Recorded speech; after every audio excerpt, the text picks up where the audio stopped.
5below5.uk radio. I put this together with all the tracks I've built over the last few weeks. Thanks for listening. You can check them all out on my SoundCloud and on Bandcamp. So why not go over to 5below5.uk and check out our YouTube tutorials as well.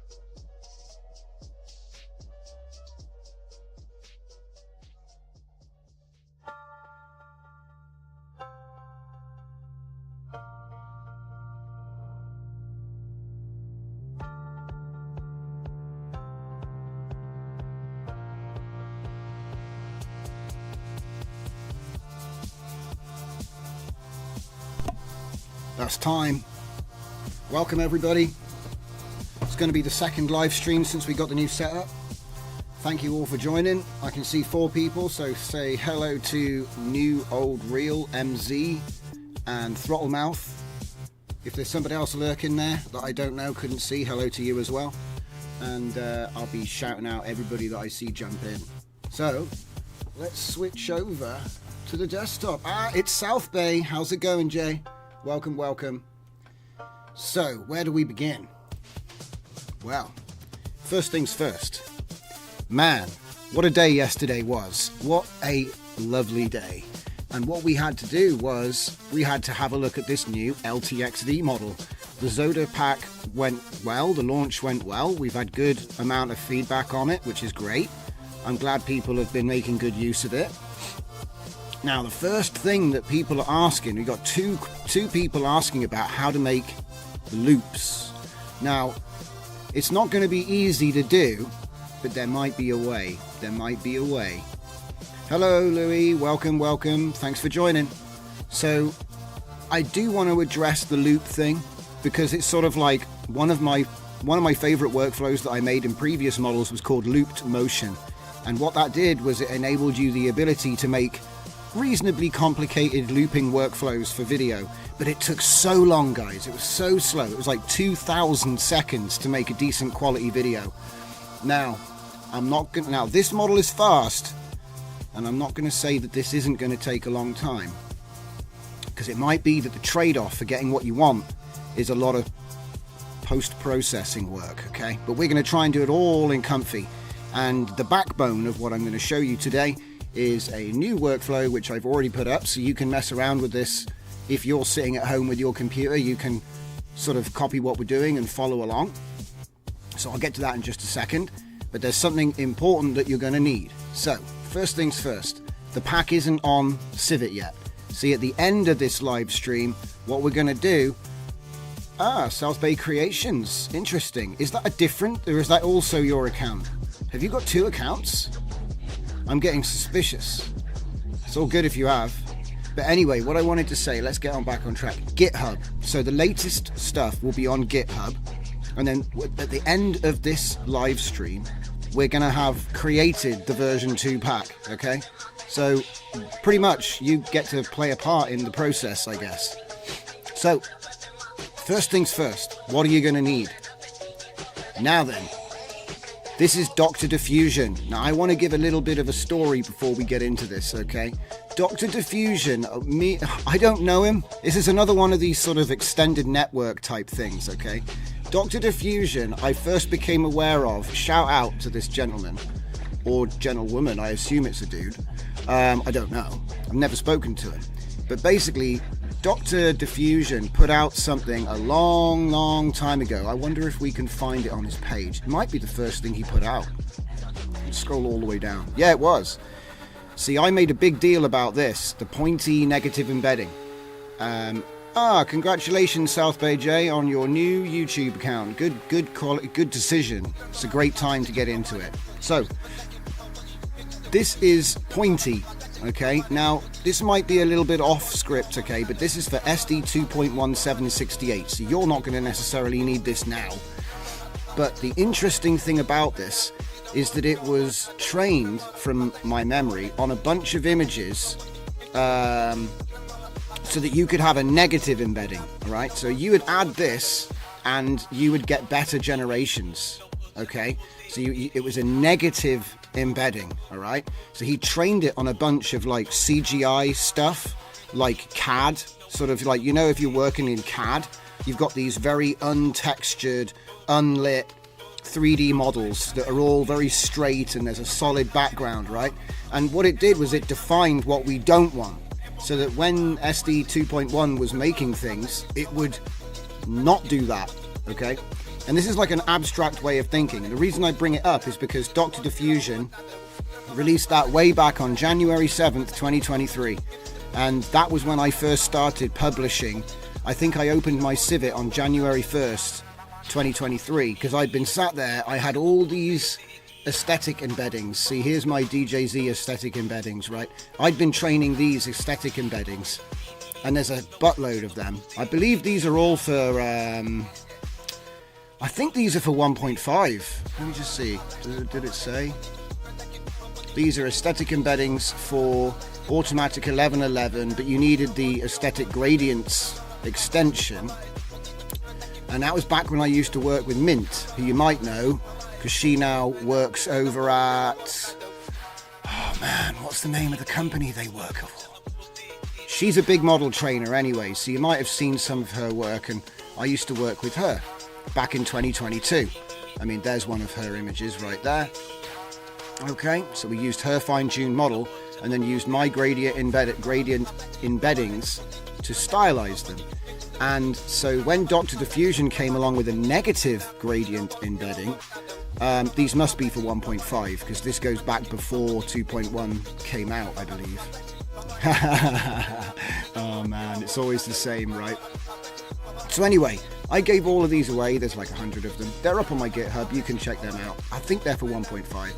But as I say, let's get back onto the script. So this is Media Mixer, which is something made by Dr. Diffusion. That's why I wanted to give you a little intro to who Dr. Diffusion is and what he does. Welcome, the Kraken. Thanks for joining. Good to see you. So this is basically something which he built for Pyramid Flow, which came out just after Mochi Wrapper came out, okay? And what it does is it gives us two nodes: video merge, which allows us to put videos together, yeah, and also final frame selector. Now this isn't first frame, last frame, okay? It's not that, but it gives us last frame. And what we're doing is we're going to take the last frame of the previous video and use that to start the next one. And I'll show you when we get to the workflow. But you will need to grab Comfy UI Media Mixer. So if you're in Comfy, you go to the manager, go to custom notes and type in Media Mixer. I don't know why it's saying import failed. You can ignore that. I think it's because I haven't refreshed this tab, okay? But I have actually installed it, and it's now on this workflow, which is what we're going to be looking at. Now there's a few sort of limitations to this, so we'll come back to the workflow in just a second. I just want to give Dr. Diffusion his dues, because he's the guy that wrote this this node, not me, yeah? I don't want to be like, hey, look at this crazy thing. I want to give credit where credit is due, okay? We're going to be using Video Merge Node by Dr. Diffusion, and we're going to be using Final Frame Selector by Dr. Diffusion. The pack also includes a YouTube video downloader, which may or may not be useful. And we've also got Reverse Frame Sequence, which will reverse the video. Now, okay, this might come in handy in a little bit, because that might give us the first frame so that we can make ourselves a loop. Okay, it might not be the best loop, but it should, because if I do reverse frame sequence and then grab the last frame, that is the first frame. Do you see what I'm trying to do? I'm trying to basically hack my way to last frame, new generation, and then reverse it maybe, and then take the first frame of that sequence now when joined, and then it will be the same first frame. It'll loop. It will loop. But there are some caveats, however you want to say the Latin. So the first limitation is that we don't have any real control over what the camera movement's going to be. We do, but we'd have to alter the prompt, okay? And there's a couple of ways we can do that, which might get a little bit difficult. So what we're going to do is we're going to make a bunch of different versions of this workflow, and hopefully we'll end up with Loop Motion 3 by the end of this. And that would be really cool, because then we've got like a tool that we can use to make cool stuff based in LTXV, okay? So it's going to start off as a bunch of pieced together concepts. So it's going to be a workflow session for the first part of the stream, guys. So I hope you're all having a great Sunday night. I just want to remind you guys, Sundays is the usual stream day, so we do lives usually on Sundays, but I had a bit of a hiatus for a few months where I was sorting out this new computer. So, with all that being said, and I think I'm even using my new loop today. See, the loop was broken last night, so everything went a bit doolally. I was walking off the screen and then walking back in again, but we've solved that. So, I'm going to get myself off the screen for a bit, and we're going to jump into that workflow. Alright, so this right here is what I call Johnson's extension, or extendo. So LTXV video extendo triple. Okay, the reason it's called that is because there are 3, but I want to take you through what it actually is. So the first part, obviously, is text to image. Alright, so we're taking one of my nature landscape prompts, we're pushing it to a show text so I can see what it is. A lot of people ask, like, how do you know what the prompt is? So I thought I'd just make that part of the workflow this time around. And we're pushing that into the clip text encode.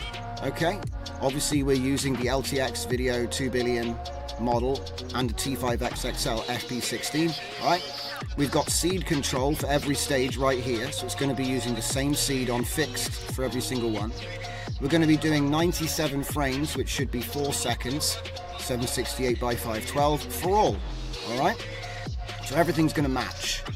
24 frames per second. Nothing here has changed. We're not doing anything outside of the standard settings. It's just Euler, 30 steps, the same shift settings, the same CFG. I want to keep it nice and simple. And then for the project file path, what we've got is subfolders. So extender 1 will be level 1.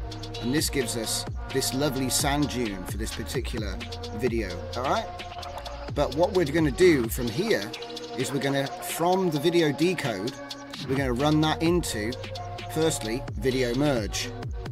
So that the video A and the B, so the second line, which is image to image, and of course, if we go from the decode into the final frame selector by Dr. Diffusion, that's why I spent a little bit of time explaining that at the beginning, okay? So, and then it repeats. So, just to give you that quick rundown, follow my mouse.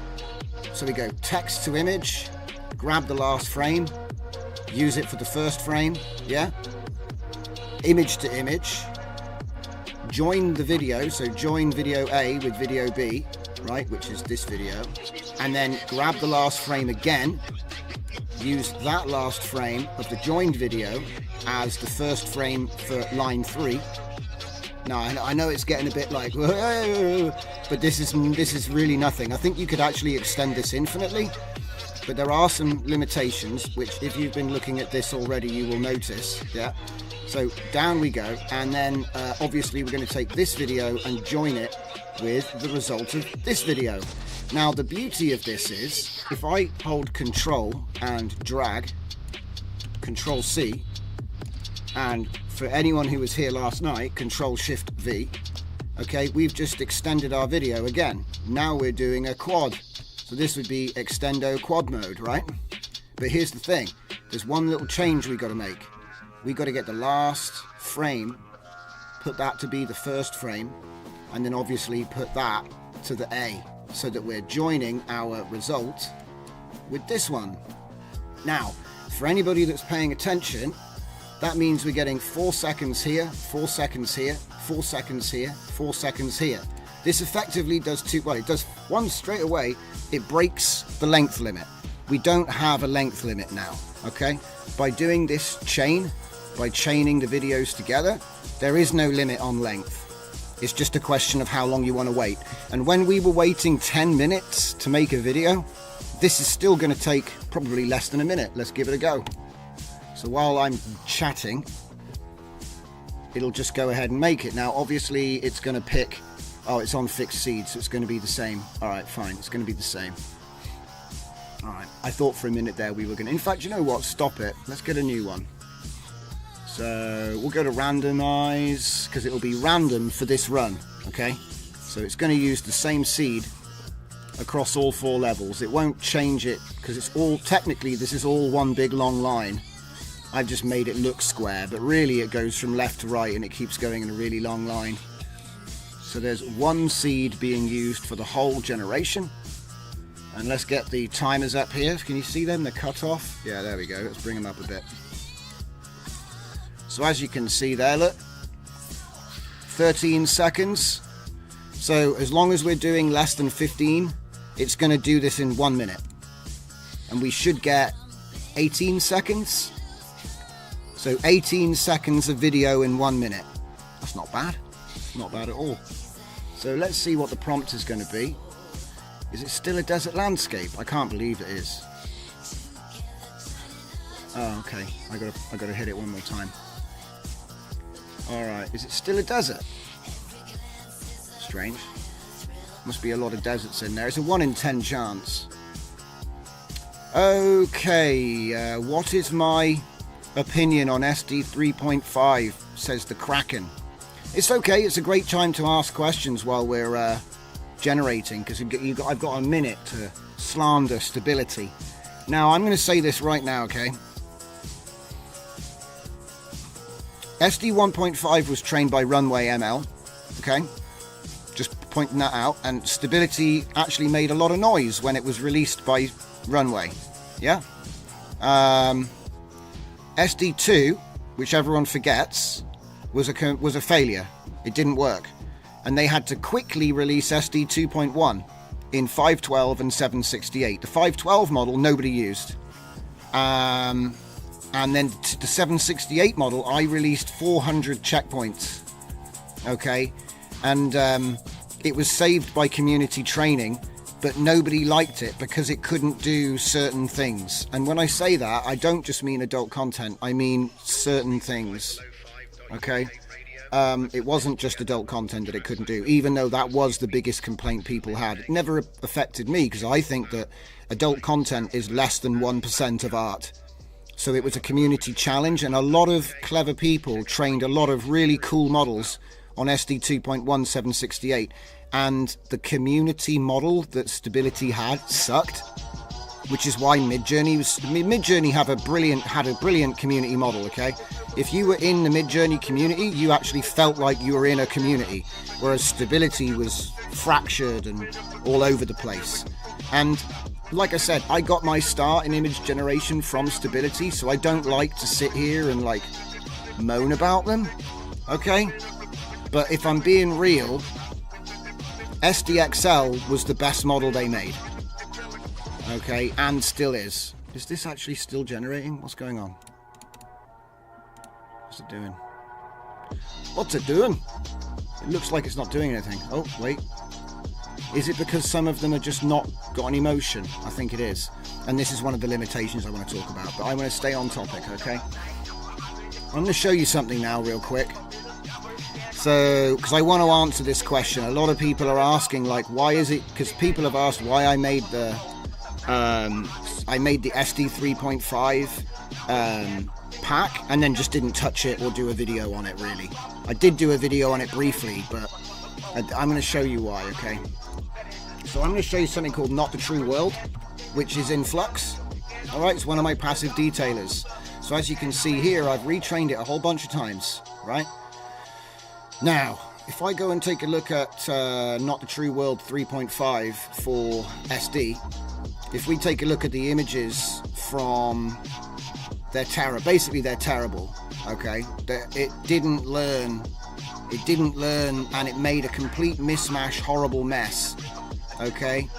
It was bad. You could see the model collapsing everywhere, and it affected every epoch. It wasn't a question of the training settings or the captioning or anything like that, because like I said, we've trained this model on Flux and SDXL, and the data set was solid.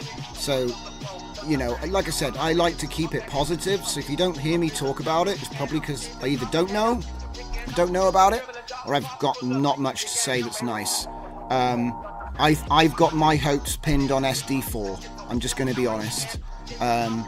SD 3.5 turned out to be a little bit of a mess. It doesn't seem to learn very well, and it seems like the model might be a bit cooked. whatever weights they released, I don't know what's going on with it really. And the thing is that when you look at the outputs that we were getting from Flux and SDXL, it's, like I said, I think this is the results for SDXL, and like I said, the results were better. So it's almost like if you bring out a car that looks newer but is worse on fuel economy, has less power and breaks down, I'm going to stick with my old car. Do you know what I mean? That's the deal. And then also when you look over at Flux, which is better in every way than SDXL, it begs the question, why waste compute training with SD? Well, because it was the same with SD3, guys. SD3 was a little bit lackluster. So that, like I said, now look, it may be that a community trained model will arrive which is based on SD 3.5, and then I'll completely change my tune.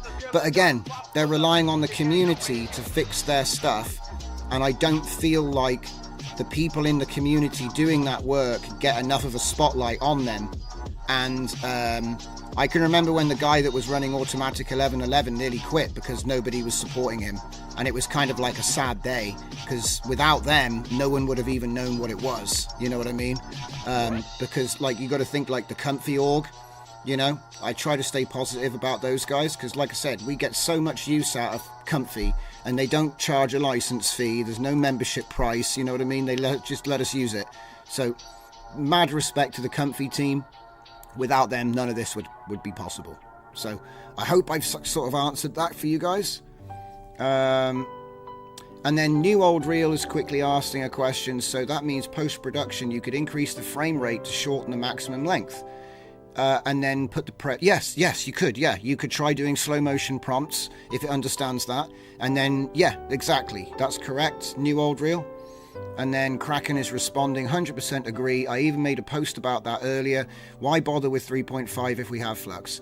But I do find some results for specific things you like F3.5 better. Please share them, okay? I've got my ear open. I've always got my ear to the ground. I want to listen and see what other people think, because, like I said, it may just be that my particular work, which is pretty abstract, okay?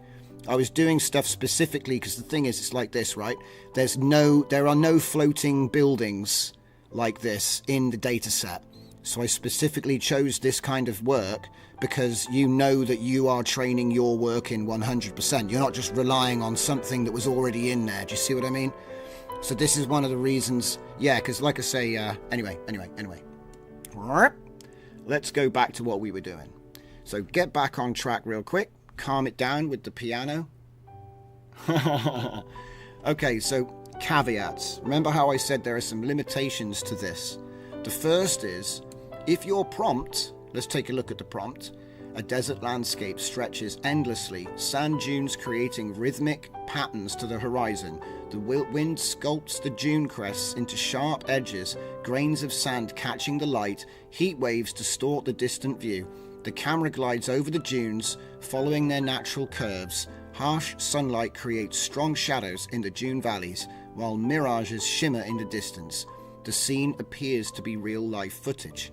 Okay, so a couple of things going on here, but no real camera movement direction. The camera glides over the dunes. That could be in any direction. Could be left, could be up, could be down, could be forward. You see what I'm trying to say? And so this is a limitation of what I've got here. Because I'm just using my prompt lists, and I am using the same prompt for every single one. If you look, it's the same conditioning for every layer, right? But because there's no sort of accurate direction, it might change direction halfway through. So obviously on this one, we're moving forwards, okay? But on the second one,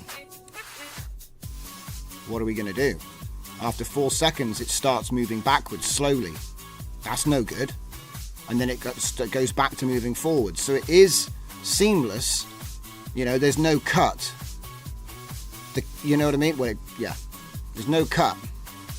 But the camera movement is random. And in fact, I think we got like no camera movement.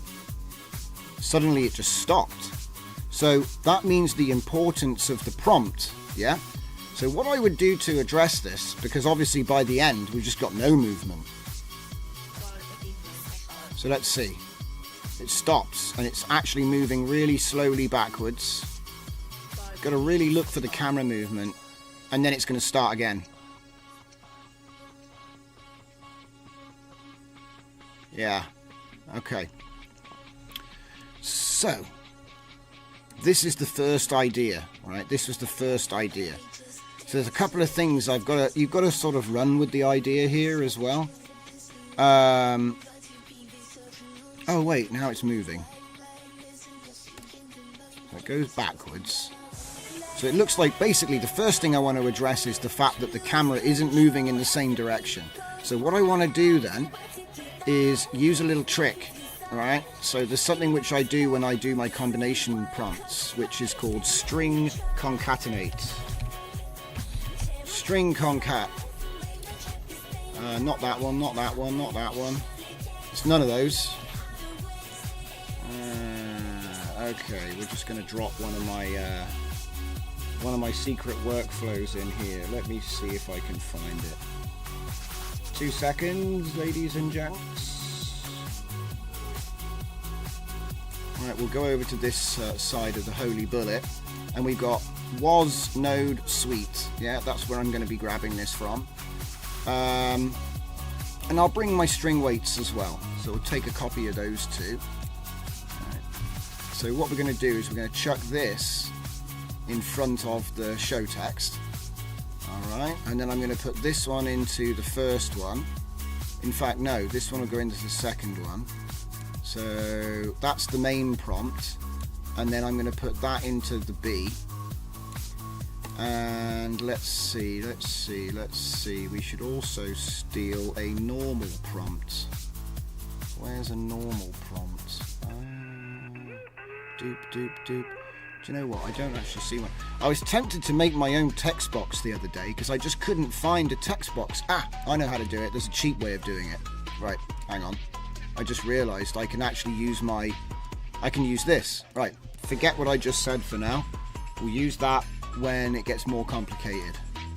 So I'll hook that back up, take that over there, disconnect that for now.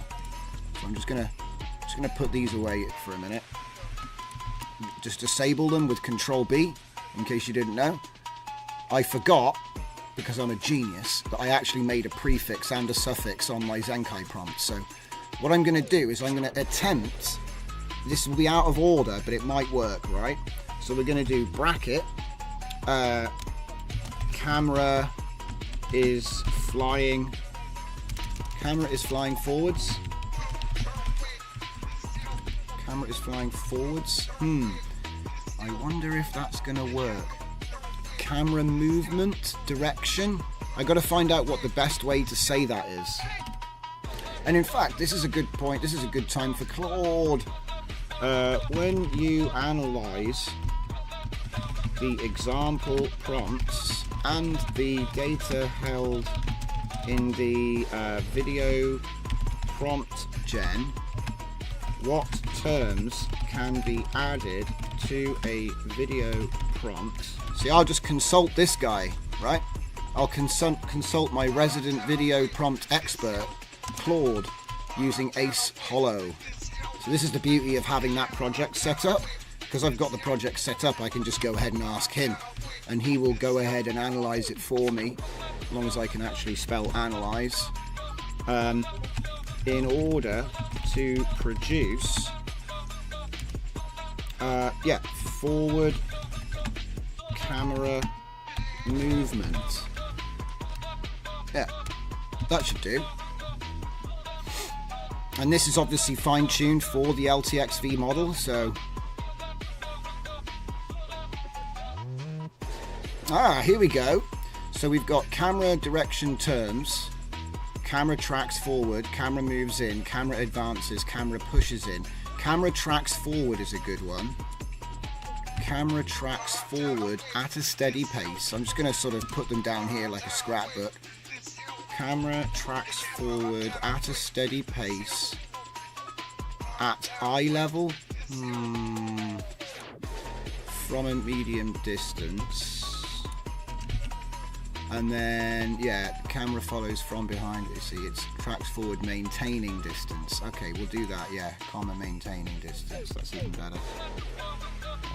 Comma, maintaining distance. Always specify the movement direction, include distance, use present tense, keep technical descriptions. For maximum clarity, combine direction with a movement qualifier.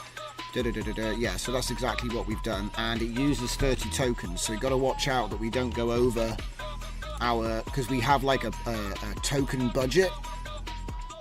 So what I'm going to do is I'm going to add them in here, and I'm going to give it an attention weight of 1, which is a lot, but I'm trying to force it. You see what I mean? So that means that whatever the prompt that's getting picked, it's going to shove this in front of it. Okay? I hope you can understand what I'm trying to do there. It's pretty straightforward, right? Yeah, because there is, like I said, there is, look, see, camera glides over the dunes. It was there, but it's just not specific enough. And it could mean in any direction. So, yeah, by essentially by asking my my holographic file system prompt gen, I can get it to tell me a template for what I want to do. So let's see how it gets on, shall we? Now we can test that. So as you can see here, it's added that in front. Oof, I should have put a space there, but I think we'll be okay. So at the end, add a space. That's my fault for the way I've coded it. It's not its fault. I didn't tell it to put a space there. Probably because I was like, I'll remember to just press space. What's the big deal? Let me just check out the comments real quick.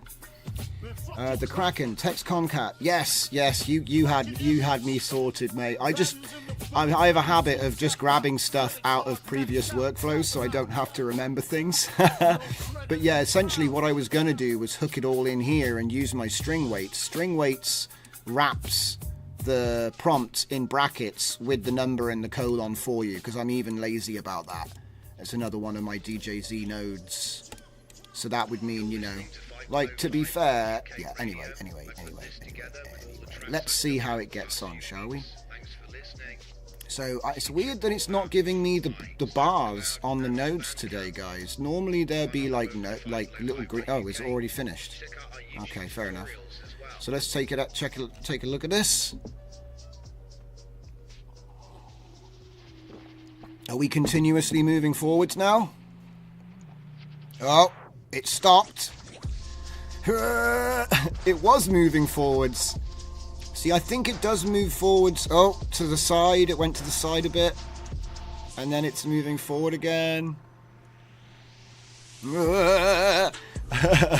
Okay, let's see if we can modify that, because I think we're getting close.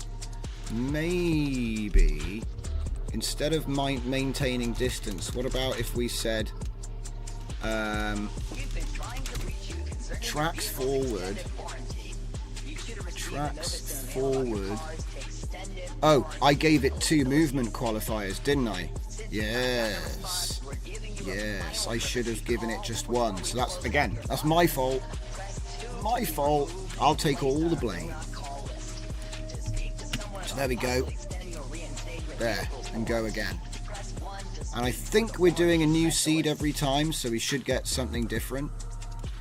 Okay, so we should be getting a different thing here.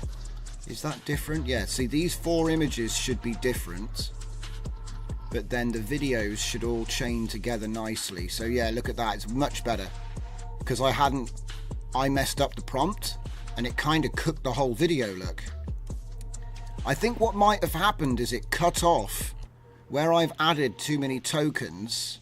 It's cut off the scene appeared to be real life footage, because there is a token length, and I bet it just cuts off. Okay, moving forward. Oh, see, it stopped moving forward. See, it's very tricky, a very tricky beast this is. But certainly we're sending the same positive prompt to every single one, so it kind of stops. Man, this is tricky.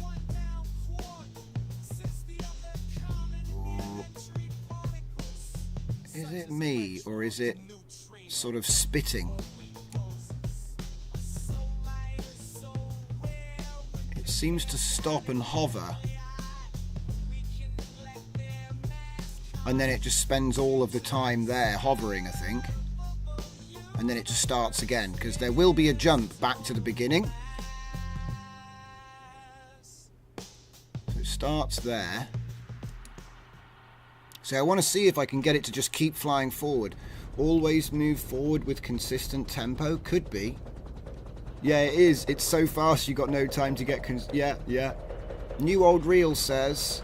So technically we need camera movement and camera consistent, camera tiled up and down, a camera dolly in and a dolly out, orbit left and right. Yeah, we could try orbit right. That's true, actually. Instead of trying to make it go forwards, why don't we try to make it do orbit? It's a good idea. Okay. Show me compatible orbit instructions for camera direction. See, what I'll do is I'll get it to compress all of this into a nice template and add that to the project as well as a guide.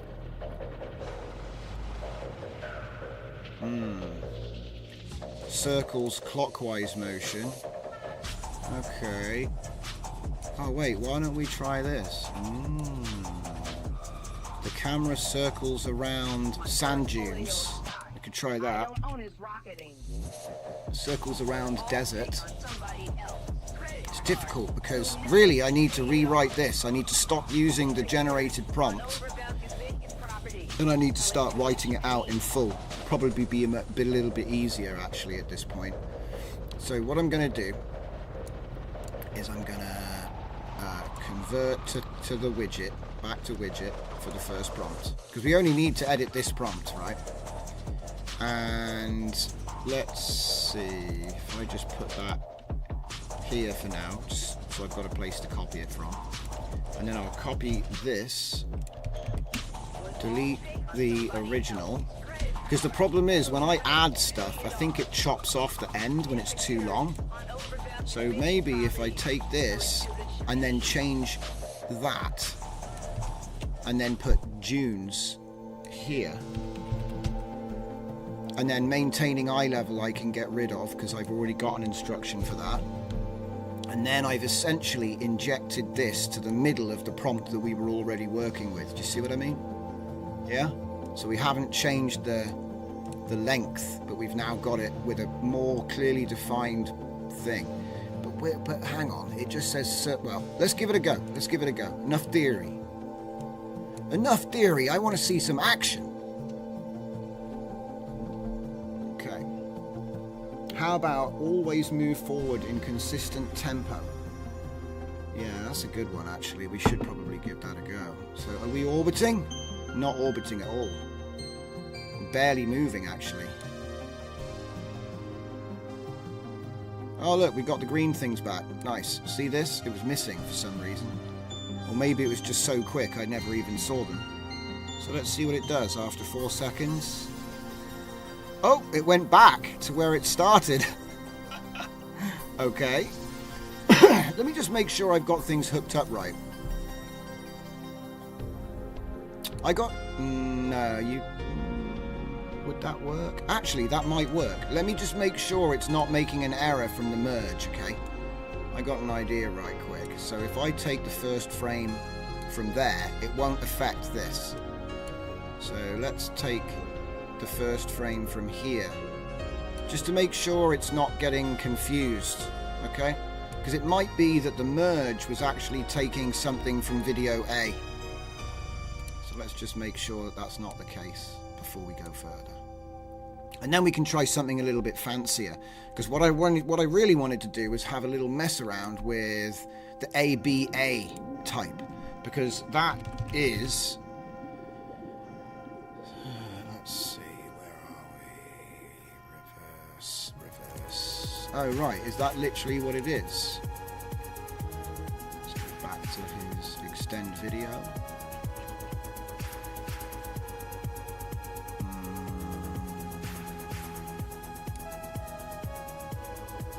Reverse frame sequence. So I thought this was a custom node which he had. Let me just see if he just means somebody else's node of the same name.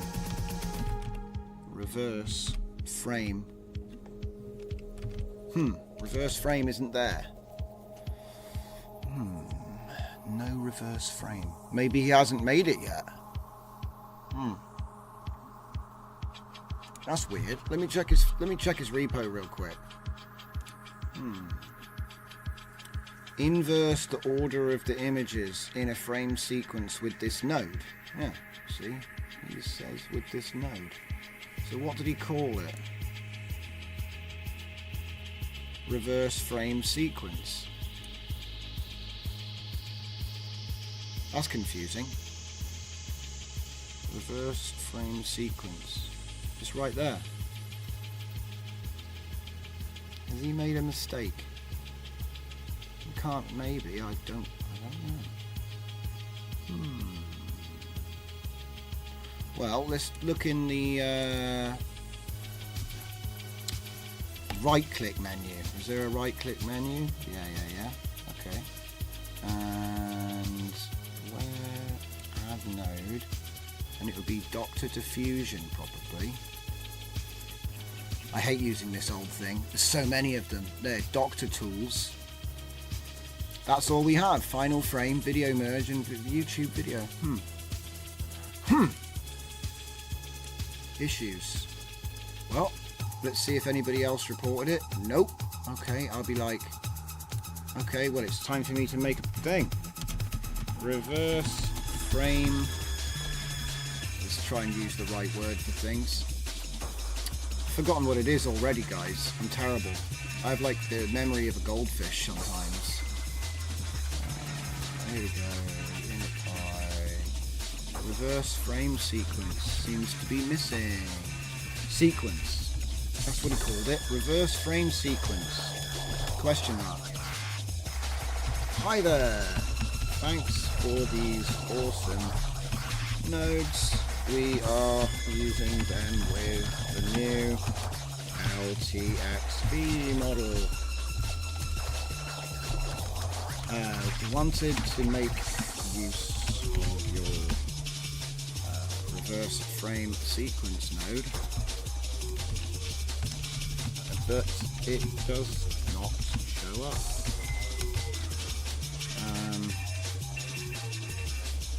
Any advice? Question mark. I'm not going to be like, it's broken. Try and put it in a different way, right? Because it might be that I've done something wrong. But hey, there it is, and then we wait. So for now, what we'll do is improvise. So let's see what happens if we use reverse image batch, because it might be that this is a batch, and we might be able to just reverse it. Okay. And then what I'll do is I'll take the final frame selector, because this is what I was talking about earlier. This will be a little bit of experimentation. So we'll have a little look and see. I should get the first image if this works. It might be that it's a list, not a batch, and then I'll have to do something else. But so we'll have a look up here and see, because it might be that I can get the first image, and then that will effectively give us a loop as well, kind of in a way, in a convoluted way. We still haven't got reliable camera movement though, which is a bit annoying. Oh, see, it changes and changes again. So that's annoying. And the weird thing is that we're actually using the same, we should be using the same seed. I'm going to go to fixed just to make sure that I'm not completely crazy. It should be using the same seed. It's going to change it every time I hit Q. It should be using the same seed, but again, a different image input will give us a different sort of result. So it looks like camera movement isn't very reliable with this model. Yo, South Bay, welcome back. If you missed some of the stream, yeah, it'll always go up on the archive, so welcome to anybody that's joined recently and is haunting or lurking in the chat. And thanks to everybody who's sticking with it. So like I said, what we're trying to do is we're trying to create something with the same camera movement I mean, you know what? I wouldn't really mind if it changes the camera movement a little bit, but it's almost like having it like go forward, go back, go forward, go sideways. It's a bit random. It's got to seem like natural or be close to natural, right? Like I said, this was like the caveat I was talking about from the start. Yeah, you can extend the video, but it might decide to do whatever the hell it wants, right? This isn't too bad, you know. But now what we've got is, how do we get it to go back to where it started? That's the bit I want to look at next. Okay. And obviously, if we were to reverse the footage... Oh, I think it worked. Hang on. I think we've managed to get first frame, which means that we can get first frame and last frame from a video. We just can't set it. Okay. So this is just a technical challenge that we've got to design our way around. That's definitely the first frame of the video. Yeah, 100%. Okay.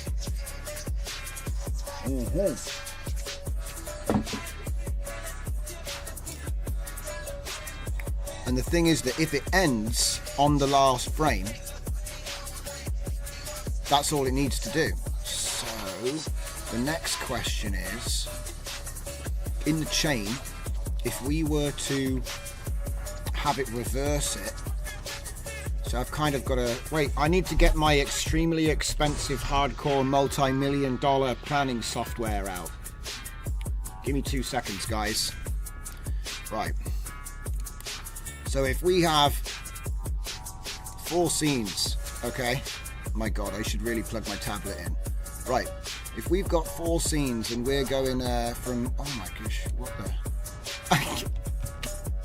There we go. If we're going from one scene to the next, yeah. Okay. And we have the start frame, and we have a start frame for every single scene. And then we've got like an end frame. Oh my God, what the heck is going on? See, it's really expensive. You need to do like a course to understand how to use this tech, alright? Okay, so what I want to do, there's a paintbrush. It'd be much easier with a paintbrush. Or a paintbrush? Paintbrush. There we go, right. So if I was to start at this end, it's easier to do it like that, right? If I was to actually like flip that around, yeah.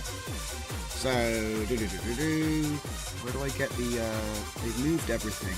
This has AI, by the way, now. Just so you know, and Microsoft Paint even has AI in it. Right. That's not the one I want. There. So I just copy that and paste it. Oh no! Oh my God, it's an instant. That was amazing. Do that again. Right, 1 of 1, guys. 1 of 1.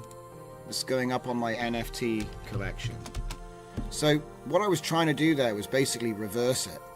Because what I wanted to do was say, if I have a frame and I have another frame, and I have this, why does it keep doing that? I really don't like this software sometimes. It's the most annoying thing. Like I said, it cost them millions, billions to make this. Just paint somewhere else. There we go. So if I've got like the start, that becomes the end when you flip it, right? That's all I'm trying to get to. And so then, of course, if you were to then join that, you can't even do it the other way around. It's amazing. So the idea is that if I was to get that there, 1, 2, right? Technically, it starts and it ends on the same frame, but the motion is going to look obviously rewound. But I'm thinking, because of the fact the camera's moving all over the place, you might not notice. You might not notice. So, alright, let's get back to this. No, it's useless. Absolutely useless technology. Right. So, what I'm thinking is, what we've done is we've grabbed the last frame there. So if I was to generate and then reverse it, it's going to end on this frame.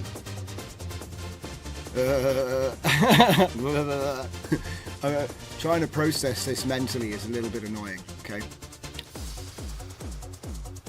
Nah, it's still not going to work though, because I'd have to generate it from here, wouldn't I?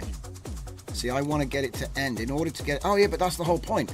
If I generate another video, but then the end of it won't match, you see? That's the problem. But then what if I use that to patch in a different one? And it's getting too complicated. You see what I'm trying to say? I'm pretty sure that you can do it though. I'm sure you can do it. Okay, right, so let's just change the prompt because I'm getting bored of the desert. Getting bored of the desert. Can we do something else? Do some ice. Give me some time to think about it. So what I want to do, I've got my first frame captured. It's almost like, is there a way, because we can only generate the first frame, so even if I reverse it, the other end isn't going to match. But then I could grab the other end and I could generate from there. See, it's sort of complicated, you know what I mean? It's still a bloody desert. Oh yeah, of course, I'm not actually using this anymore, am I? Again, that's me being silly. Right, so forget the camera movement stuff for now. I just want to see if I can get it to start and finish in the same place. So put that back, that's what it's doing right now. Alright. So it starts here, does image to video, and then at the end we're going to join it and we're grabbing the last frame. And then we use the last frame to generate the next level.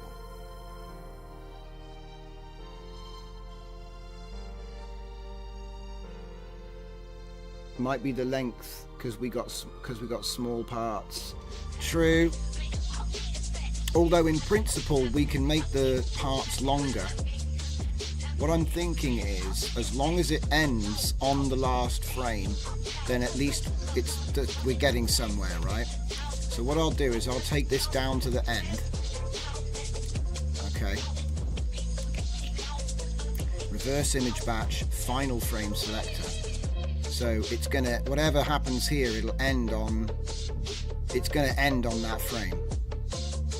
So, you know, whatever the first frame is will be the last frame, but it's because it's a reverse. So then we're still gonna have a join point. So then you have to blend it somehow. What I'm thinking is, yes, this will work, it'll loop, but there's still going to be a join.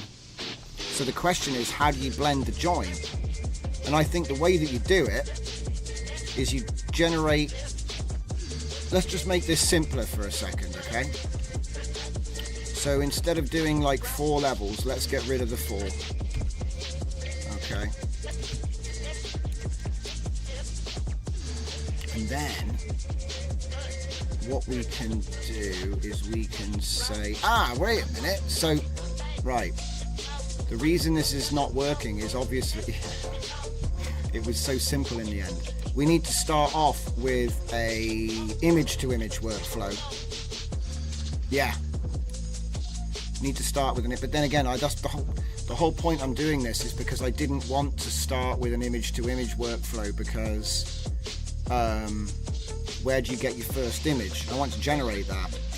I mean, I could get around it by doing a flux, so I could do a flux generation for the first frame and then reverse the footage and make it end where it started.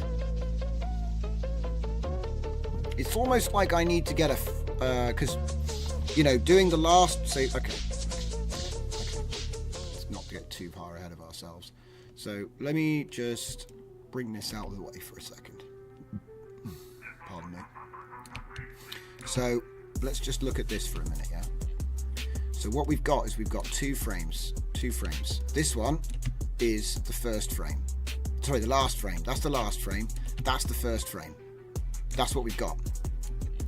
So we do have our first and our last frame. We do. But that's because what I've done is I've reversed the first generation to get the first frame. So you can't just make this go backwards because it'll just do the camera movement backwards, right? Okay. But what if I generated a new generation from the last? No, because you still can't, you can't make it steer to the end again. This is the problem. This is the problem. You can't just make it do the last frame. It's always going to want to do it that way round. Well, let's talk more action, right? So let's copy and paste it. No, not that many times.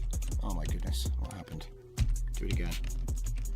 I must have been itchy on the trigger finger. Okay, so my plan now is to use the last frame, but then reverse the footage so it plays backwards. Oh yeah, that'll work. But then all I'm doing is a ping pong. That's all I'm doing. I'm just doing a ping pong. That's not going to work either. Like I said, it would be nice to make loop motion 3. That would be nice. We've got other things we're going to look at though tonight, so I don't want to like waste the entire stream trying to bang my head against a wall when the chances are I actually need to write a custom node that does this, because at the moment we don't have a way to get to B. We only have A generation. Yeah, I can reverse it and steal A from like the reversed video, but that's not the same as having B.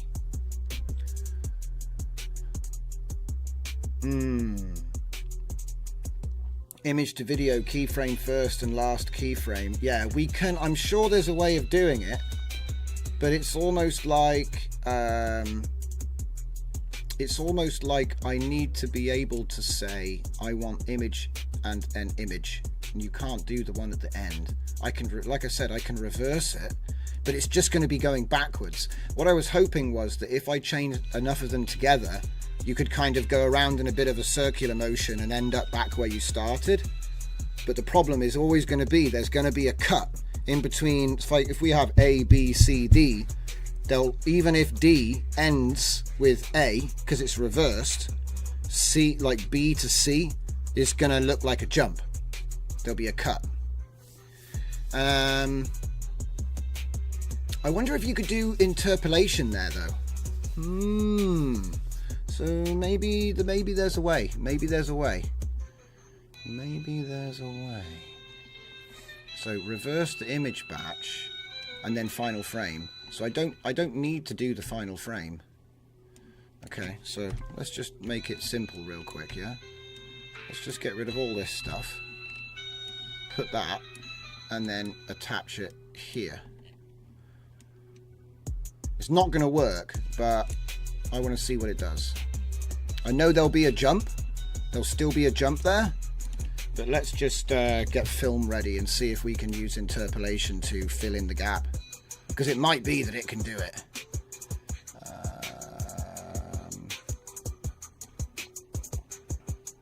Wait, what? Wait, what?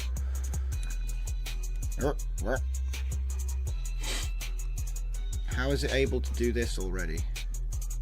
I haven't done it yet. Oh, I see what's happened. Hang on. I need to take that one. Maybe. Let's try it one more time. Because I'm not using the final frame. I'm literally just reversing this and then interpolating it. And to be honest, this still doesn't have a target. This is just me messing around trying to do silly things. Here we go. So it's going to move and then it's going to reverse the footage and go back. Oh, it just stopped. Oh. What the? Hang on a minute. Did this actually reverse anything or what? So we reversed the image. Let me just get a preview down here so I can see what it's doing. The Discord link. Oh man, I still didn't add it to the lead description.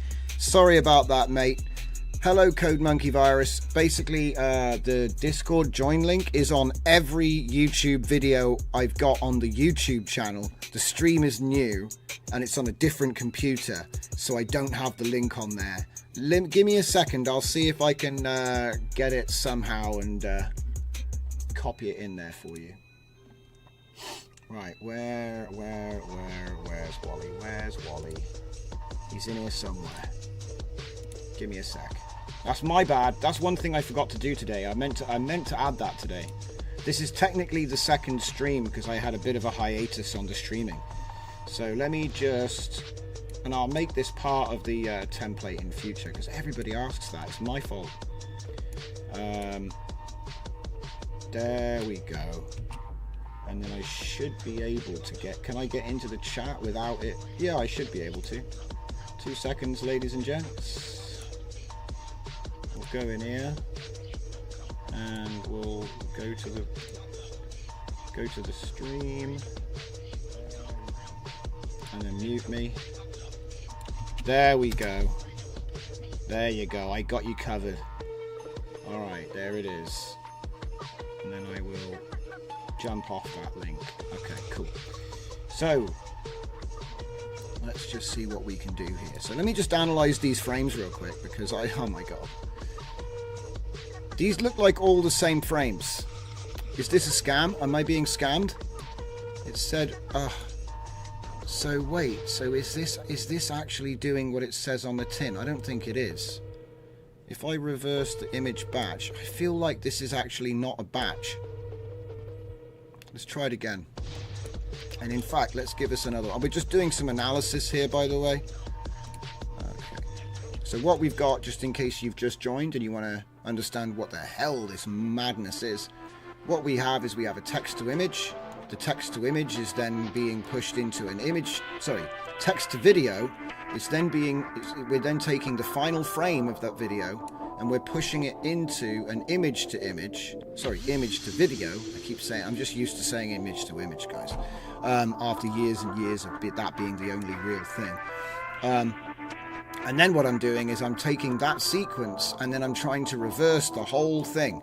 So I guess this is like a cheap ping pong, right?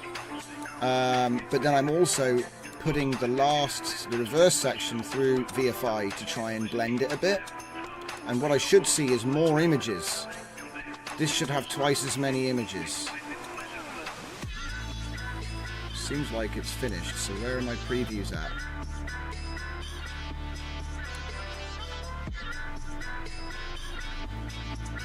And we're listening to my Mongol album, 12 Gates. Seems like it's gotten stuck, doesn't it? I feel like it's doing something. Oh yeah, that's definitely doubled the number of frames, so it's kind of hard to tell though, isn't it? Yeah, it's lagging comfy out. See, this is exactly why I have a separate machine capturing the stream, because it's like, you know, you're gonna see the browser crashing and all kinds of stuff. So let's see the video then. What? I mean, this is the sort of video that could actually work as a loop, because we orbit around the mountain for a bit, stop, and then go back slowly. But it's got a bit of a weird gap to it. So how about if we don't do the interpolation and I just run with what I had? How about that? Should be changing the seed. Is it changing the seed? No, it's fixed. Let's put that back to random, because I'm sure that wasn't the problem. This is actually working better because there's not 4 sets of movement, there's only 2. So it's going to do a motion and then take the end frame and do a different motion, and then when we reverse the whole, in fact, you know what, I could just enable ping pong at the end. Yeah. So we could probably just get rid of all this actually. Yeah. It's completely unnecessary. Make it simple, right? put it on ping pong. Yes, yes, yes. This is going to work. And then because it'll end on the last frame, and then there you go. You've got your loop. Okay, it's not the most glorious loop, and there's more we could do to it, like changing the prompt for the second scene, so we could have it orbit and then have it pause. And then what I would actually do is do the VFI on just this section. Yeah, do the VFI here. So right, let's just push this to there, and we'll do Rife instead. I think Rife is going to work better with Rife 49. So if I go from here to here to here to here, yeah, I think this is actually going to work better.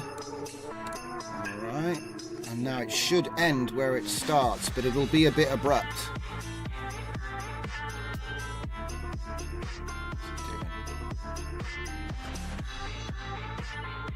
It should just loop. It's not the most gracious, but it is, I think that is working.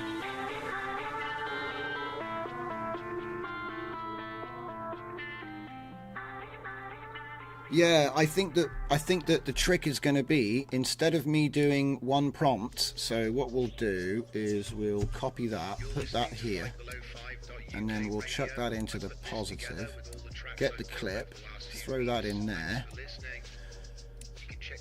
and then instead of just using the same prompt, see, then it's like you can't automate it as much, you know? I'm a big fan of automating everything. But if I come out here and go for like text or string, a string box, no such thing. See, I'm pretty sure you can do a text box, but I don't like throwing in a million nodes that nobody's got. Quen prompt, no. See, look, none of these are actually a text box, guys. That's not a text box. That's not a text box. None of those are text boxes. Get rid of that. Text box. It's like it's just an empty prompt box. Do you know what I'm trying to say? None of them are. They're all, because a string literal is crap, because once you write off the edge of there, you can't see it anymore. Why is such a simple thing so hard to find? And you'll probably be thinking, why aren't you using a, why aren't you using a primitive, right? And the reason is because the primitives can't be rerouted or anything. They have to be connected to what they're connected to, and you can't use them for anything else, which is annoying. I might, do you know what? They're so random, but I might have to make my own text box. Just an empty text box. So you can send things into things. And let me show you what I'm talking about. See, if I disconnect this, right? If I disconnect this, you can just type in there, right? But you can't then connect that to anything because the only output it has is conditioning. So I mean, look, what we'll do is we'll do copy paste for now because I can't even. But I reckon I'm going to end up, if you understand what I mean, is this right here is a text box, but it's actually requires an input because this is a show text. It's just funny to me that everything is like not quite what you need, and that this isn't actually, that's not a text box. Anyway. So we've got the same prompt here, right? So copy and paste. Desert landscape. We're going back to the desert by the looks of it. I don't want to do the desert. I like the mountains. Let's keep the mountains. Okay. Like that.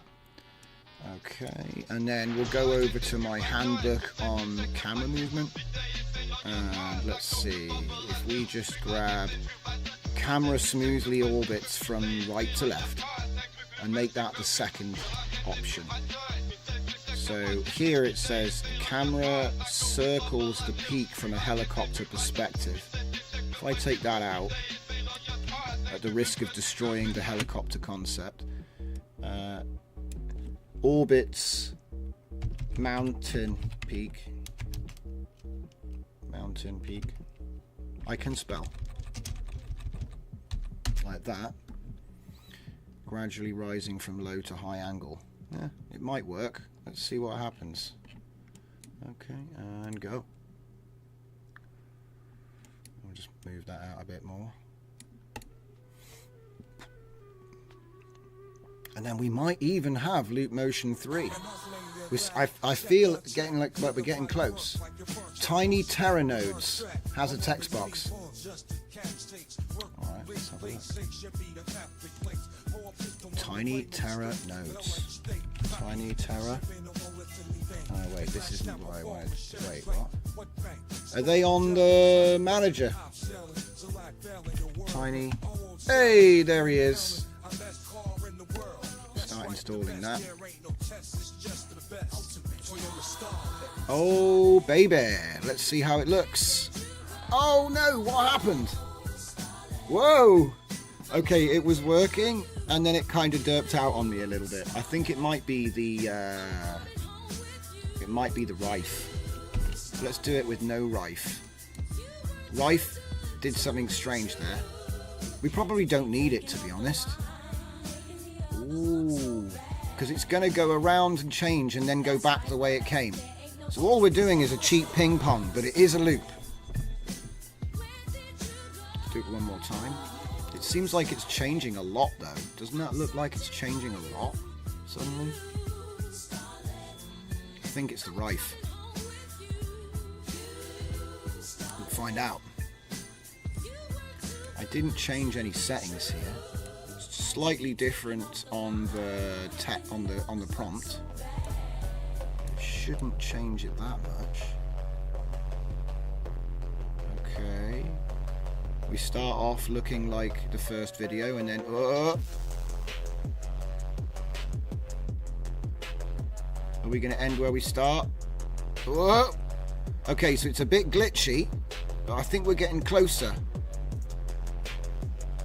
It's the length. You reckon it's the length? Okay, we'll turn the length down because it is quite long, right? And we don't need it to be this long. We could go with 2 seconds, so it's more stable. 2 seconds per side. Run with that. Because the thing is, it could be, I could run 2 of these, and do the same thing at the end. So let's find out.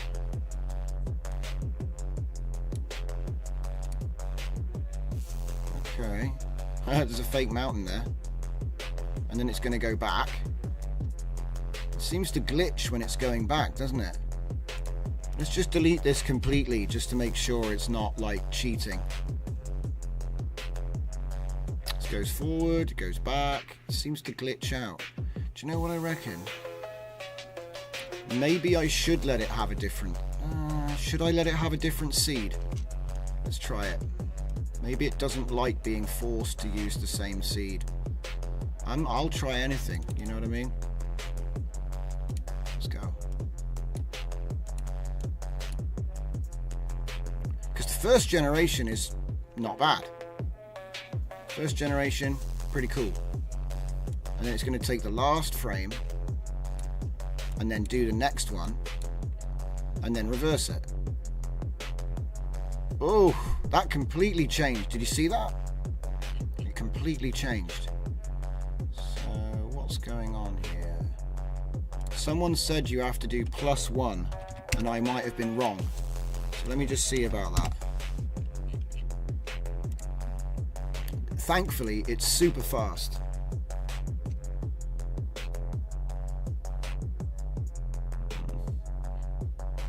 So it's going to take the last frame of this video to start the next video.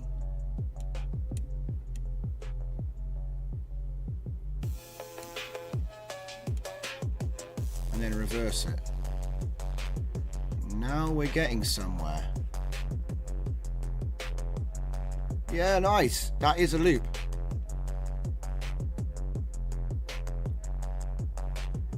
And it doesn't change too much either. I think we've done it. It's simple right now, but I think we've done it. Okay, so it didn't like being using the same seed, I think. But it could have been a combination of the other changes we made. Alright, so what I'm going to do then is I'm going to put the seed here. Or even better, let's put it underneath the sampler so that it's like right next to the thing.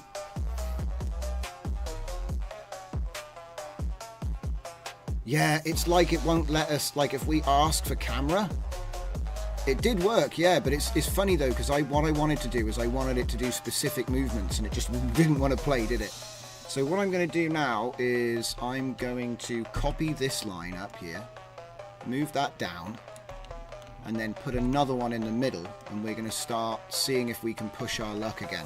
So obviously we don't want this one on ping pong, and we're going to want to take the final frame here, push that to there, and then we're going to want to take the final frame here, push that here, and then we're going to take, let's see, the final frame there is good, that's good, and then this one actually is going to be that one.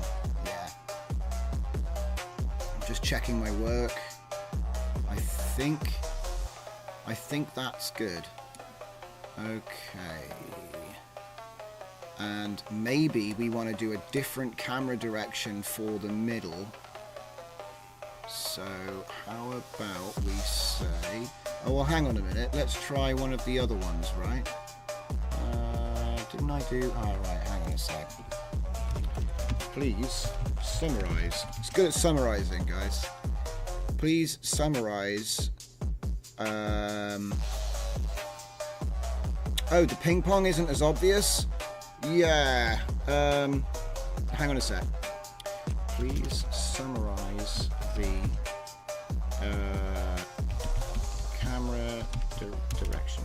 Camera direction suggestions into a simplified template format. Right. And while he's working on that, we will continue. So I just want to test this. Are we actually doing it, or is this just a duplication? Let's do it again. So fixed, that one's fixed, that's on random. Should probably put this onto random as well. Shouldn't matter too much.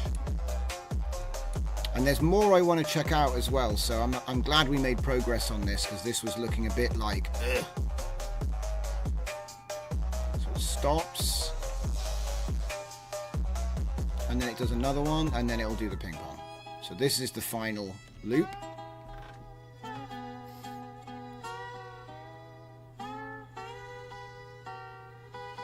It's weird how it seems to sort of shake around a bit. See, if it was slower, you would think that it's just sort of like a helicopter hanging and sort of it's just moving in the wind a bit, and the camera is like camera shake almost.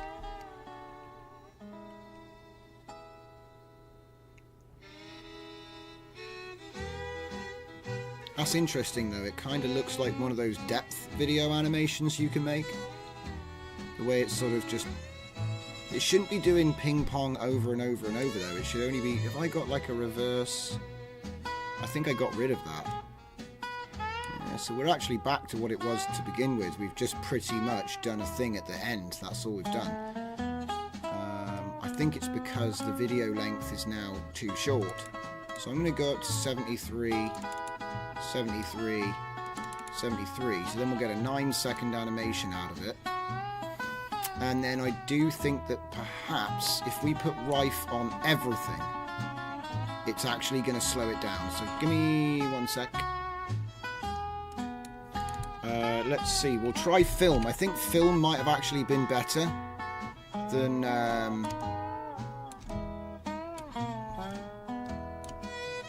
yeah, chill out, chill out. Okay, so here we are. It's going to be that, and it's going to be that. It's going to be this, and then it's going to be this, and then it's going to be that. I believe. That's going to be the same, and it's going to be this, and it's going to be this. I'm just pretty much putting a film in the middle, so that we're interpolating and doubling the length of every clip there. Okay, otherwise it shouldn't make any difference. Let's have a look at this. See, it kind of looks like the camera's just moving a bit and then it's going to track back on itself, but because of the random movement, it just seems like a bit of camera shake. and then we're pulling away now, and then we push in. See, the only thing I would do now is I would try to smooth where the ping pong starts and finishes.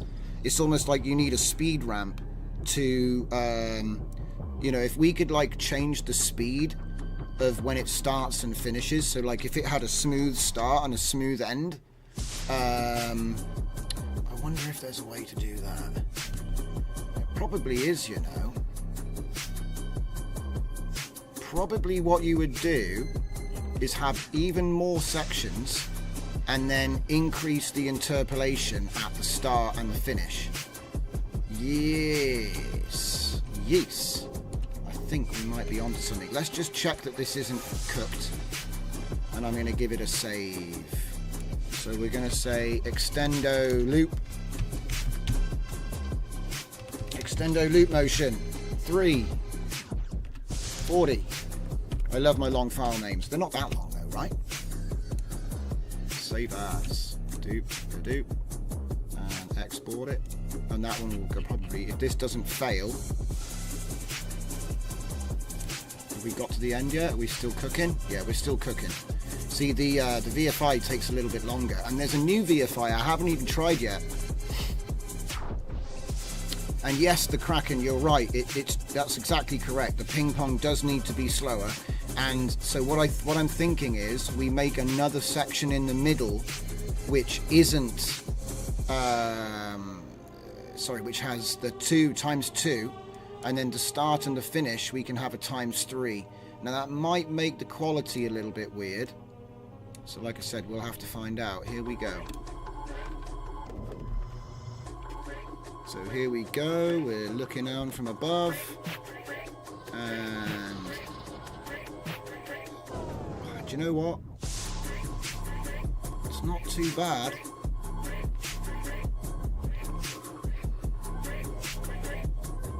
I mean, if you wanted to just have music playing, or you were telling a story, it's going to be fine. It's serviceable. And we haven't even done any enhancer stuff yet, which is what I want to get onto next.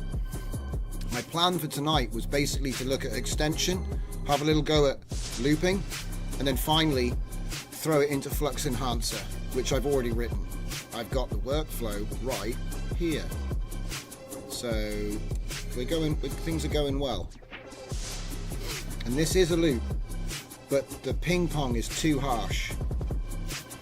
It's almost like you don't want any, you want to have minimal motion for the start and the end. And I think the way that we might get around that actually is to change the amount of time. So here, let's just get it done. Let's just get it done, guys. So we'll take a copy of that and we will paste in here. And then we've got to make sure that we connect things up right. So we're going to go from this one. That would be the final combination. So I want to go from there. So we'll do this first. A to there, there to there, and that's all of them for now. And then the VFI, the final frame is not necessarily, this is interesting, that's going to cause a bit of a jump, so I'm going to have to go with that there. Yeah. Same with that, we have to come out of the VFI, otherwise it's going to potentially skip a frame, because obviously if we're interpolating, we're creating another frame after the final frame, so we've got to use the VFI output, which might mean that the frame that we're going to put in is actually interpolated frame, which might not be as good quality, but I think we'll get away with it. Same one for there. So then we should have a chain going like this, and then also a chain combining like this, and then the final one is going to do the loop, and then we've got 73 frames, so we've got 6 seconds in the middle. So what I'm going to do is I'm going to make this 1 second. Yeah, so 1 second at the start and the finish, right?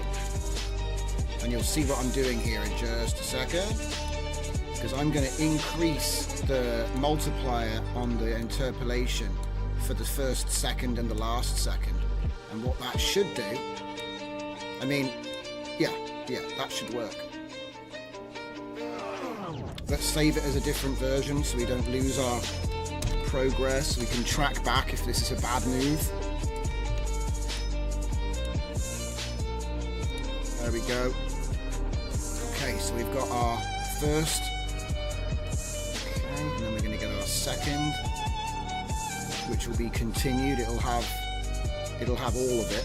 So it'll have the beginning and the extension. Didn't even notice anything there. Okay, that's looking good. And then for the next one,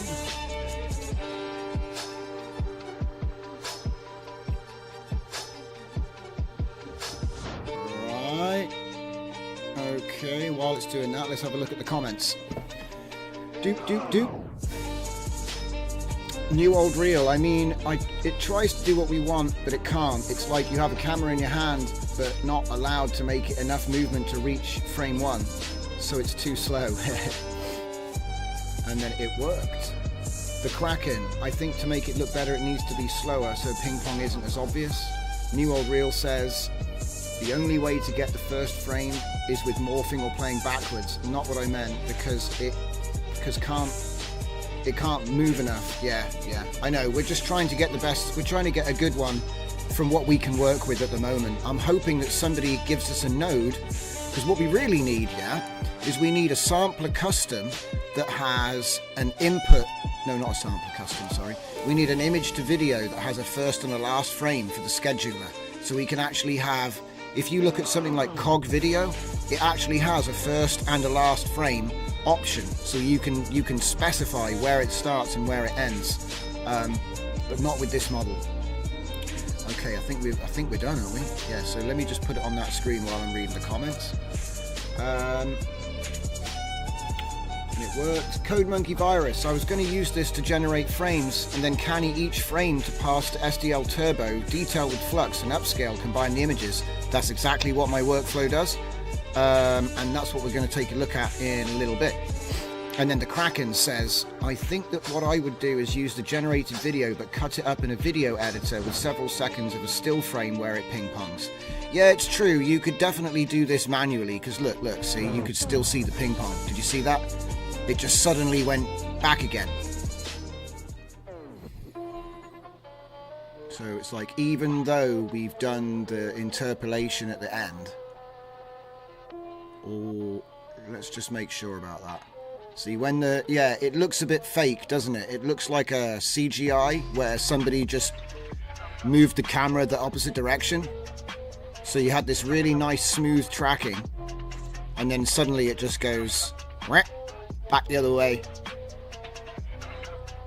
See what I mean?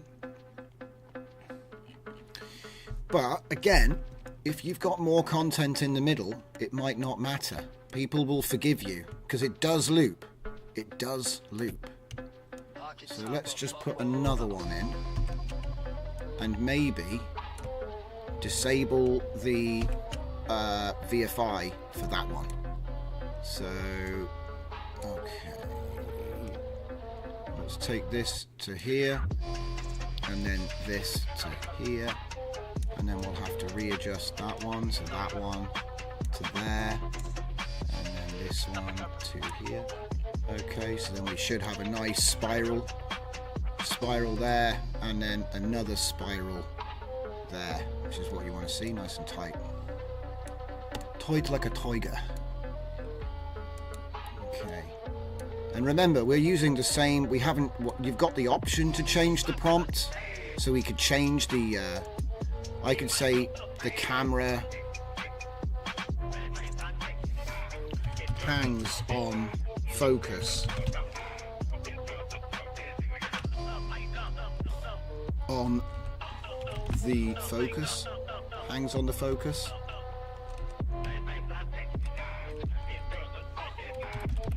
Freezes focus on the mountain peak. And it's not doing any of that. Let's see if we can get away with that. So it sort of stops in the middle. I'm trying to do something. Oh, what have I done? Huh? Oh, that's a shame. It didn't copy the links. Do you know what? I must have forgotten to press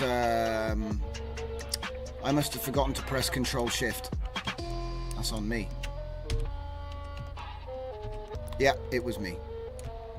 It won't take a second to hook that back up. So connect that to there, connect that to there, connect that to there, connect that to there, and connect that to there. There we go, we've recovered. That was much easier than hooking everything up, wasn't it? And certainly if we were to throw this into Adobe Premiere, they have an extend. Oh, we're missing one here. I think I must have missed one. Stop.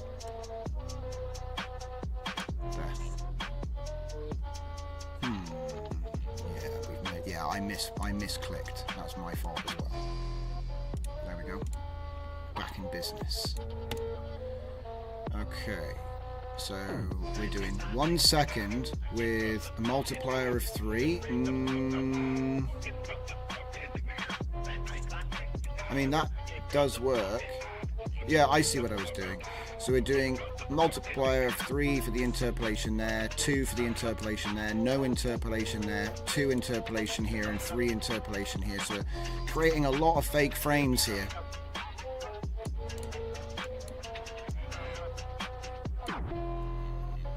And we're making 73 frames there, 73 frames in the middle. Do you know what? We should push that up to 97 in the middle. So we got 4 seconds in the middle. Let's just give that one a quick save because we've made a bunch of changes.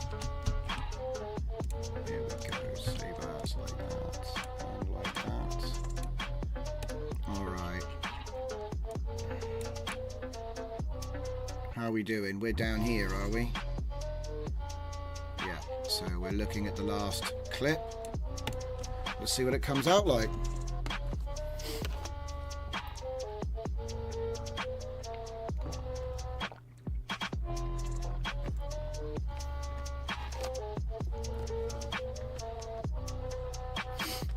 Okay, starts off nice and slow, it's moving forward.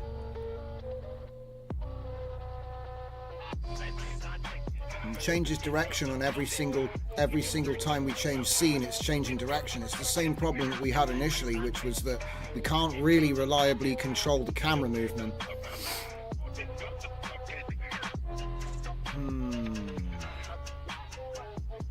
Now, I deliberately chose like natural landscape stuff because it seemed to be the easiest thing to test things with.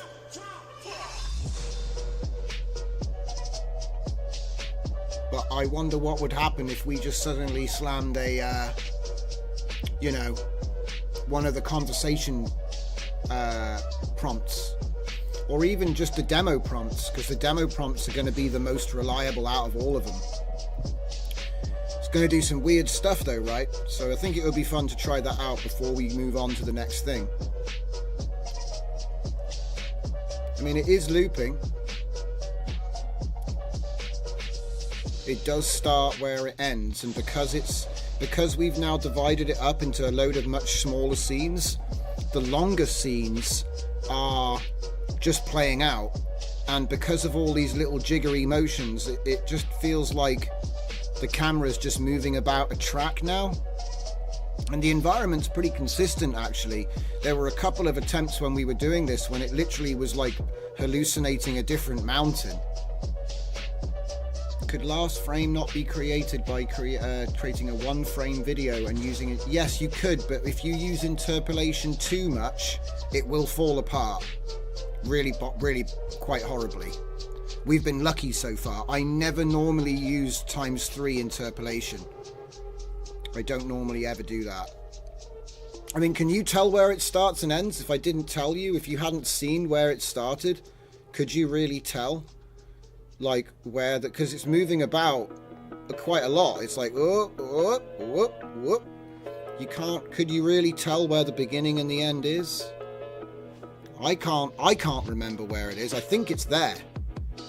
But maybe it was there, because what I'm trying to do is I'm trying to emulate a bit of camera shake, I guess, but the pulling in and out is kind of giving the game away. If it was just moving up, down, left, right, and it wasn't pulling in and out. You know, if it was just an orbit that just kept kind of randomly moving and floating from around. Wait, here's the start. There. No. No, wait. There. Wait. I think that was the start. But that's the point, though. If you didn't know the video and you weren't looking for it, you would think, oh yeah, it's a bunch of random. Wait, was that it? Okay, I'm not going to bother squinting. I'm going to get eye strain. Okay, cool. Let's try something fun before we move on to the next phase. So what I'm going to do is I'm going to put it onto a video prompt which came from the author for the model, and we're going to let it pick one. Video full. So this is the default prompts that are used with the model. So what I'm going to do is I'm going to quickly convert all of these to input. Hang on a minute. I've never tried this. Will it change the... No, it doesn't. Oh well, it was worth a try. I was wondering if it would change the state of the inputs. That's alright. And we're going to do something crazy, okay? So this is probably going to make a mess, but I think it will be fun. So let's throw this guy in here, in here. And you can totally just use the show. You don't have to take it from the, you know, it's the same thing. It's fine. There we go. So now what we've got is we've got the prompt which is coming from my prompt list node, and that's being fed into all of them. Alright? And I've got no idea what it's going to pick. They're on fixed, but I don't know what that is. Probably put it on random for the fun of it. So we got a prison guard, unlocks the cell door to reveal... Oh my god, wait, what? That's a really long prompt. Okay. Okay. And now we wait. And while we're waiting, I'm going to load up the next thing. I can restart to get my Terra nodes later. So let's just download that. And we're going to throw this one in here. So this will be my animation detailer workflow.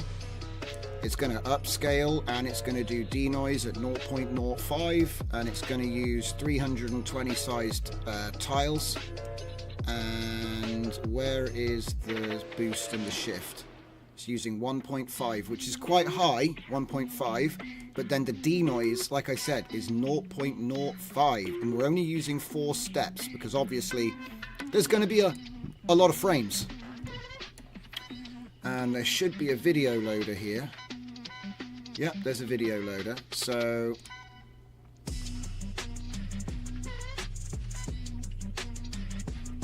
what? Okay, let's check out this ping pong won't be worth anything, but hey, this is going to be interesting.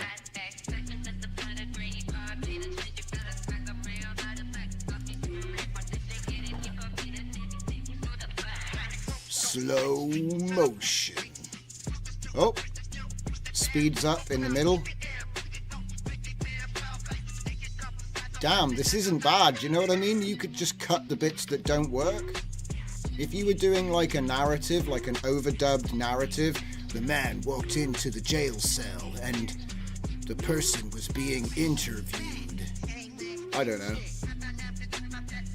And then he left, walking backwards. He backed out of the room slow. This actually is going to work though. Hello. I'm using nodes from Ryan on the inside, Flux, to drive video snippets back and forth depending on the audio signal. It is definitely something I'm interested in, Electrolab. Please share me some links. I want to know more. Let me see if I can find them. What's the name of the thing? Ryan on the inside. Come on, let's go. I'm doing that right now. I want to know. Because I'm always interested in audio reactive stuff. Ryan on the inside, comfy nodes. Come on, mate. Run comfy. Ryan on the inside detailed guide. Comfy UI workflow. Really, I want a GitHub, if I can get one. This is going to work, right?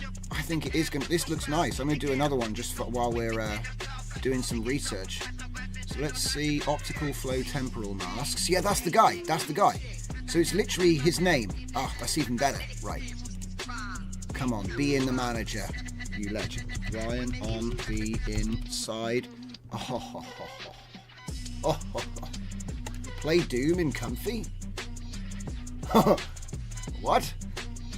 Did this guy make Doom in Comfy? I'm impressed. That is super sick. I think it's, yeah, it's gonna be, I'm asking it to do too much right now, but that's okay. Alright, so while I'm waiting, I'm gonna find a nice video which we can do an enhancer job on.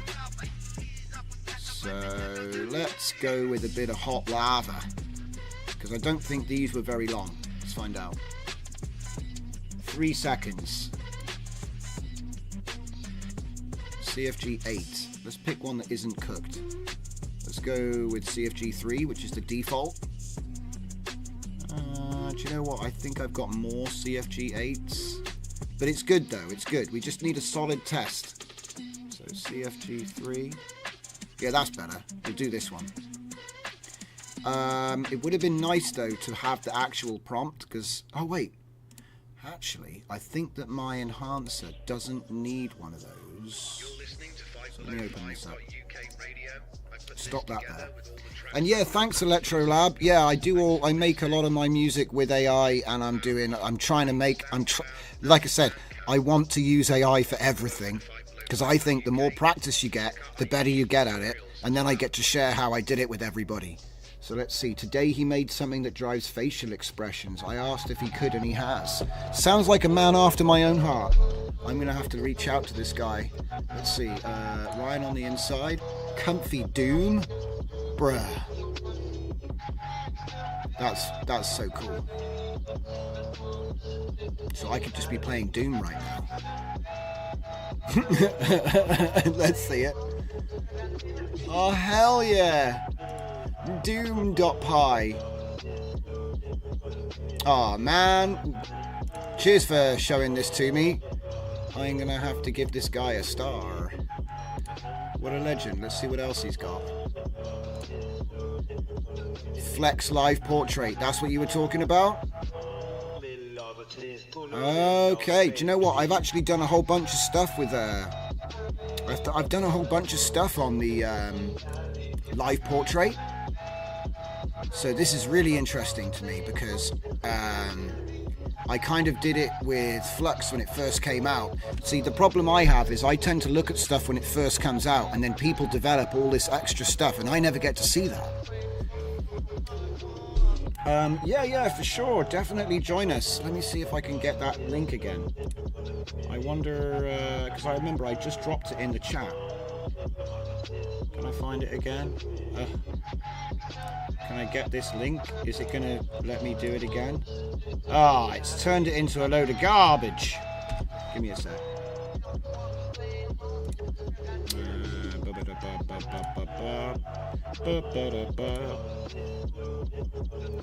If I go in here, I should be able to grab that link again. There we go. See, YouTube is like terrible. They like put a bunch of garbage into your links once you've actually posted them. So there we go. Alright, so this is another thing I got to check out, because like I said, he's added audio reactive stuff, and I asked a different guy about if he was going to make his project work with audio reactive, and he said, nah man, it's for 1.5, and I was like, because I really wanted to check it out, but I'll be real, I don't really do anything with 1.5 anymore. So anyway, right. Nothing against 1.5, it was a great model, but I was using it in 2022 and we're nearly in 2025, so it's kind of like I got to keep up with the Joneses. Right. So what we're going to do is we're going to take that one video real quick and just get that ready. So we'll just do, what the heck? it's not giving me a proper folder. Hang on, I gotta get the proper folder. Users, GenUI, downloads. And then we'll find that video that I was looking at, which was the hot lava. Oh, it's a different one. What about this one? That's the one. Oh yeah, we got the epic bass. If you've got a subwoofer, you're probably having a great time. Okay, so we'll go. Oh, do you know what? I need more than just a file name, don't I? Choose video. Ah, thank God. I can just do it this way. Yes, that's the one. Force rate 30. I think it's a 30 frame rate. Let's check. Let's just check. I believe it's 24 actually. 24 frames.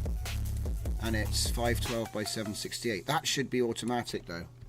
So 24 frames. See, hang on a minute.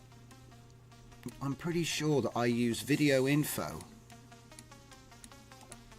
to match the source FPS to the output frame rate. So I think it should be okay. I need to update this. This is, if you ever see my workflows with this, that's out of date. I wrote a node project file path generator to get around this. So Flux detail Flux, right? So that means it's going to be Xoda, and then whatever the project file name is. So convert that to an input, and then we'll say, what was it again? Flux detail. Flux detail, and then here we'll just say Flux for the file name. And then I'll replace that prefix because for some reason it has some problems with //, and then the workflow won't run since a comfy update.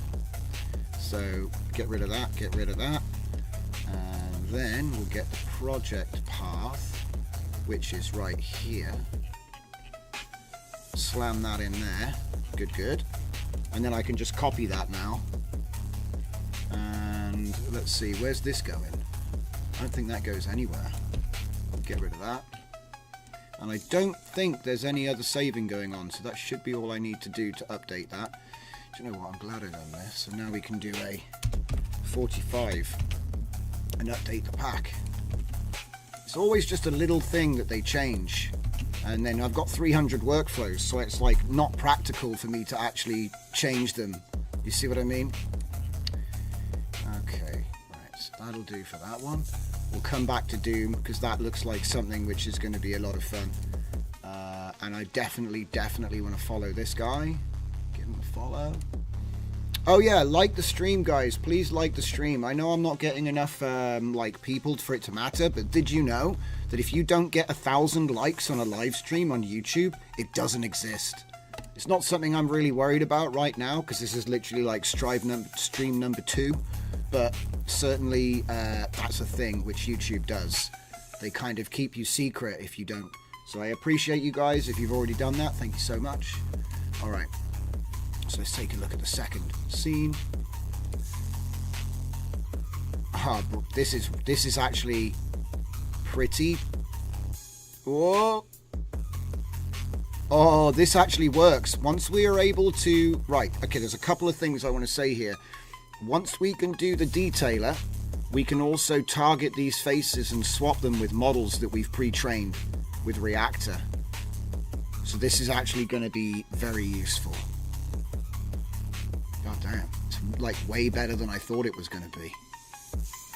Ooh, okay, I'm happy with that. Right, so we're going to give this one another save just to make sure I have actually got the latest version. I'm going to say 50 because it's sort of like a landmark. And export. All right,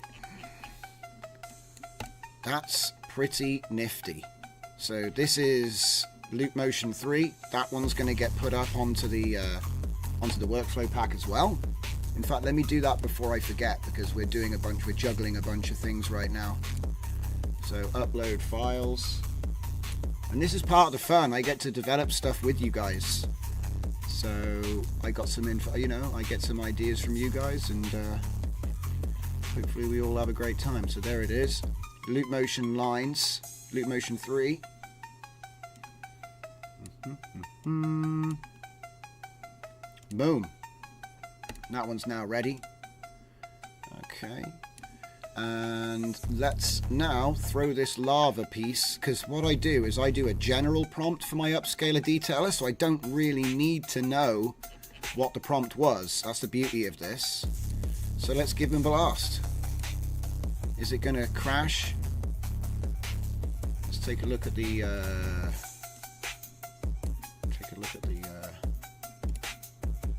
output. Loaded completely. Doesn't look like it's thrown any errors. Look at it go. Chunk, chunk, chunk, chunk. I love it. Look at it blazing through these tiles. 19, 20, 21, 31%, 25 tiles. How many tiles is it going to be? I think it's done it. Whoa, whoa, whoa, whoa. Where are you going? Where did it go? Where'd it go? Flow. Unit loader. Ah, we're loading the model. So we're going to be doing this with Flux Schnell FP8. So, you know, nice and accessible. See, that's the thing about Flux Dev. I love Flux Dev, but the thing is that not everyone can run it. So I tried to do more stuff with Flux Schnell. Pretty much all the workflows I have on Flux Pack, they're all running Schnell with FP8, because I realized that not everybody has a 4090 or can run it in the cloud. So I tried my best to release optimized workflows in this, you know, with this setup. Oh, and also I have a day 1 VAE, so they hadn't deleted it and renamed it Safe Tensors, but it's the exact same file. All they did was rename the extension. So if you have to pick yours from the list, you know, don't worry, it's just a little thing. Okay. But yeah, I'm super happy with that, with this workflow. This is beautiful. So we've got like slow, faster, fastest, fast, and then slow again, and then it ping pongs. And like I said, I don't know how long this is. Should we find out? Spoilers. Right, where are we? Output. I believe I put everything in the Xoda folder, and it's probably in tester configs.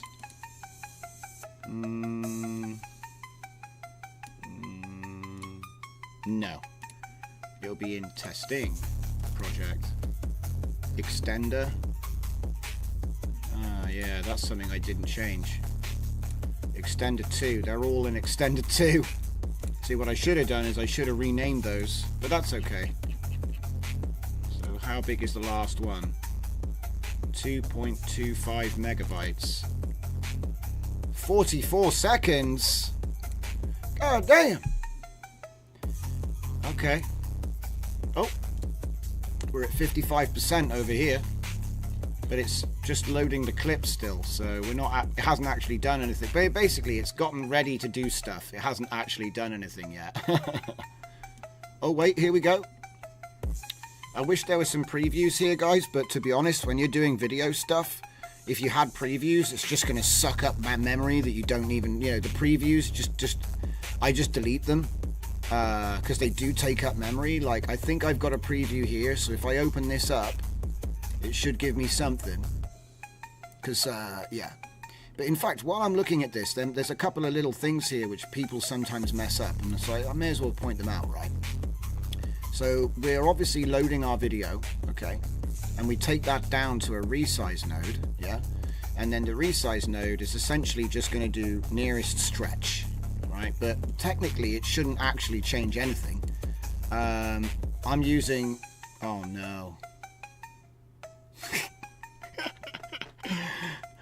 Oh no. This is going to get stretched into 16:9. That ain't 16:9. So it's going to look a bit weird. What I should have done is paid more attention, because I've actually already got it set up here, right? So instead of using this, I should have given the height and the width like this. In fact, I'm just going to stop it. Stop. There's no point. It's going to come out looking like someone sat on the video. Okay. So there, that's what I want. And don't ask me why in Comfy width and height is this way round, but in this node, height and width is the other way round. So it's a bit confusing, but that's the way it is. So yeah, what I do now is I'm going to take the details from the video, right, rather than from my aspect size node, which was about to crush the whole thing. But most of that was in the warm-up, loading the cold start. So now it's hot. We should just be able to fly through this. It's funny. So off it goes. It's actually pretty quick. And what it should do is it should give us the video at the end there. Now the reason that I've got a preview on the image on the LUT there, actually that should be on the color match, because the color match is what takes forever. The film LUT isn't that bad, so I'll just minimize that. There's no point. Okay. Alright, let's take a look at this guy. I'm enjoying this guy's repos. Let me just see what else he's got. I'm definitely getting this just for the fun of it. I can't, you know, I can't not.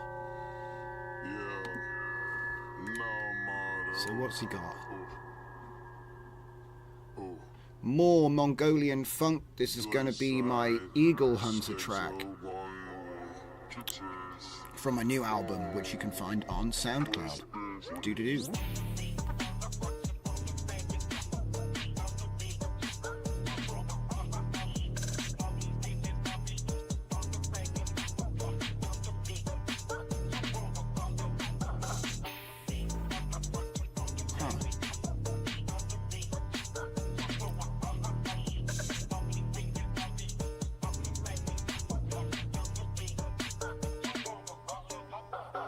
Interesting. He's got a lot of similar projects to me. This is very cool. Eagle Hunt used to be my Wi-Fi's name. Welcome, Christopher. Thanks for joining. And Tori, good day, 5 Below 5. I played with the workflow last night, but I couldn't really get any good generations of human faces. They keep warping towards the end of the video. Any suggestions? Yes. In order to fix faces, what we would use is Reactor. So let me just quickly show you what I've got to solve that for you. What we're looking at right now is... Oh!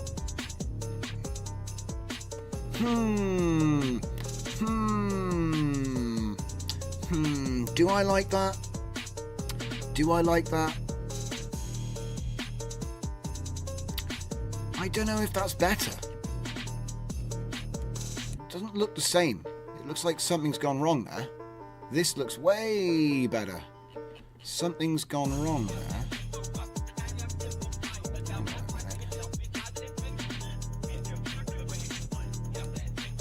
Perhaps I should have done stretch after all. Or perhaps...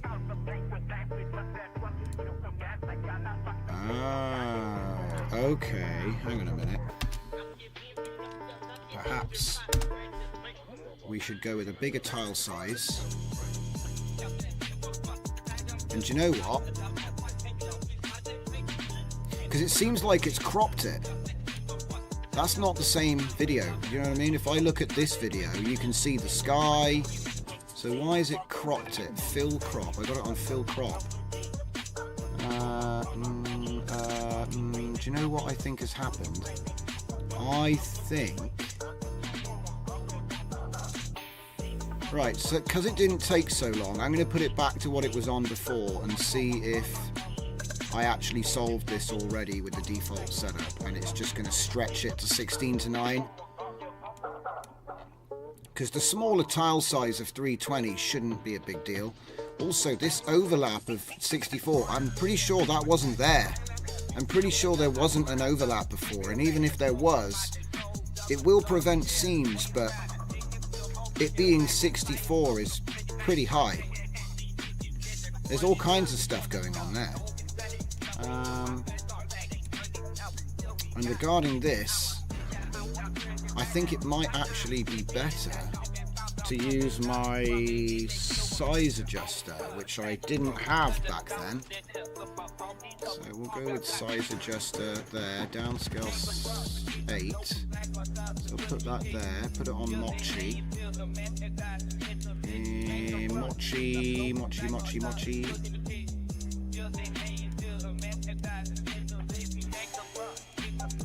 So we'll give that one a go first, and then we'll see what happens. Because my next port of call, because what this will do is it'll find the best aspect size, but it's set up for Mochi though, and that's going to be a really I need to add a new option to this node for the LTXV model, because it uses a slightly different maximum dimensions. Yeah. But then again, if I set it up on SDXL, because we're using Flux right now, which is 1024 by 1024. Yeah, so I'll queue up that one next and investigate that. Because what I'm looking for is the original image. Even if it's not as good quality, I'm looking for the original composition here. And again, it might be that this fill crop is wrong, but it shouldn't be cropping that much. Like this is, that cropped a lot. Oh, here we go.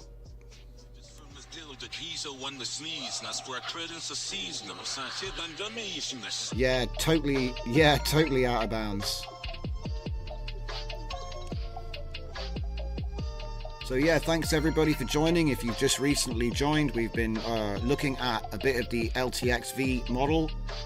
You'll probably know about the Xoda video pack by now. LTXV is probably the fastest local video generation model you can get your hands on. And we've been doing a whole bunch of research and just releasing everything that we learn. And I've added a whole bunch of new workflows tonight.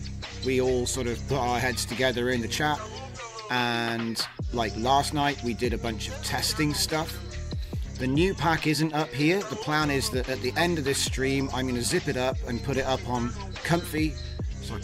Civet, and if I can just find it. But the GitHub is the most up to date.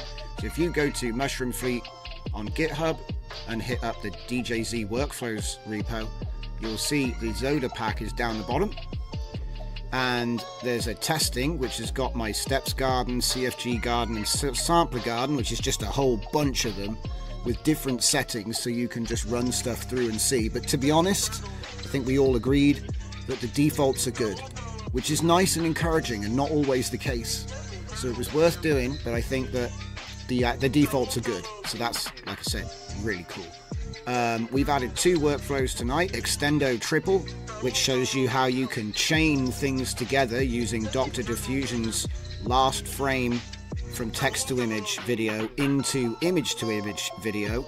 And we've learned about the limitations of that because the camera control in the prompt isn't very reliable. But then it's only a 2 billion model, you know, you can't have everything. It's so fast, you know, there's got to be a trade-off, and it looks like prompt following might be the trade-off. And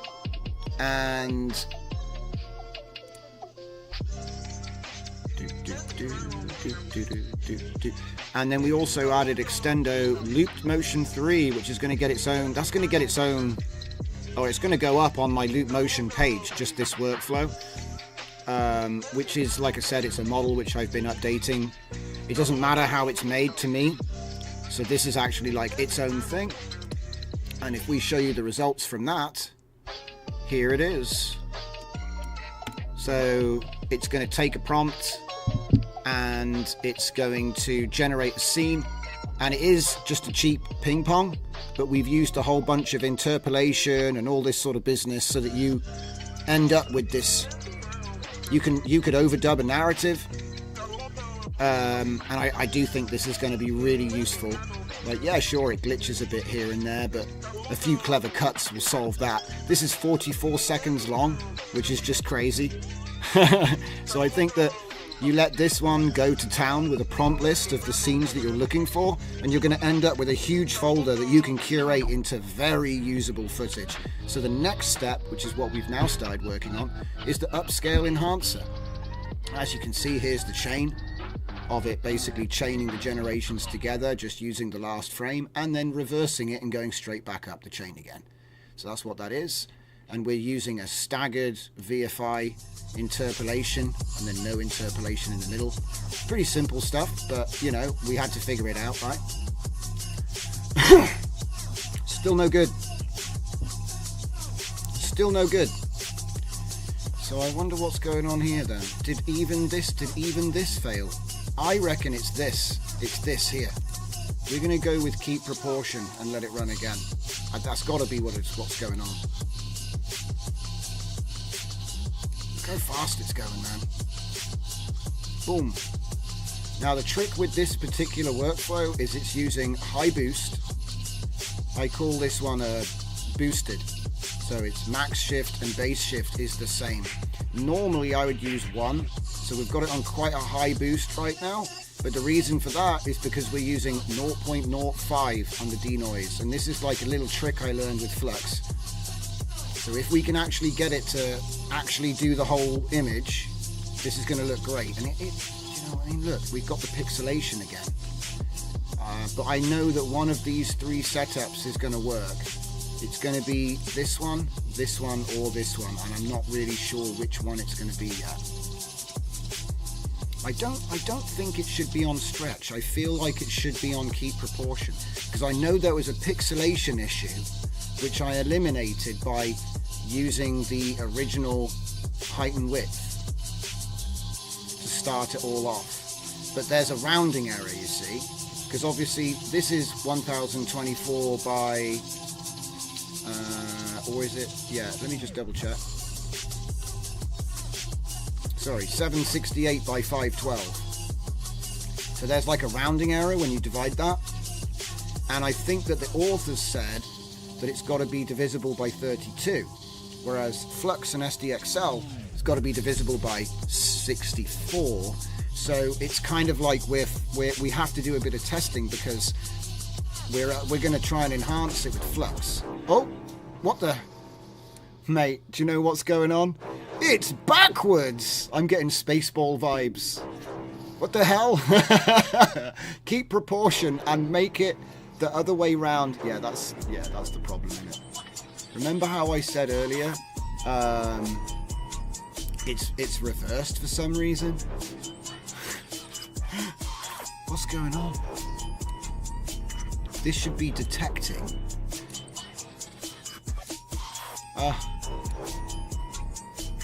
Yep.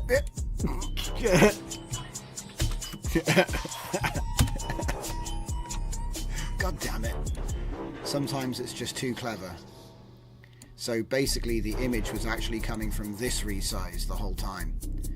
So for this one to work, we need to take the image from here, not from there. Like that. One more time. Yeah, phone backgrounds. Yeah, true. Phone background. I mean, to be fair, I mean, that is 16:9. I mean, it might not look amazing, but... Oh, do you know what it looks like? Right, I'm swapping over to the webcam for a little bit of a blast to the past. Okay, guys. Here we go. And... where is it? It's not that one. I'm still trying to get it sorted. Hang on. Ah, there it is. This boy.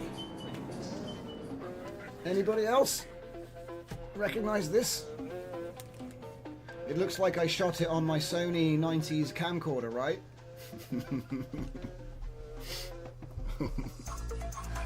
Literally, I was there yesterday, guys.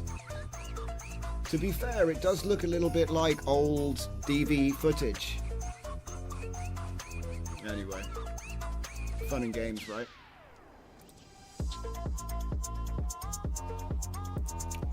So anyway, we're having a great time. We're trying to make things work, and we're going to get there. It's just a question of, you've just got to keep at it. Don't slow down. No brakes. The train has no brakes. We just got to keep going, and we'll get there. We will figure it out. Different hat.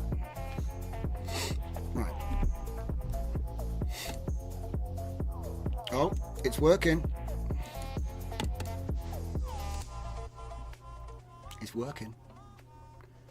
So while it's doing that and doing these can sometimes take a bit of time.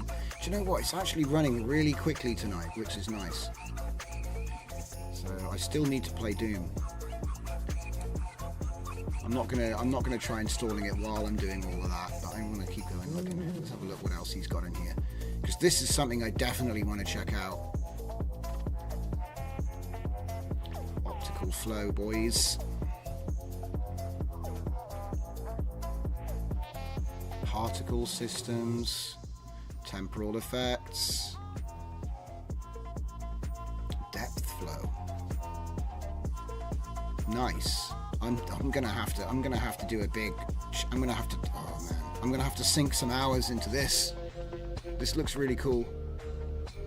Please don't do anything crazy to me while I'm streaming. Oh. Please don't do anything crazy. Okay, what's this? Drums, bass, vocals. Oh, that's cool. So he's using stem split. That's super cool, because I want to make an album for my, I wanted to do a video for my latest album and just put it all up on YouTube to demo. And I've been looking for a reliable tool that I can do that with. Because if I go onto my, I've just literally trained a whole host of style models for Flux, and I'm pretty sure that any number of these could work with audio reactive if I had the correct workflow, and I'm willing to put the time in. Come on, mate, it takes forever. Right, so glitch stick is an obvious. That's an obvious choice. Dueling demons is an obvious choice. Combining electron microscope with my fractal in a stack, that would be a good choice. Abstract chaos, obvious choice. And then not the true world as well. You combine not the true world with abstract chaos and you get some crazy stuff going on. And then you can even reinforce it with ultra future. So yeah, there's a lot of stuff going on there. Yeah, neon mutation is pretty good as a mixer. And photonic clothing. So yeah, there's so many of them. You just shove them all together, man. I think that would be really nice. I've been working on something lately called. Have I got it here? Let me see if I've got it. Ah, here we go. See, I've been working on this lately. It's like something I've been working on. It's taking a long time to get it finished. These are all Holy Bullet results. So if I open one of them up. Go full screen real quick. So we've got a bunch of like results where I've been mixing the models and getting to create these crazy images with Flux, and some of them just look like what do you call it? Some of them just look like photos, and like the way it works is kind of abstract, so I think a bit of audio reaction to control the strength of these things is going to work really well. Like some of it just comes out like sort of crazy photorealism, but that's because I'm using an even balance. Where's the math here? See, I'm using glitch stick 0.6, Gundam figure 0.6, and then the Holy Bullet. So that's basically any three good Lauras on 0.3, 0.3, 0.3. It'll work. So that's the idea anyway. Bit of a sidebar there. Let's get back to the fight. How are we doing? Hey, we did it. Now, it's not as sharp as I would like it to be, but the pixelation looks a bit pixelated to me. But let's just check what that resolution is at. So where are we at? We're at Xoda Flux Detail Flux. Let's check the folder. This is going to be Xoda because we're actually using Flux. There we go, Xoda. And put it on date modified. Should be Flux Detail. Flux Tools. I'm not seeing a flux detail there. Put it on name. Oh, I know what's happened. It's the project path. Test 5. Obviously. There it is. Test file flux detail. There, so that's the one. So let's just check it. What do we got? 1216 by 768. I mean, it was 768 by 512, so that means it's doubled. That's not bad. That's not bad. Not bad at all, considering we've doubled it. But I think we can do better.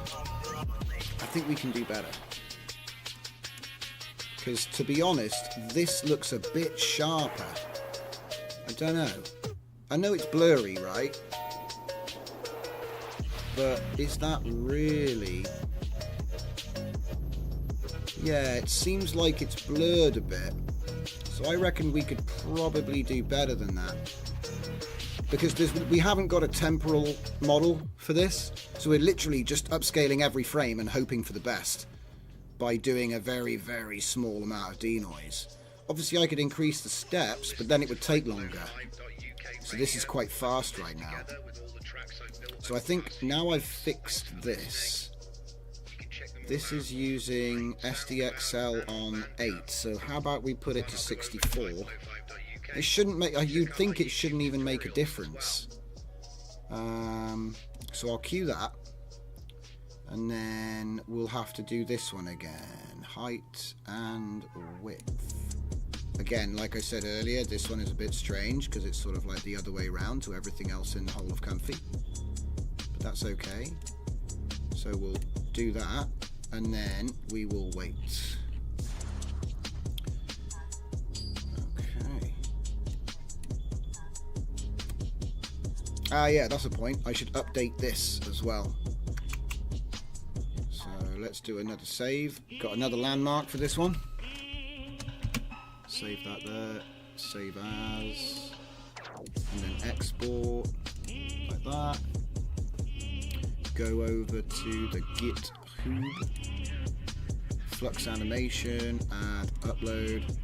See, I need to do a huge update for this workflow pack because of the amount of like, it just kind of got out of control. Like if I was to release a new Civit AI version, every time I put one workflow in the pack, it would just be like 1 million. That's one of the reasons why Civit AI is behind, because you can just add one file to GitHub and it's no problem. But if you want to do an update on Civit, it's a new version with new previews, and yeah, so I kind of have to let that one lag, which is a shame because I love Civit. I think it's a great platform, but just sometimes the way that is, it doesn't really work. Because I might make like 10 new workflows a day and they're all over the place. I mean, here we go, look, 24th. It's the 24th today, yeah? So this is all today. All these. Some of them are just versions, so they're not like release. They're just like, oh, I made a change and I've got a rollback. Okay, so that's been put in there. So again, but it's sort of like, do people know? Like I did put in my video when I showed this that you've got to sort of figure out which one is going to work for your project.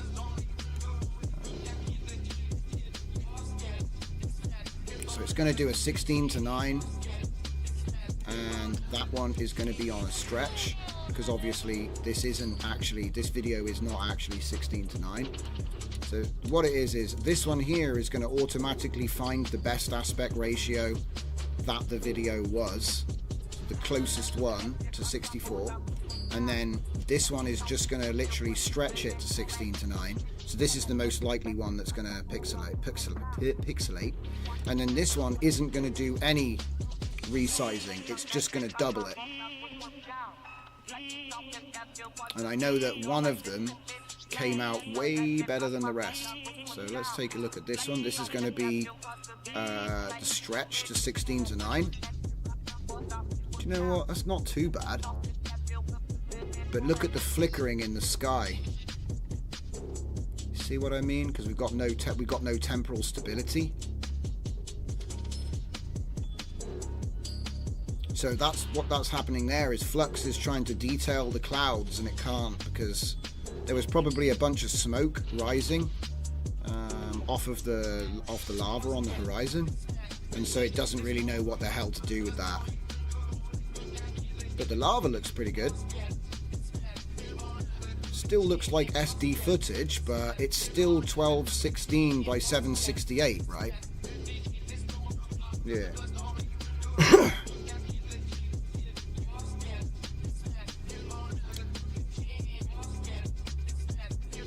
And obviously I'm just trying it out on a short video, which is I think like 1 second, 2 seconds long. So there's only like 50 frames to mess with, but this can process much longer than that. Oh, it's nearly finished. And it is actually doing color match, and it's doing a LUT for color correction. So it's probably going to make it a little bit darker and more contrasty. Ah, okay, look at that. So when we've matched, still got a bit of flicker, but that's nothing that you can't put through, like there's deflicker. You can get deflicker plugins to sort that out. But for doubling the size of your video generations, that's not too bad. I do find it kind of funny that it's like it's going to take longer to do that. Do you know what? Right, is it finished the queue now? Yeah, it has. It's finished the queue. So what I'm going to do is I'm going to take the opportunity right here to just compare it to what Premiere can do real quick, okay? Because obviously Premiere could just make it bigger. So let's see what it can do, right? I always like to do everything in comfy, guys, okay? But you've got to have a baseline to compare with, right? So let's go with a new project. We'll go with LTXV. It's on the other window, I'll drag it over. I'm just grabbing stuff. So where are we? We're going to want to get... We'll try the lava, obviously. But this is actually output from the detailer, so I'm going to want to use something which we've actually generated. That one looks good. There, maybe, this one. It looks like an ocean of sand though, that one. It's not really very good. Oh, that's because it was the wrong CFG. There we go, that one's looking pretty sweet. Okay, so skip. Right, the cursed Adobe enters the arena. So, I'll just drag that in there. Alright, so obviously this is not going to be any good because we need like a bigger composition to work with. So let's just go with a sequence. We'll go with just a standard 24 frames at 1080, which is way bigger than we need, but shove them in there. We'll keep existing, and then we're just going to do what I call a dumb upscale, which is just 200. There you go. Okay, and play it back. Yeah, look, see, it's immediately crap. It's just blurred everything out. Now, you can get around that, obviously. Bit of hiding. Nope, it's AI. Okay, so we're going to want to go with optical flow. We're going to do hardware encoding. We're going to do maximum depth, maximum quality, and we're going to say dumb upscale. Okay. Export that. And you know what? While we're here, let's just dump this one and open up the Premiere Beta. Yeah. Because they've got an AI extend they just added like a week ago. And this is probably a good time to put something to it. So, okay, let's go to JCam. Oh, we're on this screen today.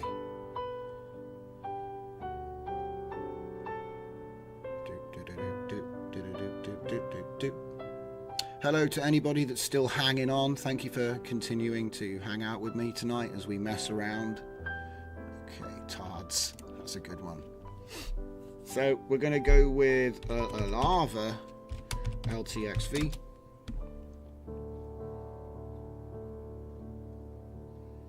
And get rid of your demo footage, mate. Alright. And downloads. So there's my video for the comparison. I'll just chuck that in here. So give that a playback. That's what it looks like. 768 by 512. And then I do the same thing again. So new sequence. And we're going to go with the same 1080p standard sequence. Throw in this bad boy. What do we got? Keep the existing, because otherwise it will put it back to what it was. And then just as I did before, we're just going to do a dumb upscale like that. Now it should the sequence settings should be already on optical flow, but let's just make sure. It should already be set to optical flow somewhere. Okay, maximum depth, maximum quality, GPU acceleration. Yup.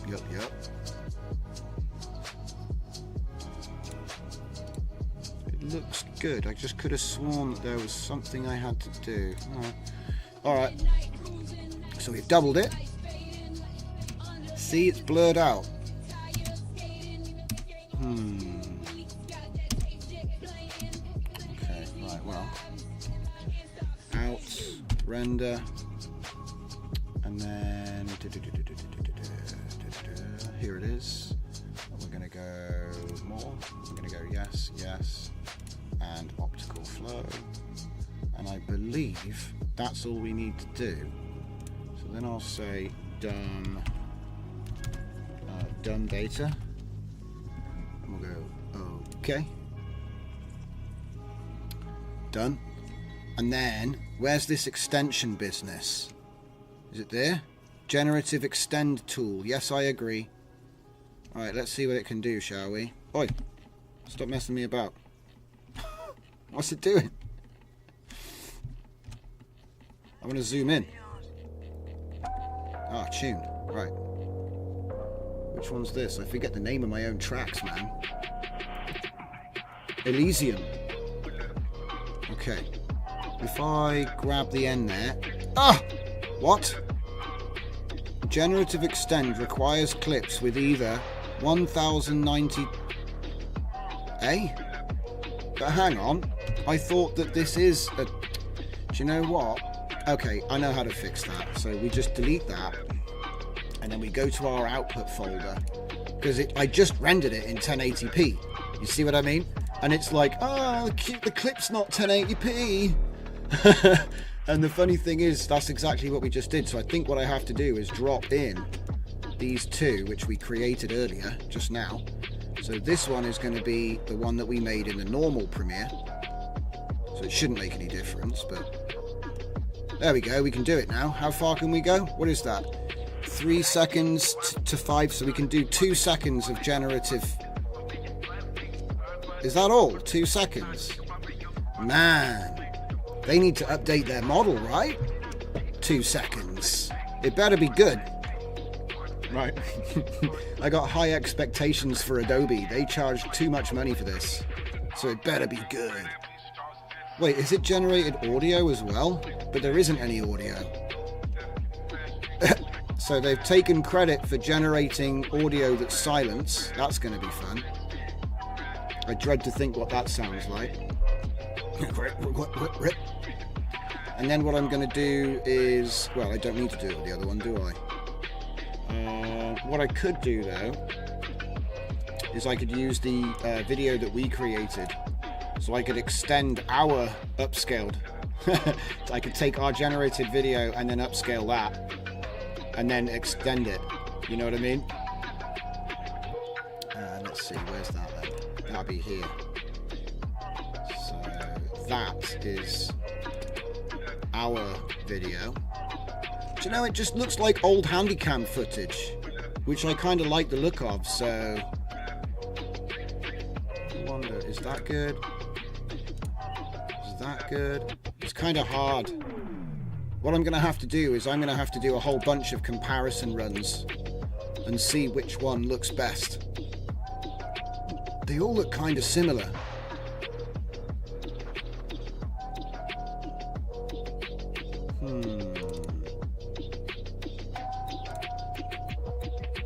Come on, show me the vertical one. See, if you're making like TikToks, it's actually good. Upscaling video is always better in After Effects. Yeah, you're 100% correct, mate. I just wanted to have an excuse to try out this, which I don't know if it's even in After Effects yet. Oh my goodness me, did you see that? Look at this. AI. Oh no. Oh no. This looks really convincing. And then Adobe AI. Oh no. It looks really bad. I wanted to see what the Adobe AI would do with it. And it made it look like the surface of Mars or something. And there's like blancmange and jelly. It's like jello and tomato ketchup. I mean, hey, you know what I mean? They tried.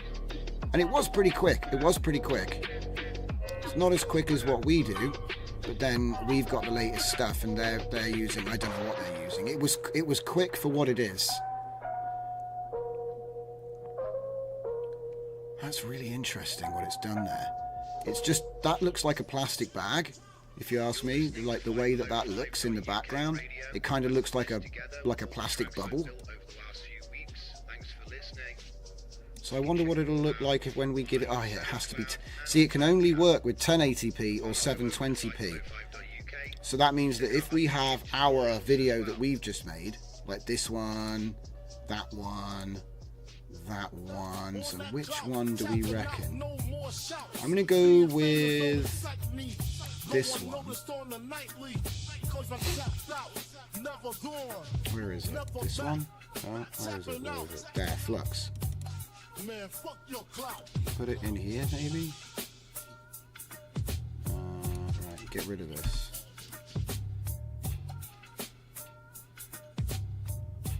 So you can already see that it's pretty big, you know?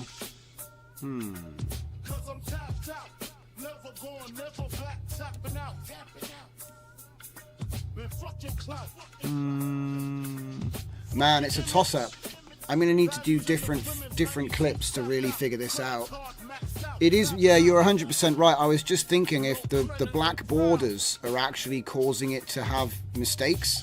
Do you know what I mean? Like if you have black borders with generative fill and you were to select the whole page and say, oh, just make, you know, it's going to, I'm actually affecting the results. It's not a clean test.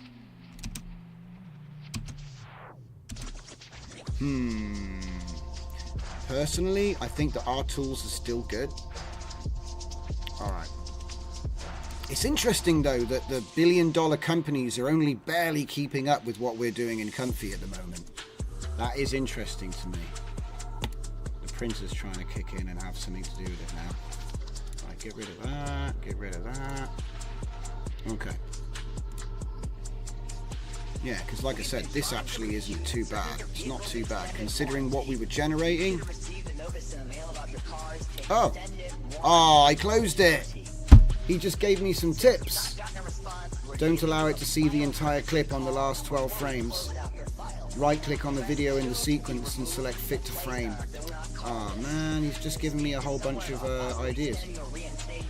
Clip the clip and only use 0.5 of a second of the previous frames. Interesting. Do you know what? I will open it back up just to mess around. Why not? You know? Why not? Ah, oh, crap. That's not the beta. I need the beta! Go away. Let's try it.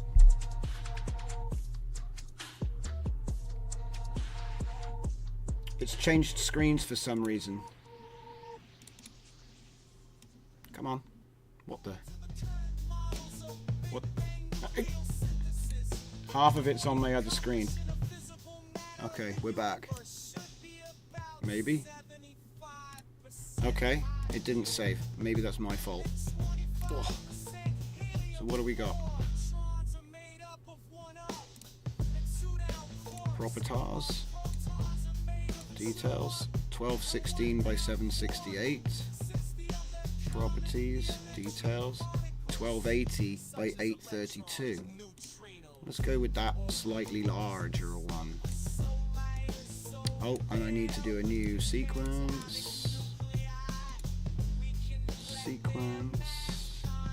Go with 1080. Put that there. Keep existing. There's my clip. Okay. And then what was it you were saying? Right click. Fit to frame. Oh wait, no, you said there was a button for it. Right click video, select fit to frame. Oh, there we go. I've never used that. There it is, fit to frame. It's still got some black bars.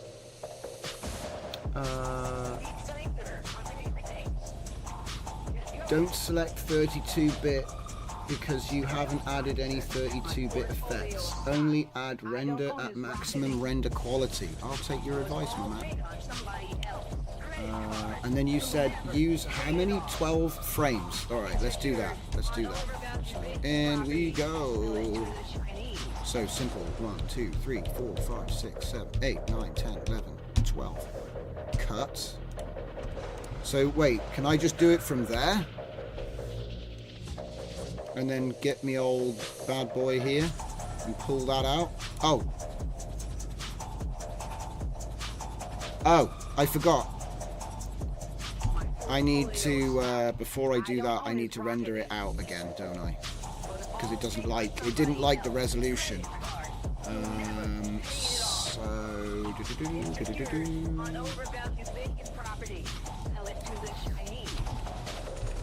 Render, re-read.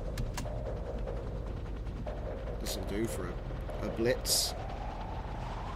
And then we get the thing. We've got render error. Here we are. Get rid of this guy. Put him in there. And then I think that the last frame is black. Yep, so we'll cut that off. And then 1, 2, 3, 4, 5, 6, 7, 8, 9, 10, 11, 12. He's like, wait, stop, slow down, stop. stop, what are you doing? Ah! It needs to be more than 3 seconds long, it's saying. He's like, wait, don't do that. That's okay, it's okay. The thing is, right, it was complaining, if I use the original image, it was complaining that the resolution is wrong, right? So what else do I need to do? Am I doing something else wrong here? It doesn't support the resolution. Nest the clip. Okay. This is just a normal clip again. Hang on, let's do it again. So fit to frame, and then try this instead. I'm all ears, my man.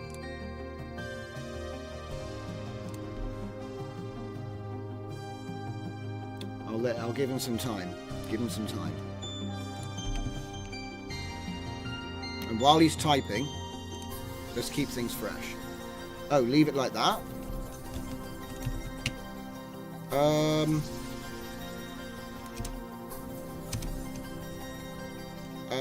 But I can't extend it because it's not the right size or long enough for some reason. I don't know. It's very strange.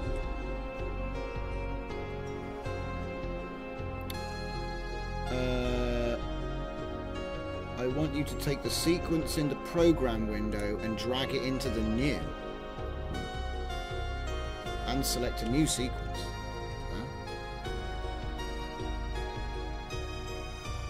Take the sequence in the program window. Huh? Now you've lost me, mate. This one. See, there's going to be a lag as well, so it's not very helpful. It's going to get a bit confusing.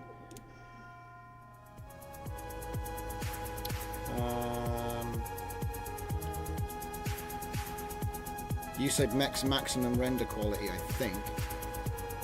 Wait, what? The lower right corner of the project window. Oh, okay, so you did mean here, sequence settings.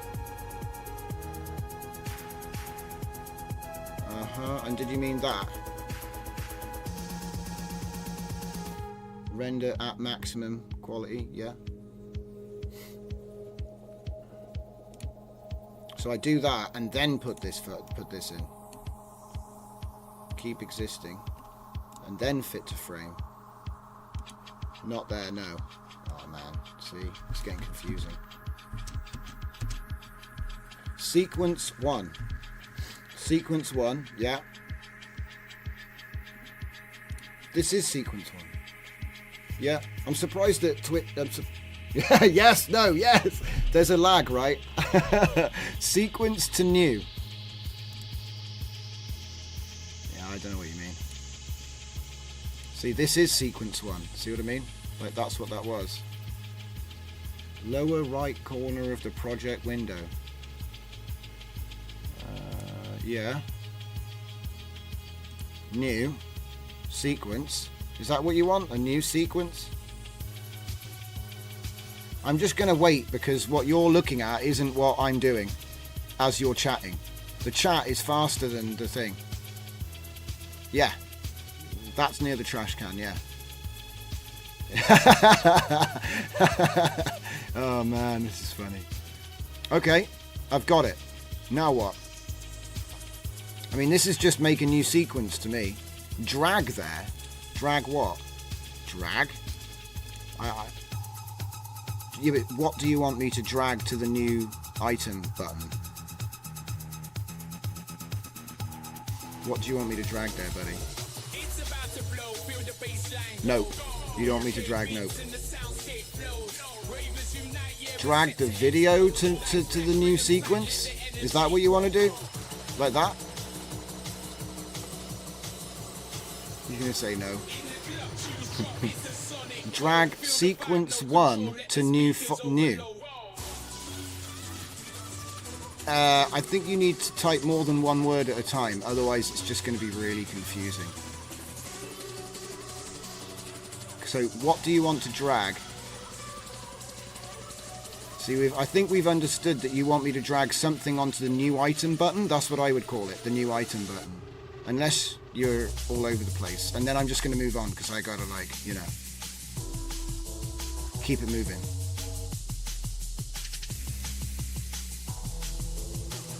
Because we've now got multiple sequence 1s. You know, like I said, I'm just messing around right here. Drag sequence 1 to the new window. Do you mean the new item button? Because there is no new window. The new item button, right, cool, okay. Communication is key. So we got multiple sequence 1s. Yeah? So what does he want me to drag there? I'm going to scroll up into chat just in case he's actually said what he wants me to drag. I want you to take the sequence and drag it to new. Okay, so drag sequence to new. How is that different from dragging sequence to here?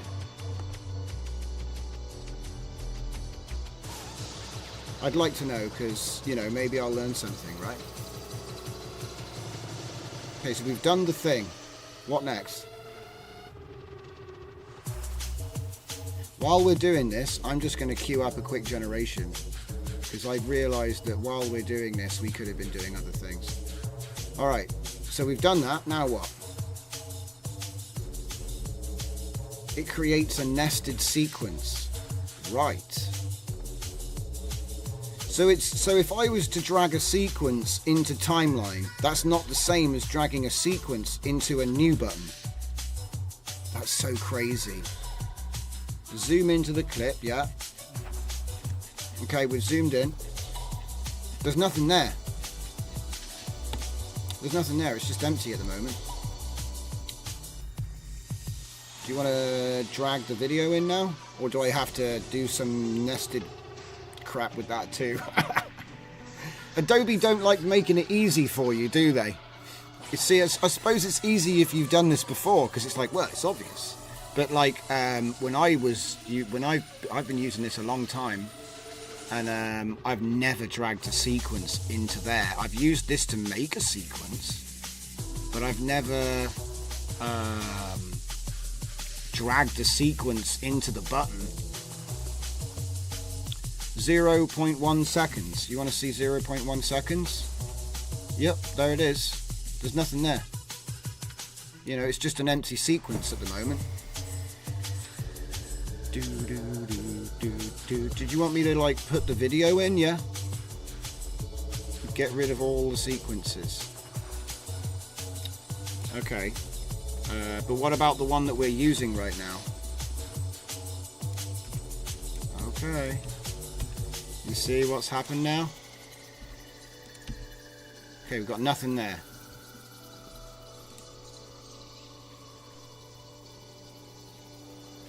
Yeah, I know, it's just an empty sequence, right?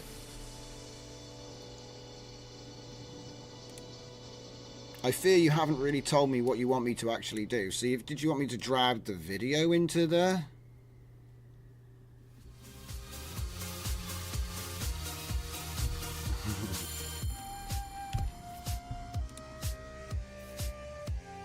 Import clip.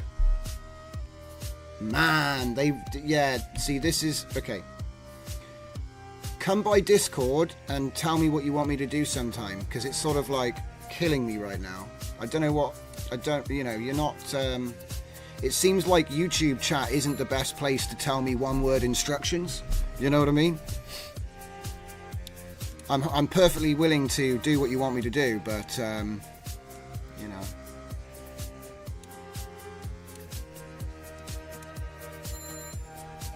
Import. Now drag that sequence to a new item button. Man, this is overly needless. Right, so it's yellow. I think the yellow means that it's doing what you want, right? Does that mean it's doing what you want? Because it's yellow? Normally it's not yellow. I'm assuming this is what you've been trying to get me to do, yeah?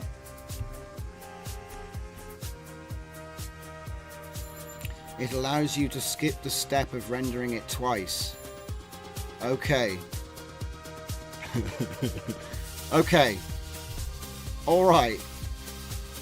What were we even doing? It won't let me do the thing still.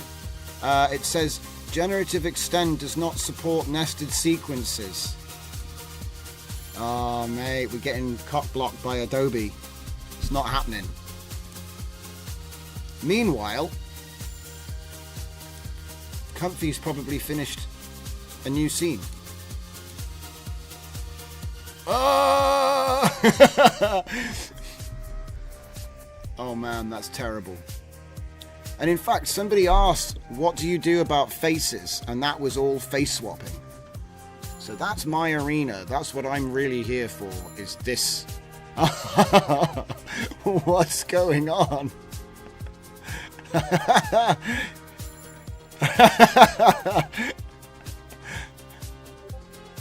Oh man, this is some good. This is good. Hang on. I need to get my kicks. See, that's really bad. And then they're all gonna, yeah, we're gonna start again. You can't even fix that with face swapping. That's so bad. See, these faces could be fixed.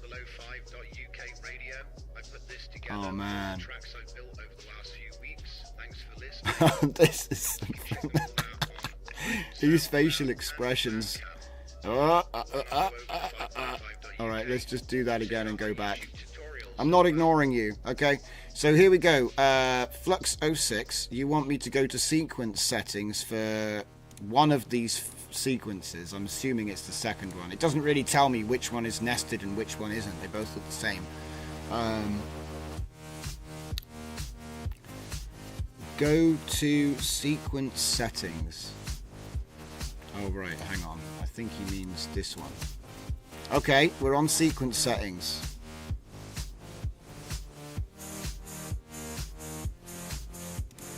Render? Is that what you're trying to tell me to do?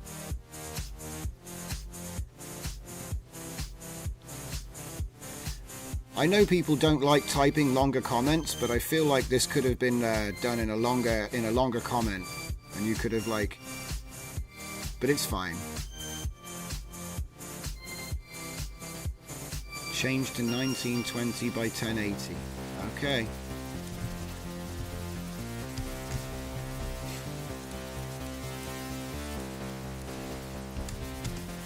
Okay, done. Is there anything else you want me to do here before I close it?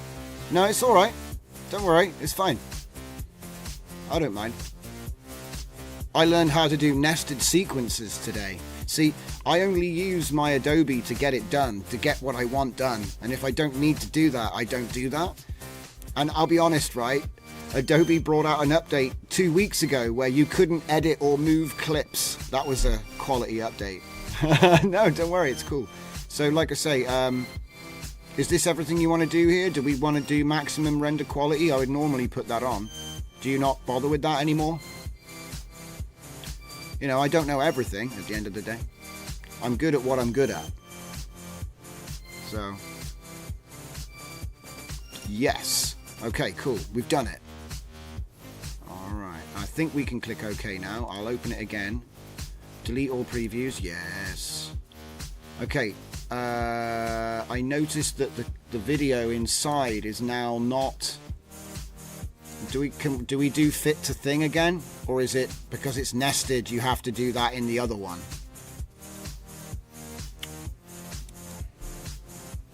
I feel like that's probably a good question. Do we do fit to frame or fill frame? Which one? And I appreciate there is a delay, so scaling video. Yeah, and that's what we're doing, right? Anyway. I mean, how's that looking now?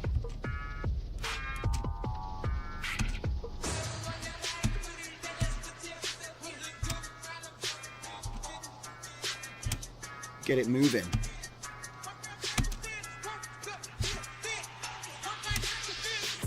I mean, it looks about the same. I mean, I appreciate it probably is a little bit sharper. Yeah, it probably is a bit sharper, to be fair.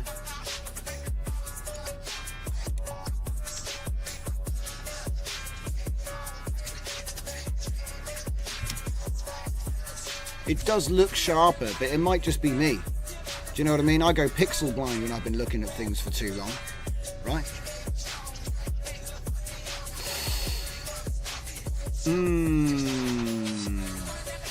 So would you not be doing fit to frame now? Would you not bother with that? Asking for a friend. Scale the clip up. Right, so you're saying use the manual controls here, yeah? Like that. Just take it all the way to the edge. No black bars. Yeah? While you're waiting to reply, I'm going to keep it moving and check what's going on with my generation here. Is that convincing? It's in slow motion, obviously, but what I could do is I could increase the playback speed. We might just pull this in as well next. This might be a good idea to pull one of these in. Be a little bit more interesting than just looking at the same lava clip over and over again, right? So let's see if we can figure this out from the top. You're gonna go, don't go nuts, alright? Get rid of it all! I'm getting rid of it, alright? I'm gonna drag the clip into the thing, and then drag the sequence into the thing. Now it's nested, and then I'm gonna edit the sequence and see if I remembered everything that he told me to do. So this doesn't even, we haven't even put this through my upscaler in Comfy yet, yeah? So it should give us something to compare it with, is what I'm thinking.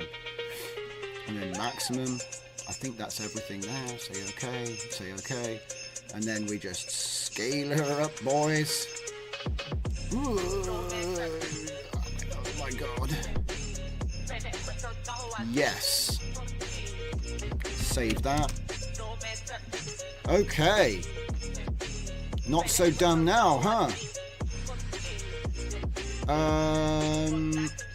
You can't do it with a nested file. It already said it won't let you extend nested stuff. It says doesn't support nested. But don't worry, you've given me a much better way of upscaling the thing in Photoshop, right?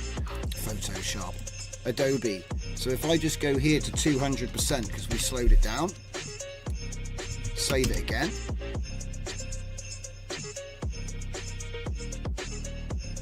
Ooh, got some really freaky motion going on. But that's cool. Now it's going backwards. You can really see it going backwards. It kind of works with a tide, but waves don't go backwards like that. They kind of come in, crash, and sloop back. But yeah. Don't worry. That was a worthy little thing. I know it was a bit of a detour, and I'm sorry for everybody if it fried your brains with the sort of back and forth we were having, but I was learning, so you know, you got to do it, right? So we're going to say Adobe scaling. Okay, so that there. All right, export.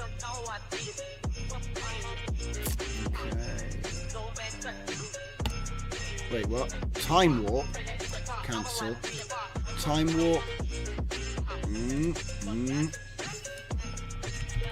I was just about to close it, but I think no, it's not in there. So I'm guessing you have to either add that or they've hidden it somewhere else. Yeah, maybe you have to add that.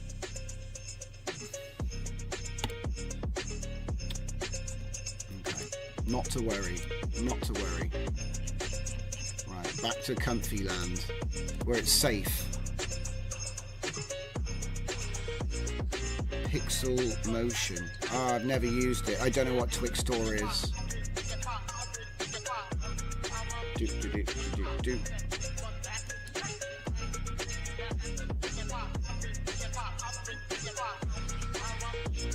Okay, so that's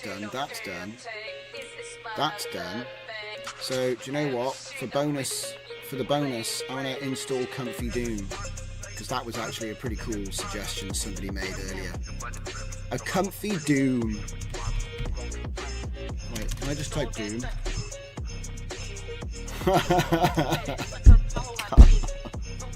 Come on. How is it conflicting with something? Huh? So it's already in something. Oh well, whatever. Let's just... Oh, wait a minute. Let it finish. Yeah, I've never used that. I don't know what that is. So if I said Adobe Pixel Motion, if I Google it, will it come up with something? Pixel Motion is a feature that is used to add artificial motion to a sequence. Natural motion blur may not have been captured. Huh. That's partly why I use old cameras. Hang on. Give it a sec.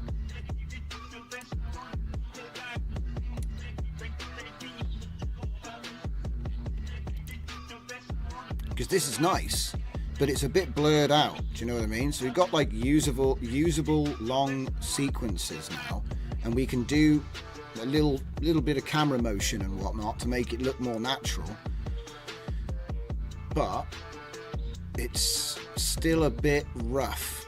Okay, so what we were doing for the benefit of people who may have just joined is we've been experimenting with throwing it through Adobe, so we've got something to compare it with, because it's all very well and good, you know, doing detailing with AI, but what about Adobe? Oh. Yeah, I prefer optical flow, I'll be honest, but I appreciate they do different things. It's a bit like the difference when you've got like Film and Rife. They're also different, but I just imagine that basically they've got their own, like an internal model which they use. Go to here, and then get the thing open. Not that one. That one. Grab this latest video here, and then repeat the process. So I think you said drag it on there, then drag that on there, then change the sequence, put it here to 1920 by 1080, not 1850, my goodness, like that. Then put that on.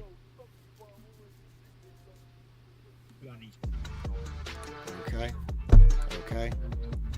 Go to the end, press out, select it, upscale it, because yeah, we want to see what's going on. Go all the way. It's just going to get cropped, but that's okay. And then save it, render it out.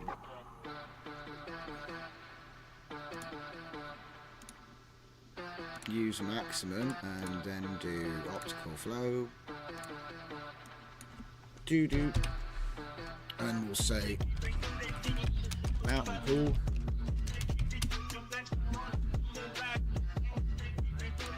Pixel motion in After Effects. Well, maybe we'll save that for next stream, because I don't want to like melt too many people. You know, with the step-by-step in Adobe, because a lot of people haven't got Adobe and they use Comfy for that reason, you know what I mean? But certainly I enjoy it. So there it is, rippling away, moving like that, and then obviously we've done a bit of I think maybe 200 was probably too much, so how about 150? Does look a little bit more natural like that, actually. I think that it's going to benefit a lot when the camera moves. We got a little bit of an artifact. I think that would get fixed by my upscaler enhancer. So maybe a two-step process, because we've gone from 768 by 512 up to 1920 by 1080, which I think is like 4x, and that's quite a bit of a struggle, you know what I mean?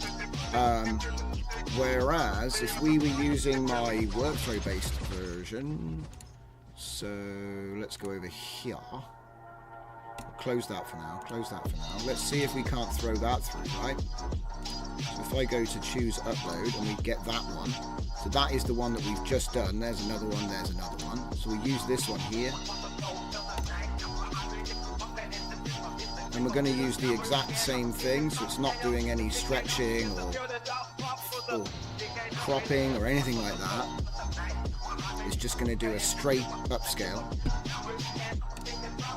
Let's see how we get on. Is it going to have to do everything again? Are we doing a cold start here? Nope, it's good. I think it's good. Or is it? No, it's a cold start. So for whatever reason it unloaded the model. I think it's probably because I did a generation here. Yeah, when we generated this, it's obviously unloaded Flux, so it can load the model in. But hey, you know, it's got to be something, right? So there'll be a small wait while we wait for that to come through. But other than that, that's good. And so anyway, just to pick up on where we were at, the animation detailer, there's a new updated version 50, which is the one that we're using here up on the GitHub, and then also all of those new workflows. So I think what it's probably time to do is push that to Civet. So let's just do that. We'll have a bunch of videos we can use for the new release, so we'll go with version 2. Hoping that they're going to add the category for this soon, so I'll be able to actually list it as what it is. There it is, LTXV, right? Okay, and then what I'm going to have to do to keep this up to date is essentially I gotta download my workflow pack. Again, this is why it's a bit of a faff, but I'll do it just for that one section. So extract it.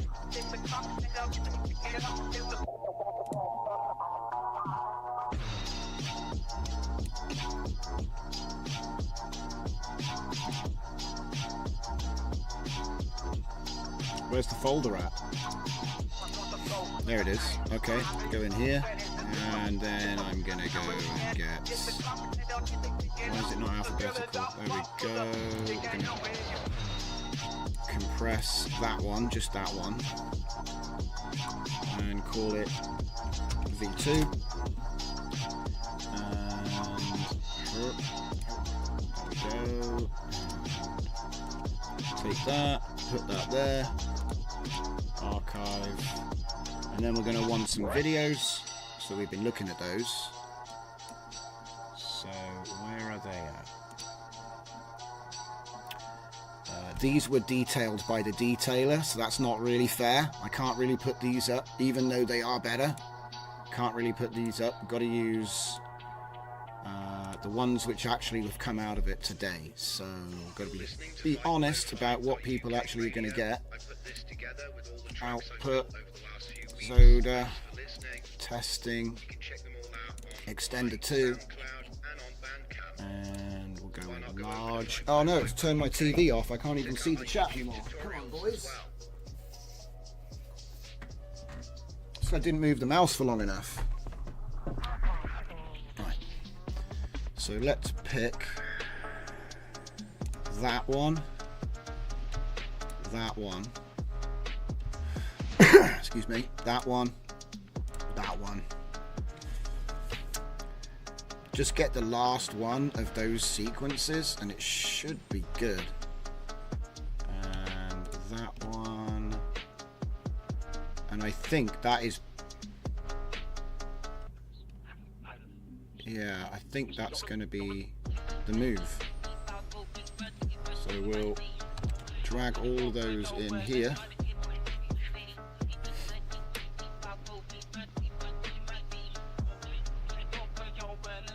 Yeah, do you know what NC said? Do you know what NC?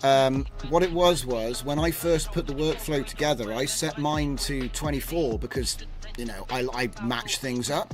But what happened was, so yeah, just like you said, I'm using 24 to combine, but I'm using 25 on the conditioning. And I actually found out why. There's some metric that they use where it's like 1 second plus 1 frame. So I think it's to deal with an overlap. I think that's what it is. You add 1 frame. So it's like, you know, like for example, 24 times 2 is 48, but you select 49. So it's whatever it is, whatever the frame rate times seconds, or, you know, whatever it is, it's plus 1. So for example, check this out, right? So it automatically does it for you. Look, it's plus 1. 3 seconds, it should be 72, but it's plus 1. So I think that's why they've done that. You see what I mean?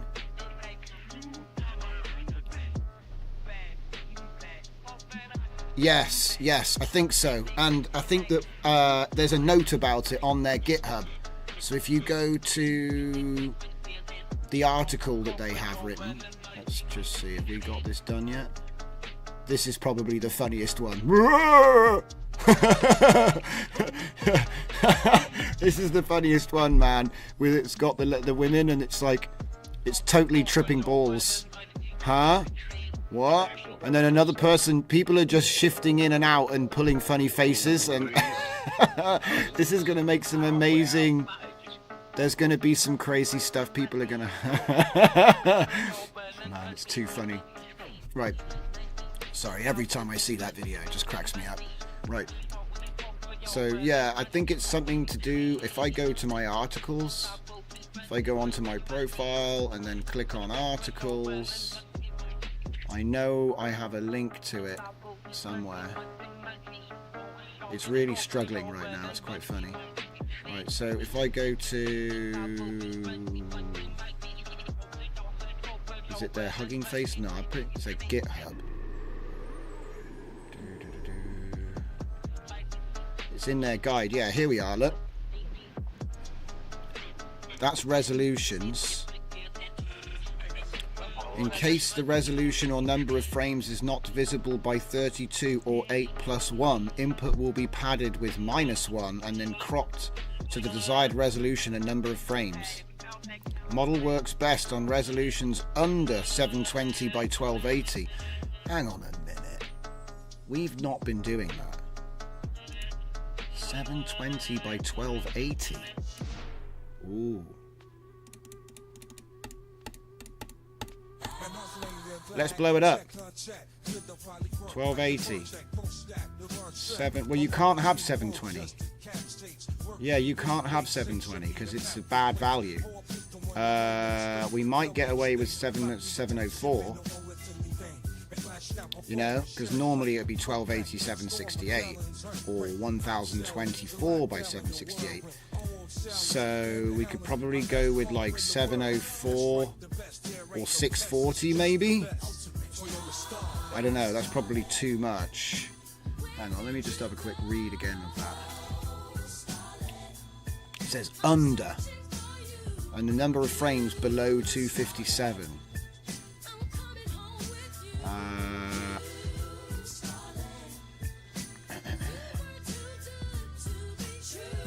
Okay, I got a simple math quiz for the old Claude again. Let's go math quiz. Suggest values for height and width which are divisible by 32. Oh wait, no, height. Yeah, suggest a value for height when width is 1280, which must be divisible by 32. Let's just let him figure it out. They probably trained everything on PAL. Yeah, you're probably right. Let's have a look. That's one of the reasons I love my retro cameras, by the way. PAL is a beast. And also, everyone forgets, PAL isn't square pixel. I mean, I'm sure you guys probably know that, but for anybody watching, a little bit of trivia, PAL and NTSC, neither of them are square pixel. So that means right down to the pixels, they're not square, they're like actually an aspect, every pixel has an aspect ratio, if you want to put it like that. So yeah, and obviously everything on a computer screen is like square pixel, usually. So in fact, if you go into Premiere, it'll tell you what it is. I'm pretty sure. If you try to reinterpret the footage as DV. In fact, I didn't even try that. That's something which is a great idea. Oh man, why didn't we think of that? So this is not Premiere Beta, by the way. This is just Premiere. So if I just take one of these beautiful videos that we have made in Comfy, there it is. All right, now in fact, you know what? Get rid of this. Get rid of this. Get rid of this. Drag it in and let it match. Okay, so there it is, right? Because you've just hit on something actually quite interesting. So, right, kill that. Modify, interpret. What if it's not supposed to be square pixel? I never even thought of this. I have to do this with my camera all the time. If it's PAL DV that they trained it on, it might be 1.0940. And if it was trained on widescreen, which I think it is because they're using 512 by 768. Hang on a minute. Well, let's just do it on widescreen. I doubt it is, but let's just try it.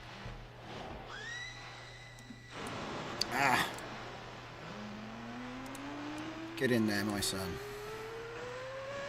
Change the settings. Yeah, it's not white. Wait. No, it's not widescreen. It's just normal DV footage, isn't it? Okay, I've never even thought about this. Right, go away. There. This is what I use for my camera, see? And it actually makes quite a big difference. change it again.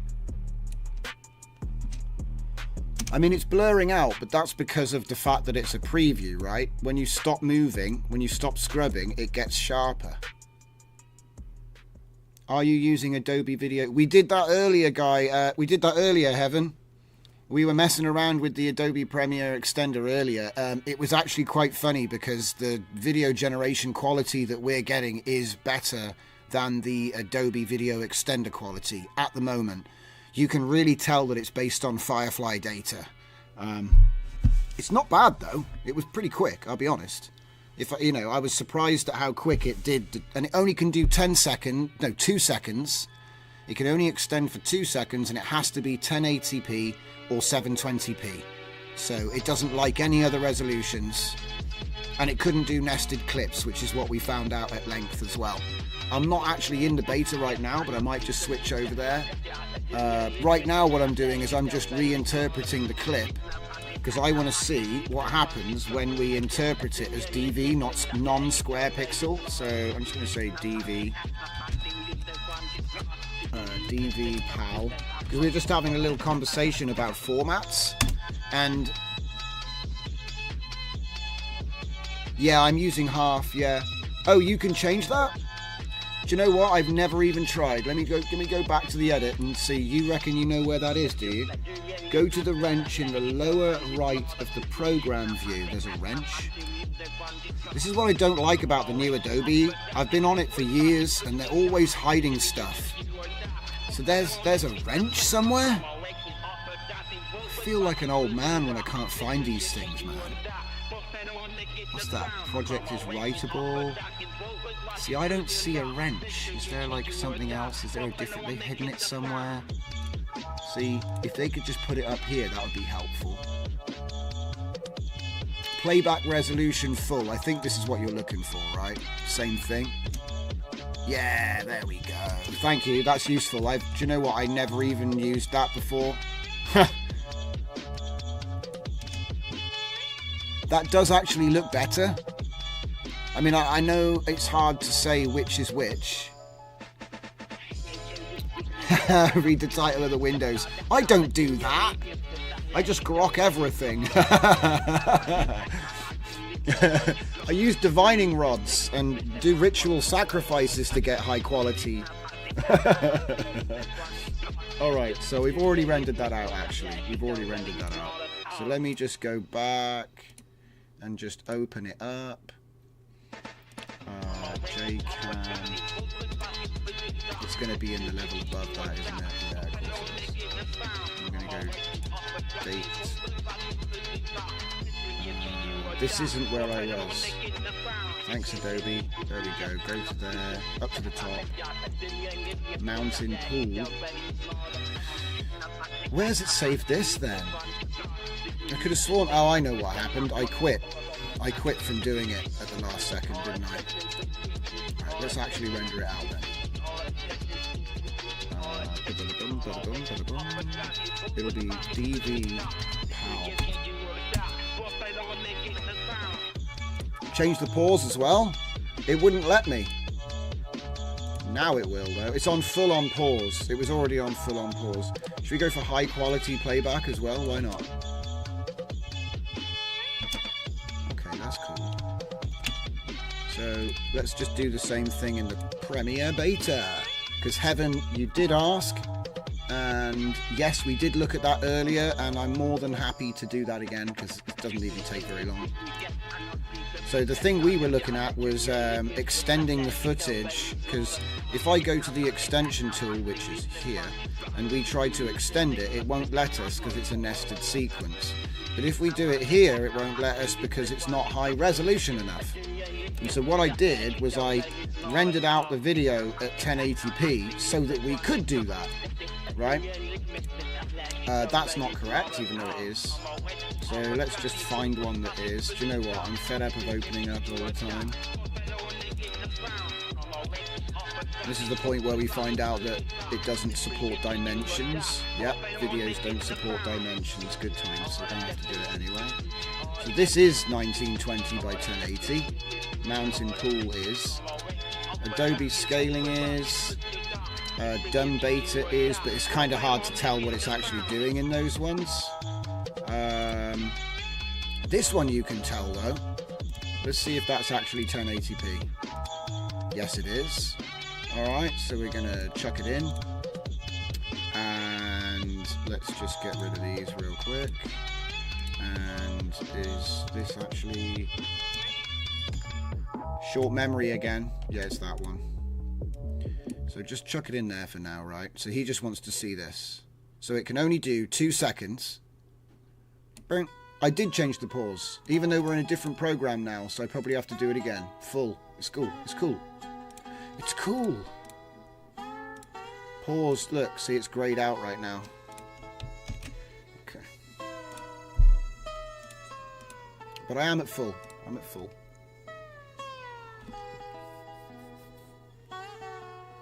Yeah, don't worry, NC, I have changed it. Yo, Electro Lab. So PAL is 25 FPS standard, NTSC is 30 but less lines, TV standards. We are in the future. That's correct. Yeah, none of it's really important. Hang on a minute. I'll have you know. Do you know what? Right, I'm going to show you something. You see this? This was filmed on a PAL camera, and I deliberately did this because I love how it messes things up. It messes everything up. And then I put myself over some fake TV static and let it go with the VCR blur line. Isn't it cool? It's just me sitting in my chair like right now. That's the idea anyway.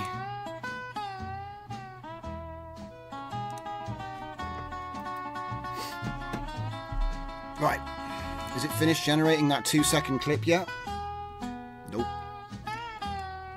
Oh. Oh. It'll get there, guys. It'll get there. Alright, so let's see how my Comfy is doing, because obviously Comfy's been doing this too. So let me find you a suitable height and width for 1280 that meets the divisibility requirements. Since it needs to be divisible by 32 and should be less than 720, let's find the appropriate value. So the closest value is 704. Do you realise how that's what I said? Remember I was sat here going, I reckon it's going to be 704. But then I was like, maybe 640, and then I thought that doesn't sound right. So then we went and checked, and yep, 1280 by 704 should be good for optimal performance.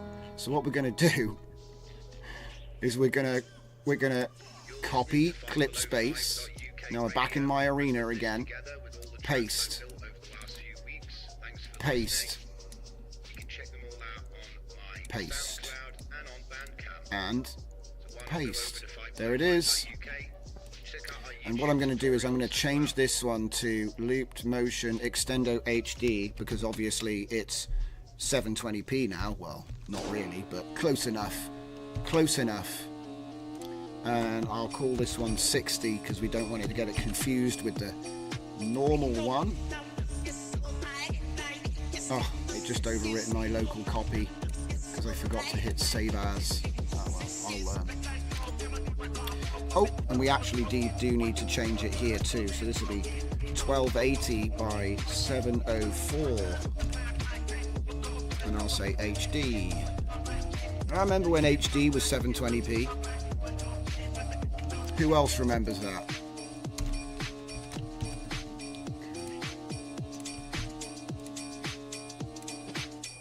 For the longest time, 1080p was actually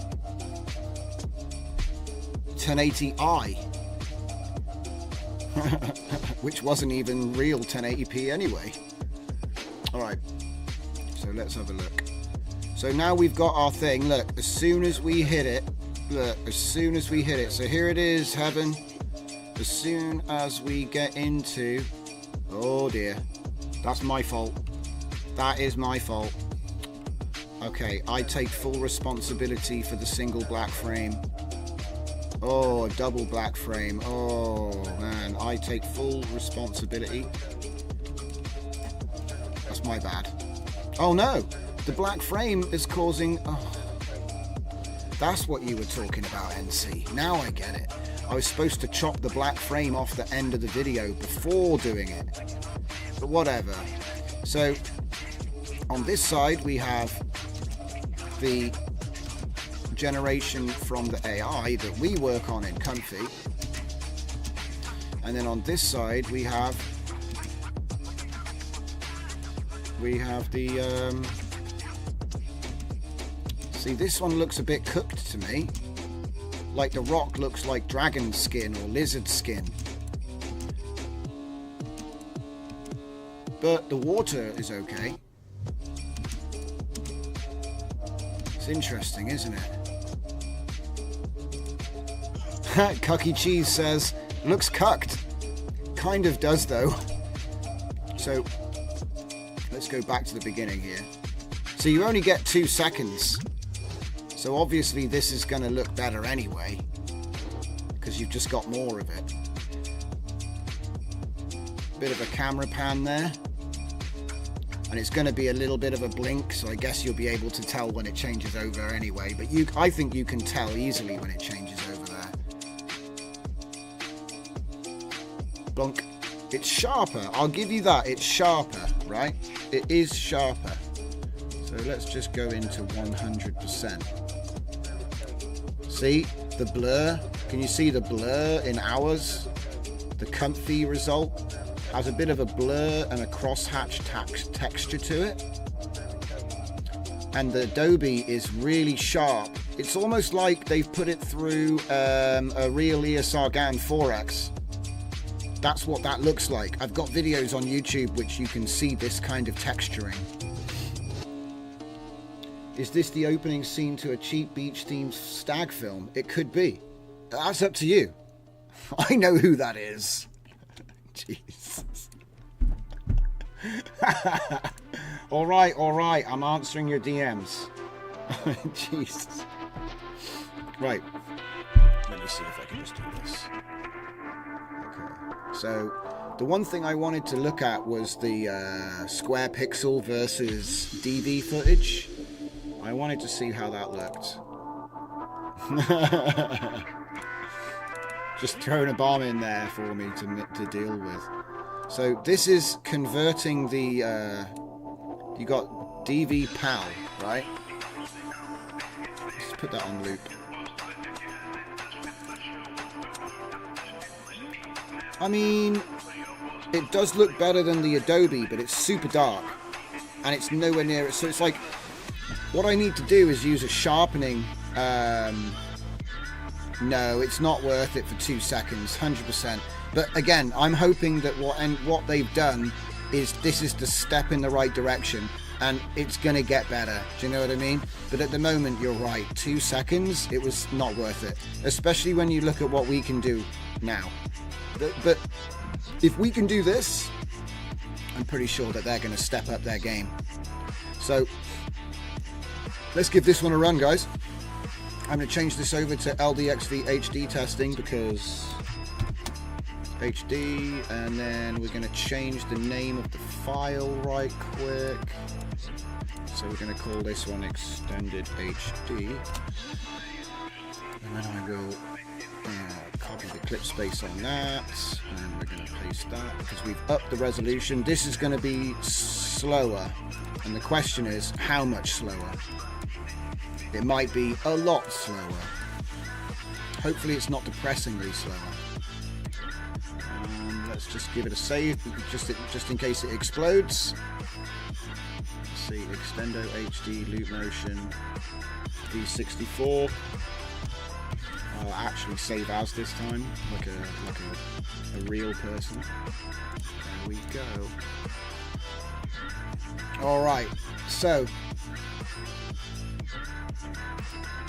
now it's time to hold on to your butts as we more than double the resolution of this super fast model and keep an eye on the speed, because I got a pretty solid idea that it's actually going to be slow. So what's happened? A man with greying hair, a beard and a grey shirt looks down and to his right, then turns his head to the left. The camera angle is a close-up, focused on the man's face, lighting is dim with a greenish tint. The scene appears to be real-life footage. Okay, let's see what it does. Loop motion 3, go. Obviously we're doing a cold start, so it's going to have to actually like load everything up again. But hopefully it's not that much slower, right? I mean, that's what remains to be seen. So let's just do that, keep that there. We can actually see it on the screen. Yep, yep, yep. And now I will disappear again.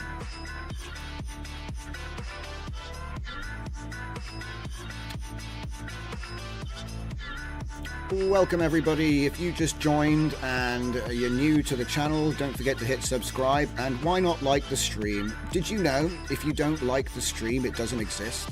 It's a fact.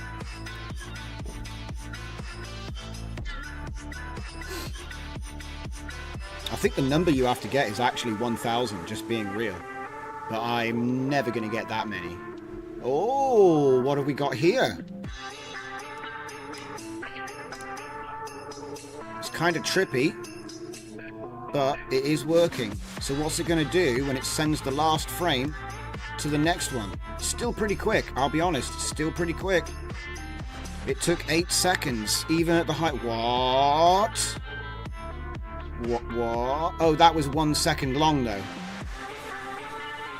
What? Where? What? No, that's... Hang on.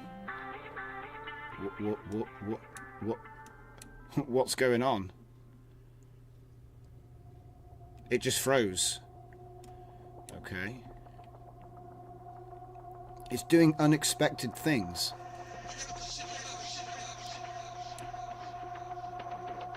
And then oh, so that must be the end of the video then, I guess. Oh, what the heck's going on?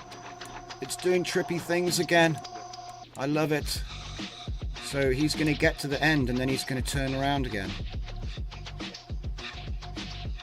Okay.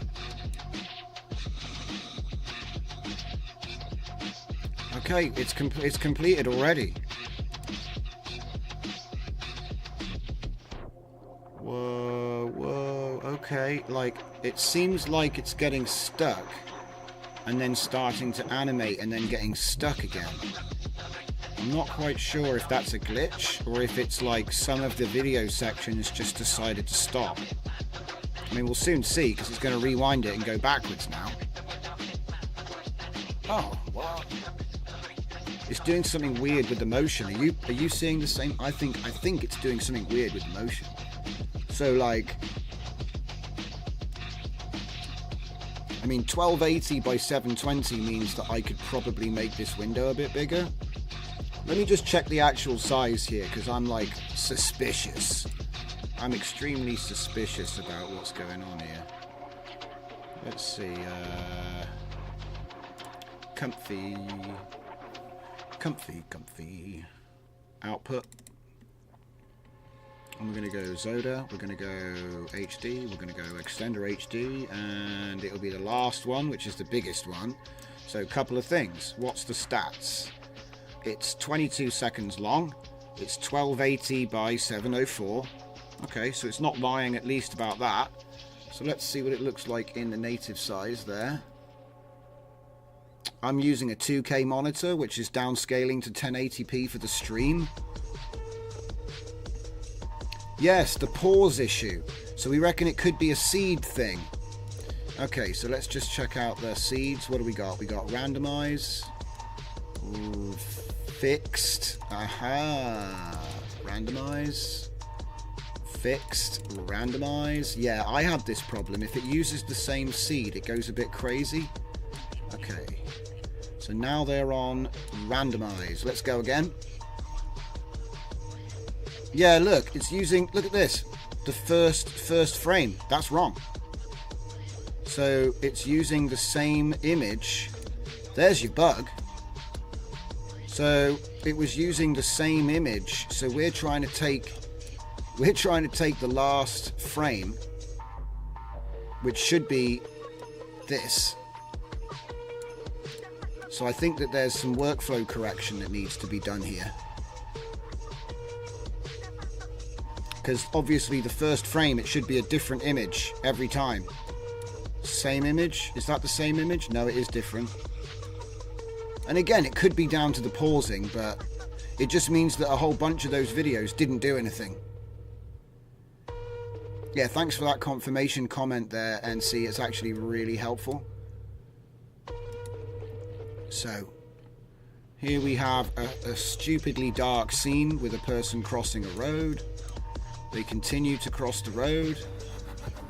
Okay, they continue to cross the road. So we're still using the test prompts that came from the model author here. So these aren't like any of my fun prompts that I've been using lately. Get rid of this, we're still figuring it out. So okay, so I don't think it's hooked up wrong actually, it was just the pausing meant that it, for a lot of the generations, there was no motion. Okay, so let's give it a fun prompt. Let's go for the police stuff. The police stuff was pretty impressive when it got a decent scene. And emotional moments, dialogue close-ups, they're funny. Yeah, they're funny. We'll do one of those. So I'll just start it up straight away. Zoom in on this one. So yeah, an interesting thing to do was to change it to change it over to square pixel. I think that did actually make it, I don't know, I might just be like imagining things. I'm probably just imagining things. But when we did that, it seemed to improve the situation. It's kind of hard to tell. It really is kind of hard to tell. If we go to 22, and then up to the top, DV PAL versus done upscale versus, I think that's it. So we got two. Is it just going to do the same one over and over again? Do I have to change it? Where is it? Yeah, change it. What's that? Right, okay, yeah. Please, get rid of that one. Right, okay, play. I just want to see what the difference between these two is. So dumb upscale was actually done with Adobe. Oh. There, go. So there's a slightly different aspect ratio going on here.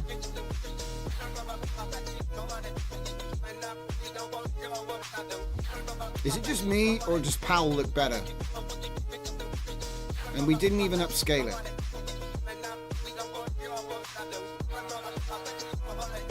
So dumb upscale went through Adobe, and the PAL, all I did was change it from square pixel to PAL DV. Man, that's kind of hard to ignore. It actually looks better with DV pixel, which is like almost square but not quite. The fire looks better. The smoke doesn't look better. Smoke's, well, the dark smoke does. I mean, hang on a minute. Is this even the same image? I'm starting to wonder if it's even the same video. I know one of them's been zoomed in a bit. Man, it's so difficult to call it. It's so difficult to call it. Oh yeah, now that's that AI goodness. This is what I love to see. You just love to see it. It's like she put her hand in her face. Oh no. It actually doesn't look too bad some of the time, and then awesome. Yeah, we're gonna need to get another seed on aisle 5. I put this together with all the tracks I've built over the last few weeks. Thanks for listening. You can check them all See, it looks all right for a second, and then it starts breaking physics. So why not go over to 5below5.uk? Okay, let's Check try a out our different YouTube prompt here. tutorials as well. Emotional moments, interior character, movement sequences. Where's the police? Let's do police crime as well.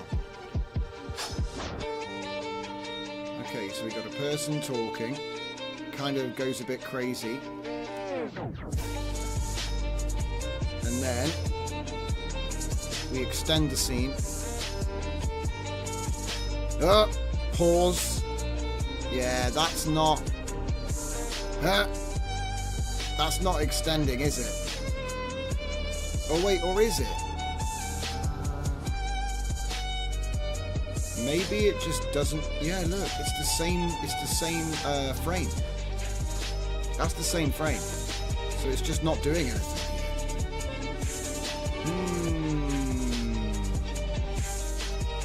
Oh no! Oh no! So something is going on here. Something strange is going on here. I'm not quite sure. It should be taking the last frame and then starting the next one. It seems like something isn't working with this. It's very strange because we definitely got this working in a previous workflow. I haven't changed anything. It's making some horrific clips. And pause. Oh god, that's freaky. Oh my. It's making some horrific stuff. It could just be that we're asking it for the high res, like it asked, you know, like, obviously I'm not just doing crazy stuff here, right? It did actually say on their thing, this model works best on resolutions under, which it is, it's 1280 by 704, right? And we used their advice to find out that we were correct.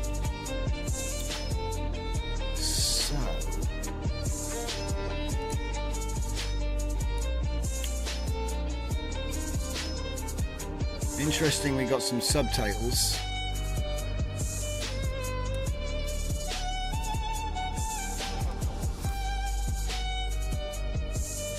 I mean, this one seems to be working.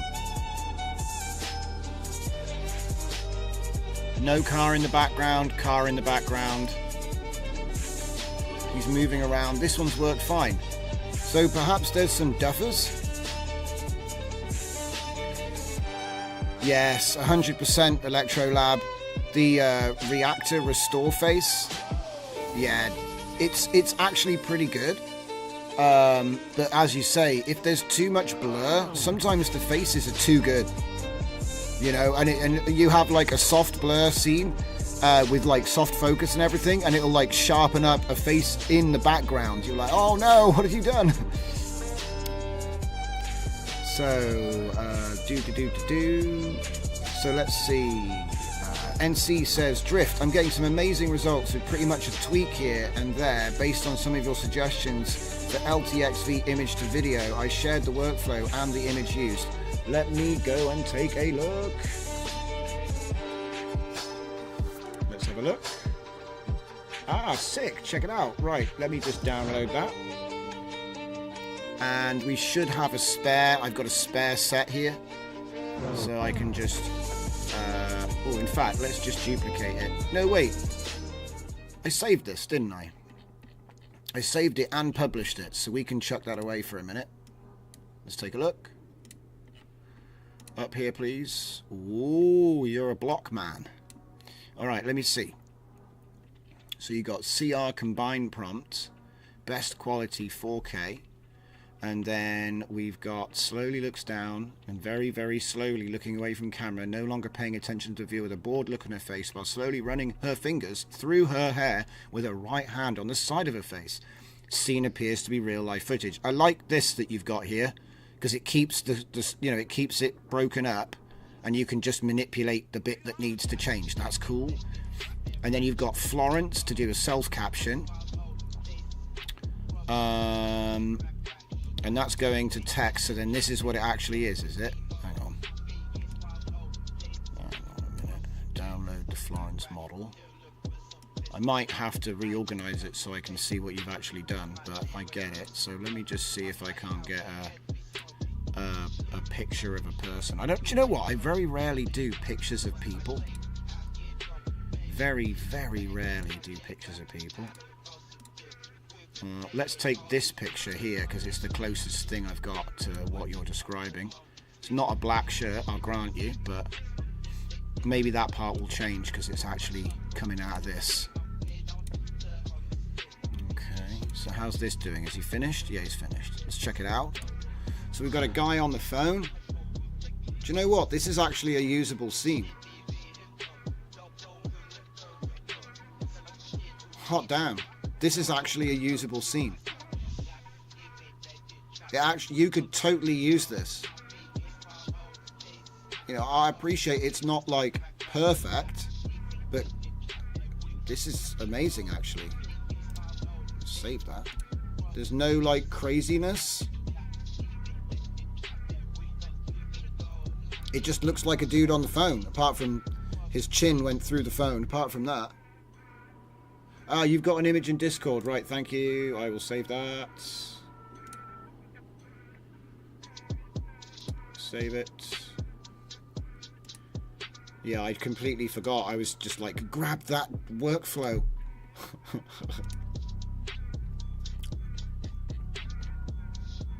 There it is. Cog video I2V.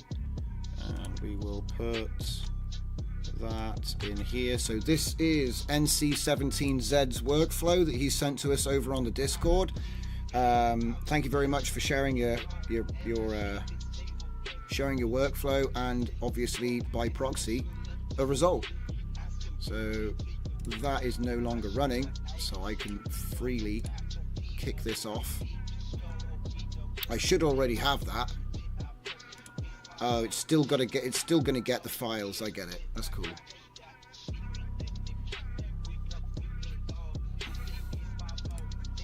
This is so usable.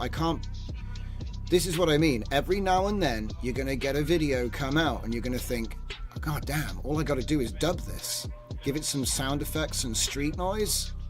Scene. Somehow I can't get to your shared Discord server. Can you send me an invite? Sonification. What, is there something wrong with the invite? Hang on a sec. Let me see if I can get you that link again. I'm going to have to keep it on a hot share or something, you know what I mean? So I can just like blast it out to people. Okay, where are we? There we are. Discord. This link should be good because people are using it. Let me just send it in the chat for the stream here. Am I even looking at the right? Yeah, I am. Tell me if that one works for you, good buddy. Oh, I see what's happened. YouTube are useless and they've joined two links together. Put a space there. There we go, that'll work now. It had my website link and they slammed it all together. No wonder it didn't bloody work. Yeah, that wasn't actually me, that was YouTube not understanding what a line break is. Can you believe it? It's top quality software. Line break. So I put a space in the right place and it should work for you now. Right. Nice. Yeah, I know, like, what the hell? That's total sabotage.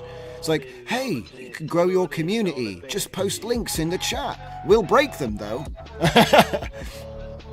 Okay, how are we doing over here? It's the best feature. Okay, so let's just take a look at some of the other things. It does look like... Yeah, you're using the same as me for everything except for length. You've just gone for a bit longer, that's all. Anyway. Obligatory chuckles. But yeah, I like this combined prompt setup you've got going on where it's just going to put it all together, because I usually mucking about with concatenate strings and all kinds of nastiness. So this is a little bit more, it got a bit more utility. Is she going to move? Must be a bad seed. Go again. Have you ever used a video generation service where you pay for credits and nothing happened? Whose wife is that? I don't know. We'll have to send her a DM. Oh wait, it's probably this is the woman that trained the Sky voice for OpenAI. You know, the ChatGPT Scarlett Johansson impersonator. She wants to keep her name private though. Shots fired. I couldn't help it. Yeah, she's like the only voice actress in the world that wants her privacy. Oh, blink. Yes, there it goes. There it goes. No, don't stop turning. Stop turning. She's now paralyzed from the neck down. Ah! See, what you need is the sound effect of knuckles cracking right there.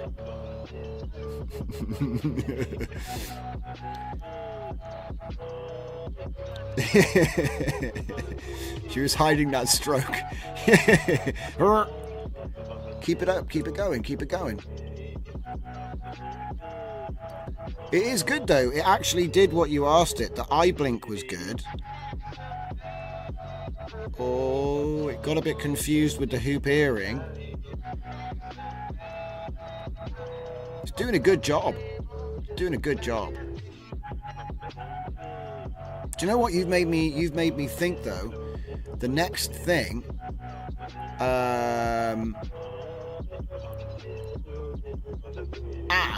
so did you make the image? Where's the resize? You've resized it to that value. Okay.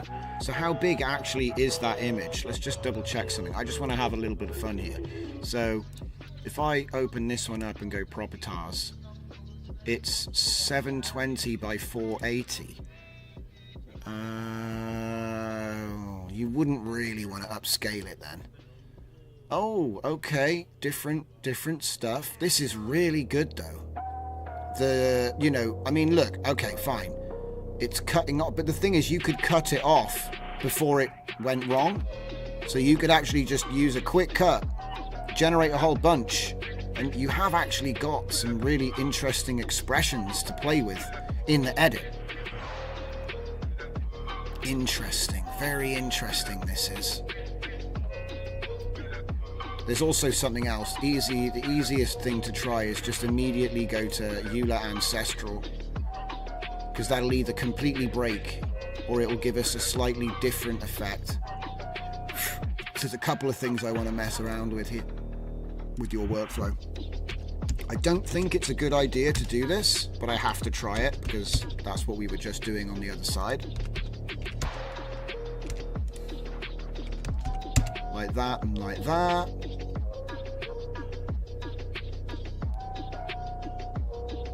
Yeah. So go for a slightly larger, yeah, and then the image crop as well, obviously. Which is like stupid because obviously it's not even that big, but whatever.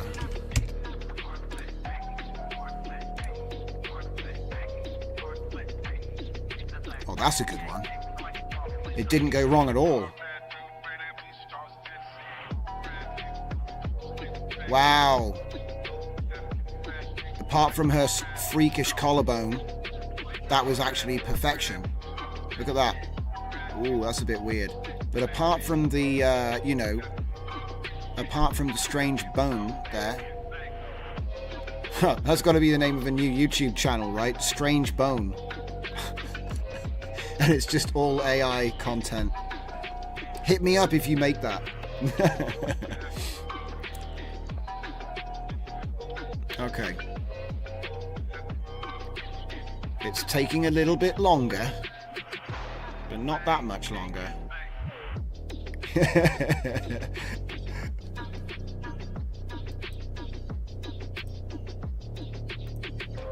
Strangebone.com. Don't go there. It's probably an actual thing. Don't go there. You can never be too careful. Unless you've got NordVPN. And you'll get away with it.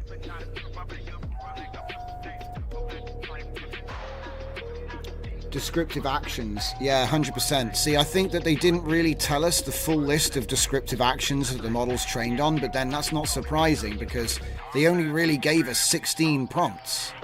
And it's kind of difficult to, like I said, I'll have LoRa's which are trained on less than 100 images, and I could give you a manual on the best way to use that LoRa, which would be like pages and pages.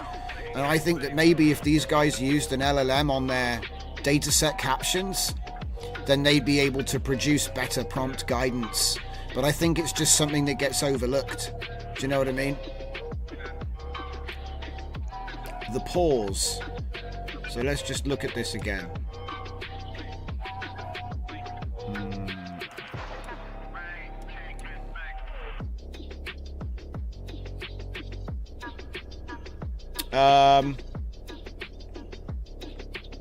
Oh, you mean the seed sometimes makes it not do anything? Oh no, don't do it, don't. She just blinded herself. Sometimes it can be like quite worrying. You're like, don't put your finger there. But you know, you can't. Right, let's just undo my crazy idea there. Because it didn't really make, well, did it really make any difference? Actually, if anything, I think it made it worse. Where are the thing? Where are the thing? Downloads, cog video, for live stream, there we go, boop boop. Okay, but what you've got me thinking now though, you've got me thinking about where does your prompt actually come out? So there, right, show text, go, and then give me that.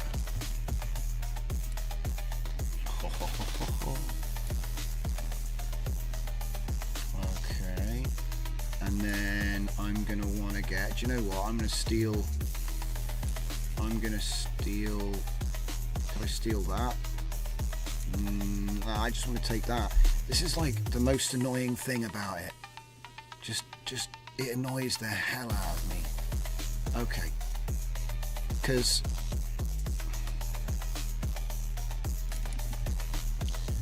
just give me a string. Just give me a string.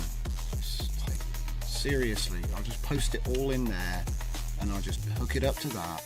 There, done. Just annoying. And then this doesn't have image to image, you see. See, I thought, what if the top line was image to image, yeah? So let's just make a version which is always image to image. Yes. So that would be positive, negative, negative, positive, put that there, latent goes into here and into here, and then we get the VAE in there, and then we get the image. So take that, and then what have you got? You've taken a crop and an upscale. So let's just take these. I appreciate you had Florence as well, but I'm just doing a little bit of quick reshuffling here. Okay, put that there. Put that image in there.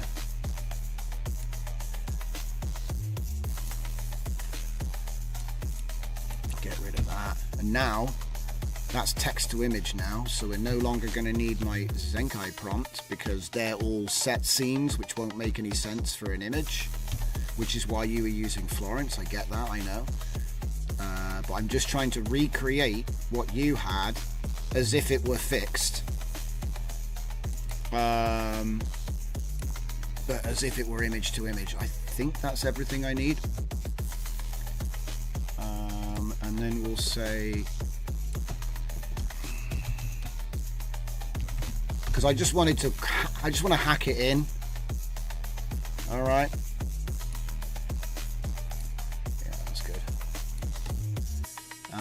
Obviously the next thing would be to steal this for the next version, but let's just do that. I thought make a variant that's inspired by your approach and just slowly integrate it, yeah?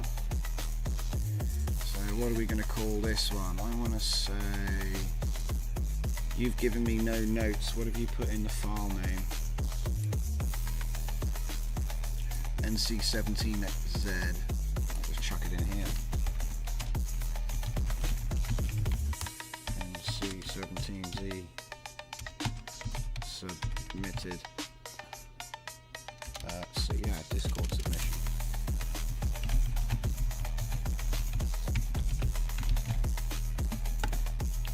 I've done stuff like this, but I've not done it with this. So let's see what happens when we chain it together. I mean, it can only be crap, right? See, it's not working though, look, it's just the same face. Unless she's constantly blinking, and it's just, I don't think it's working. She's just like, look down, look up, and then she keeps her eyes closed forever.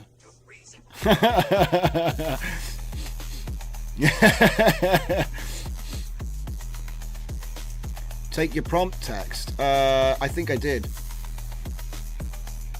See, this is your prompt. I just did it in a quicker way, that's all. Because I'm not using your full thing, but it is all, it should all, yeah, it's all there. Static sharp, do. Because I just didn't, you know, I didn't bother with the computation of the Florence for the image because you already did it. See, I stole it from here. I just added a show text to the bit that you put into the encode. I thought it'll work for one off. You know, it's not going to work every time, obviously, but it'll work for the one off. I think that I've basically hit the seed issue. So she's closed her eyes, and then her eyes stay closed. She's bored, right? Her eyes are just closed all the time. Yeah. Because in order, it would have taken longer to transfer all of this over. Do you know what I mean? So I was just shortcutting by taking the last thing before you submitted it in, which should be the same.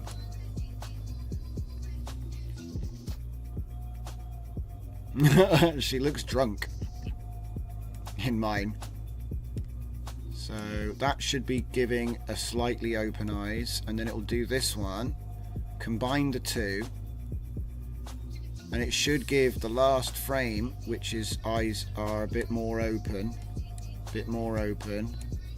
looking over there. Yeah, this is working, it is working. It just didn't look like it was. Because it's doing a bit of speeding up and slowing down and all that kind of stuff. Damn. And then it's going to run it backwards as well, which might look a little bit weird. It works. It does work.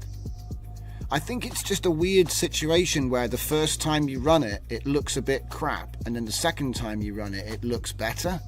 I don't even know. I mean, to be honest, it looks all right there, doesn't it? Right.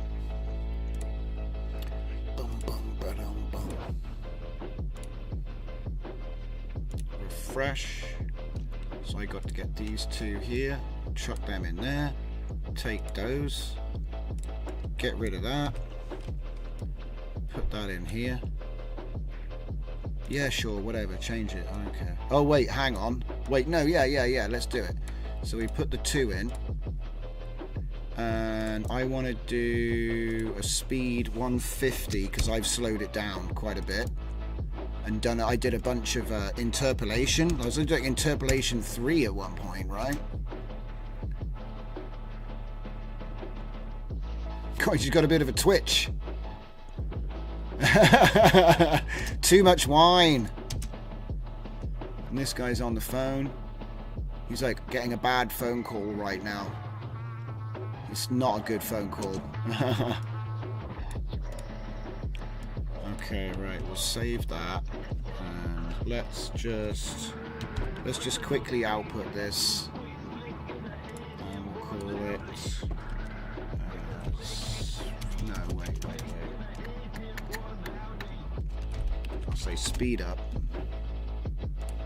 And then I'm going to want to do the other thing. I want to have better things to convert to compare here. Can we interpret two at once? Yes, we can. I want to try that thing out again and see if it helps or makes any difference. So get rid of that.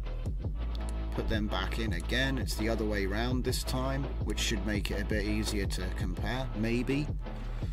Go to speed duration, 150. Ripple. And what's this here? There. And we'll say speed up, pal. Speed up, pal. You need to go faster.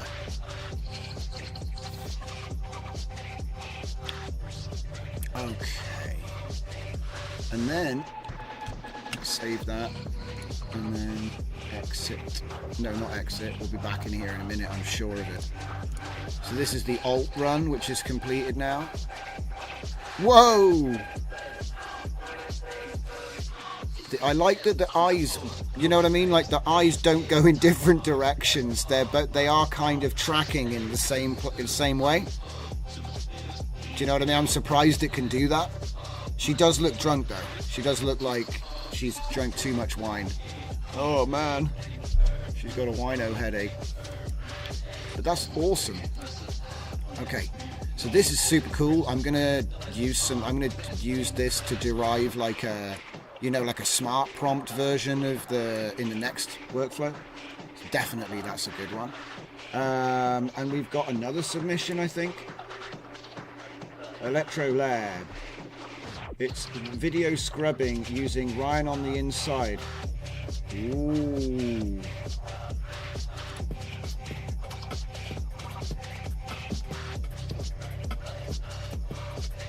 Load of short video, load of short audio.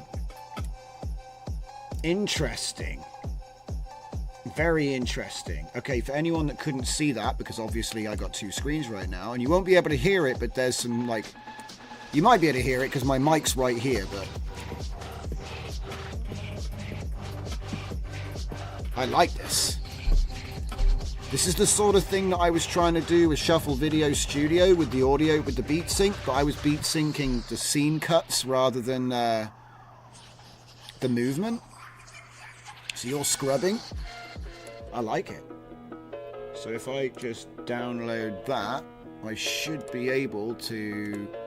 I'll come back to this in my own time for sure. So thank you very much, NC17. That was an awesome... It's an awesome workflow. Let's see if we can get this thing to load up now. It'll probably... Oh dear, that's not working. Oh dear. Let's try doing it from the download folder. Maybe it doesn't like me. Yeah, it doesn't like me. I'm afraid the metadata isn't loading for me. Could you... Electrolab, if you got a chance, could you drop a JSON for me, pal?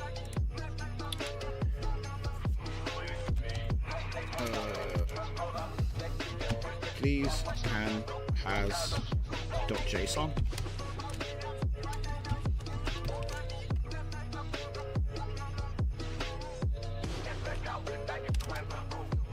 Okay. While he's doing that, I'm going to restart Comfy because I've been like installing stuff all night and I haven't even done it. And while we're doing that, let's check out those videos that we just cooked and see how they look. So we got speed up and speed up, pal. Add them both. Make sure they're both there. They're both there. And it's on loop. So what we're looking at is we're looking at two versions of the same two clips. The difference being one of them is PAL, non-square pixel, and the other one isn't. It's square pixel like every other video that you would get on your machine. They're both sped up to 150%. So this is the non-square pixel version. I mean, no, this is the square pixel version. The one that says underscore PAL is PAL.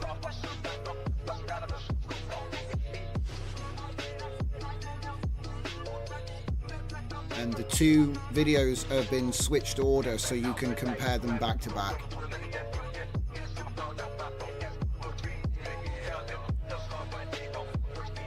This should be easier to tell because, do you know what? If anything, I think the PAL actually gives a bit of blurring It's not as sharp, but it looks more natural.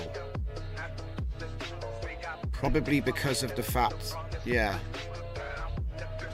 Like, this isn't as sharp, but it ends up looking more natural. It's almost a bit like having an ND filter and matching your frame rate to shutter speed. That's what it looks like to me. So this is square pixel. Seems a little bit sharper. But sometimes sharpness actually reveals artifacts and weird textures that you probably didn't want to see. Like, I can see reflections on this guy's forehead that make his skin crease in funny ways. Look, it might, do you know what? Sometimes I think it's just all in my head.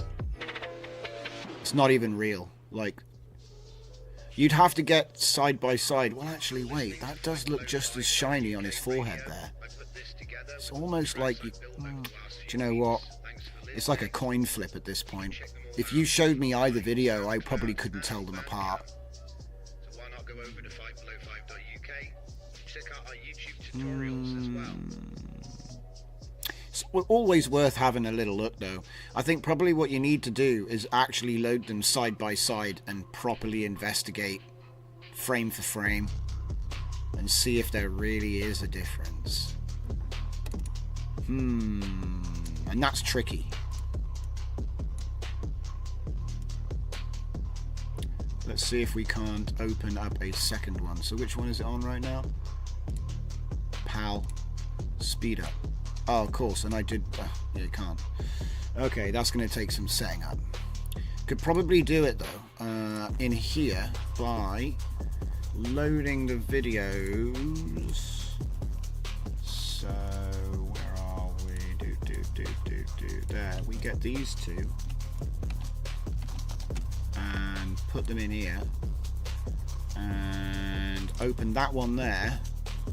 And then drop that one in there. And then if I go to the beginning, no, that's not going to work because I was smart and I did it in a funny way. There, back. And we'll go fit here.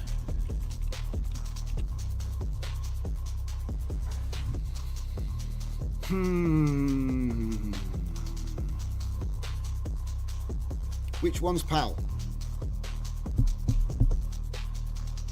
Which one's this? LTXV. Is that the PAL one? Nope. So PAL seems wider, which would make sense, right? Maybe that's why I think it looks more natural. Because she's got a fatter face. I don't know. Doesn't that look... It's not going to change the aspect... Wait, hang on. It's not going to change the thing, is it? No, that doesn't do anything. It's definitely wider.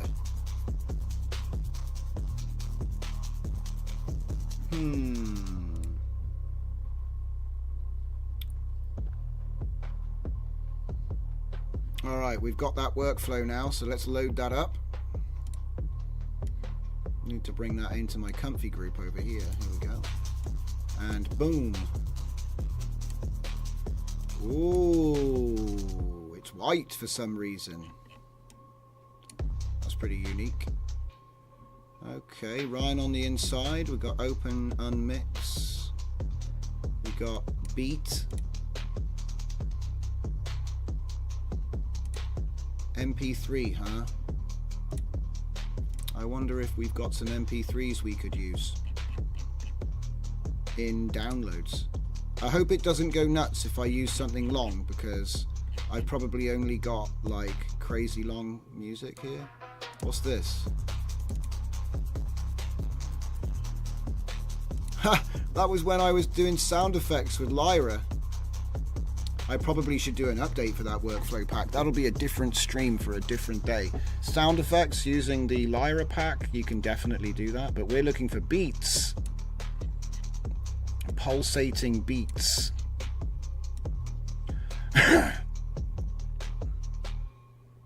Yes, thank you. It definitely works now. Thank you, Electrolab. That's given me a nice head start there. I don't think we should use these. I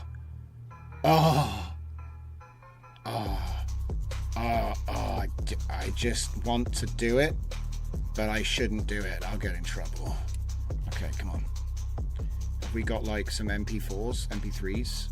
It was so close. We nearly got Charge It live there. We nearly did it. I get excited sometimes. I need to reel it in.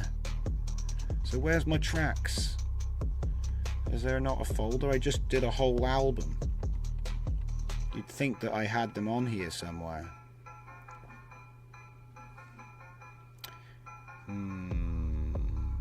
See, he could teach you, but he'd have to charge.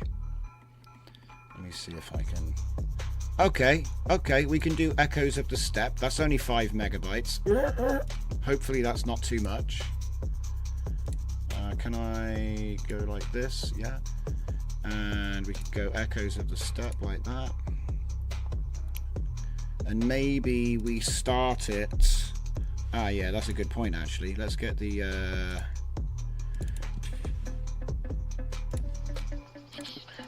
Nope. 15 seconds in.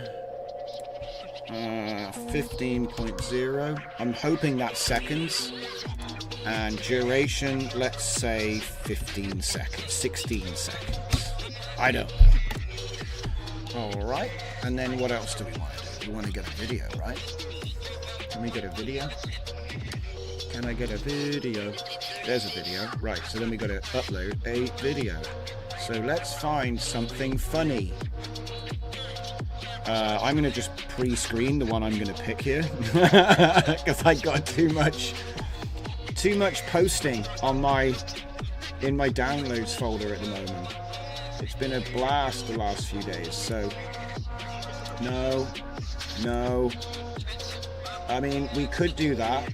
But then we'd need some more beats. We need more pulverizing beats. And does it matter how big it is? People always ask me, 6AD. This one will work. There we go. It's already got some tune on there, but I'm guessing it's going to strip the audio and give me new audio. Seems like... Keep proportion. Nah, it's just a random crop, so it's probably not square. It can go ahead and do whatever we set, I think.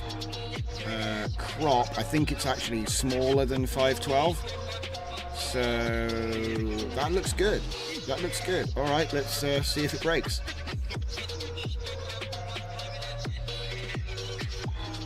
I should probably get like a different tune as well. I'm going to keep looking and see if I can find something a bit better than... Because that's something I made like a couple days ago. But I'm pretty sure if I went into my music... Ah, crap, I moved it all somewhere else. Okay, let's try... Oh, yeah. Zyklon B. I've got a copy of that on my hard drive. Give me a sec.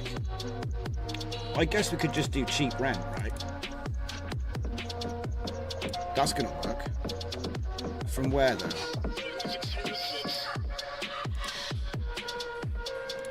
One minute in. So 60 seconds. Okay, so the next run we'll do... let's go to my many storages. And we'll go into hunting and we'll go to cheap rent and we'll go to 60 seconds. And hail. Let's go for 30 seconds and try not to be too smart about it. Probably, I don't even know how long this is going to take or all that, so we'll just leave that like that. Alright, good times. Okay, reading up the chat. Electrolab sent me the workflow, loaded it up. Audio-driven video scrub using Ryan on the inside flex nodes. So let's just give a little bit of context for people watching the stream later that didn't know what the hell just happened. Earlier in the stream, people were pointing out to me that there's a really cool project by a guy called Ryan on the Inside. Now I hope I've still got his, yep, I've still got his thing. He's the guy that wrote Comfy UI Doom, which is pretty sick, which I have yet to check out. But these are the nodes, Ryan on the Inside, so if you want to check that out, you can find them in the Comfy Manager. It's got particle systems, it's got optical flow, and it can do all kinds of audio reactive stuff. I'm guessing he's using stem split. And this is something I want to use to put my albums into a video format. And I think that'd be a really cool thing, because then I could put the whole album out as one video. I'd love that. That would be a really cool big project, because it would be like 45 minutes long to do every track. And I think that would be a lot of fun to mess around with. So obviously I haven't even looked at this yet, but look at this, MIDI load and feature extract, man. So there's some really cool stuff here. MIDI processing, visual effects, damn. So yeah, we're going to be doing a lot of stuff. And look at this, advanced live portrait. That's something else we want to check out, because I've done a lot of live portrait in the past, and making it responsive to the audio, that's something else. Depth flow nodes. So I'm guessing you can manipulate the strength of the depth control net and do it with a schedule that matches the beat. That's my guess. But I'll have to spend a lot of time looking through all this and experimenting with it. So this is looks like it's more Flux type stuff. Let me just see. Oh my!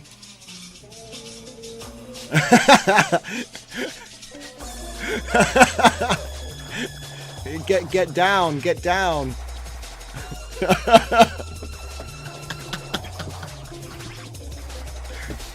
I'm not sure which is funnier, the glitching out with the character in these, or I'm not sure which is funnier. Tonight's been a blast.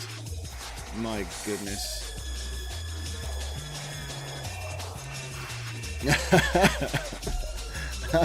Okay, let's keep reading those, let's keep reading.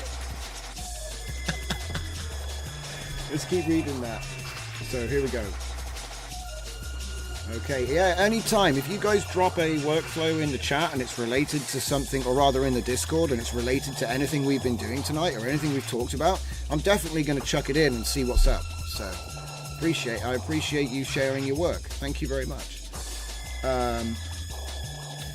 So, let's get that off the screen because it's a little bit crazy. So, let's read some more comments.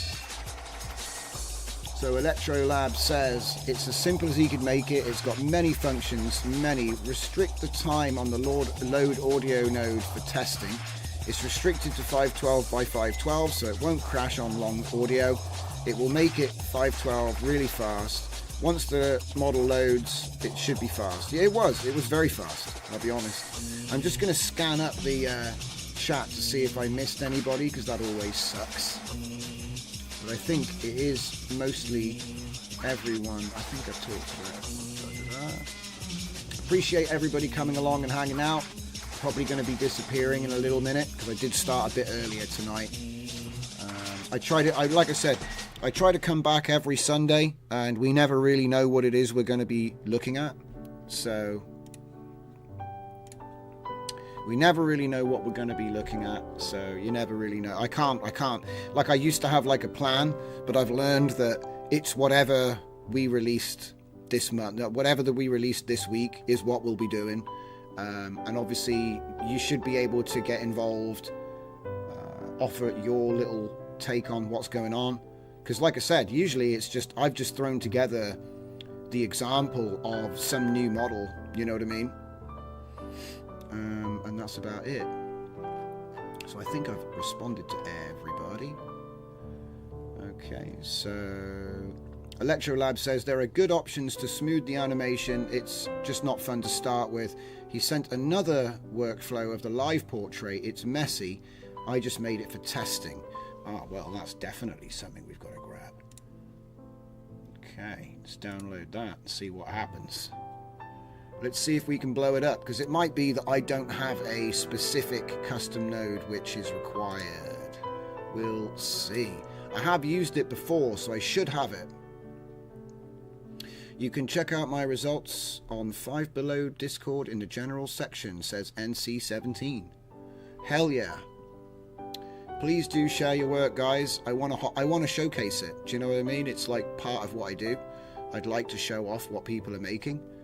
And if it, like I said, if it's related to what we're doing, it's definitely getting on. So, oh my goodness. Oh my God. That's impressive. So let's just take a quick look at, ooh. Oh my. Okay. Okay. That's so crazy. I love it. I'm going to have a lot of fun messing around with this business. All right. So let's just take a quick look in general because... yeah. Thank you again for sharing, NC. That was actually a really nice example of a quality prompt for use with the LTXV model. So that's super cool. So thank you very much. And it's given us a nice idea for the version 3 pack, which will include this automated image. You know, I'm going to do this like you've done it. I've shown Florence before, but this is an amazing way of integrating that with an image based, because my workflows were all text to image and then image to image chaining. So having it start with image to image, the problem obviously is what's the prompt going to be, and what you did with the prompt combination was actually a stroke of genius. So well done, mate. Super awesome.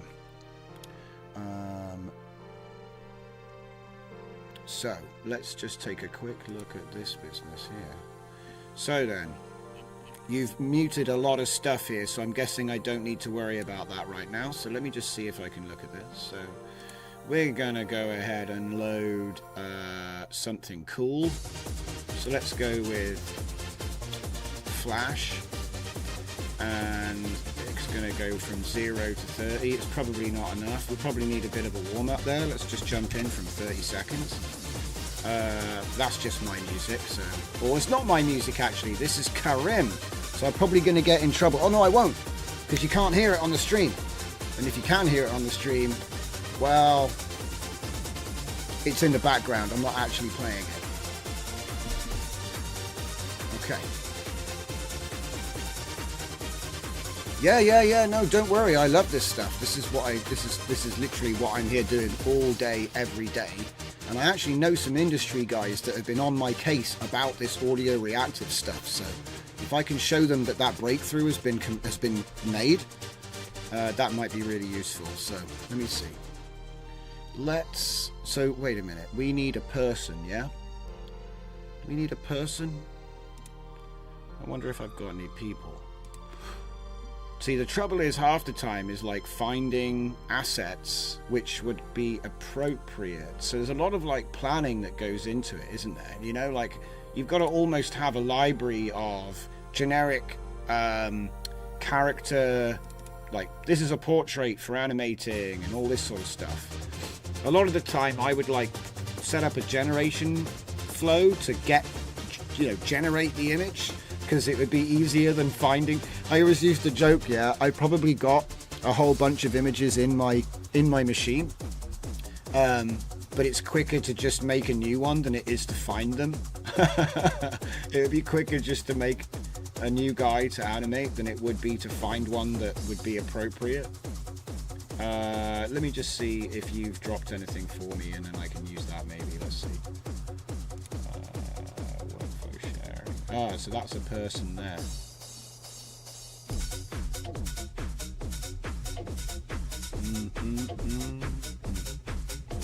I'm like in the wrong folder completely.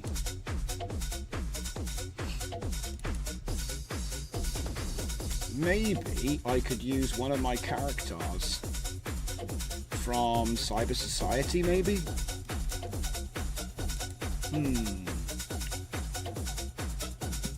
Maybe they're not the best though, because they're not really, you know, strictly speaking, are they really any good? I mean, maybe. I mean, they look a bit too sci-fi. It might not know what to do with them, you know what I mean? It might not even recognize them as people. I'll try something a little bit more conventional. Oh, wait, what? Is that Laura's? I mean, I guess that's conventional, but see, that's the trouble. Everything is too crazy. I was doing a project recently, actually, and they wanted something quite tight for their project, and I managed to do it, but the thing is, it's like, it was almost too good. So it was like, it was too fancy. You know what I mean? They wanted something quite basic, and a lot of the time it was just going a bit too far. So I was like trying to, I was struggling to find stuff that wasn't super complicated. You know, like, oh, we just want front-facing generic AI persons, please. And you'd be like, okay. And then you look through all the stuff, and it's like everything is super complicated and stylized. So then you're like trying to find something that would actually fit, and this is the situation I find myself in. That's why a lot of the time it's just quicker to just make a new one. Just make a new one. What do we got here? So, I mean, that's also too complicated. It's like if you didn't have that clock on her chest. Alright, I'm just going to use this. She's got 2 clocks because everybody needs to know what time it is. That's what that's about. It probably won't work, but hey, we'll try it. Oh, you dropped a portrait for me? Ah, oh, legend. Aha, yes, we'll take it. See, you see what I mean? Mine's not a portrait. It's like a woman in a crazy sci-fi helmet wearing crazy armor in Peru or something, and she's got like too many clocks. You know what I mean? It's not, it's too much. It's like, slow down, take it easy. Alright, we'll use this lady here, thank you very much. And we'll see what it does. Now, do you reckon there's anything else I need to load in here before I just hit go? I'm just going to hit go. Let's go.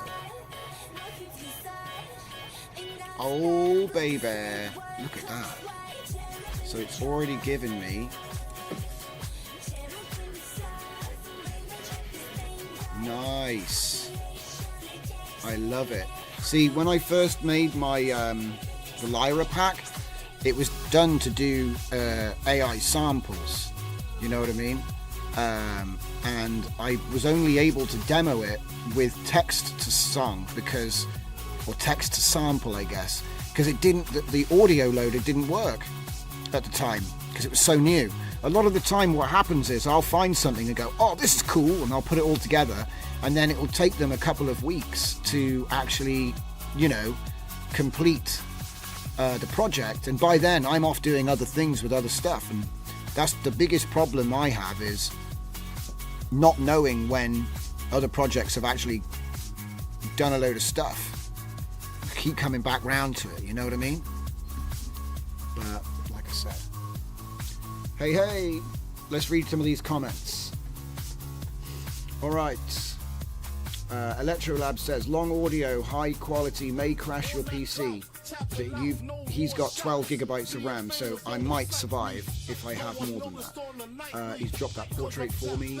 It might need to be CU to medium shot. CU? What do you mean by CU? I know it might be obvious and I'll probably slap my head when you tell me, but just came out, so I'm making this workflow more ideal. And hello, Lemony Snicket.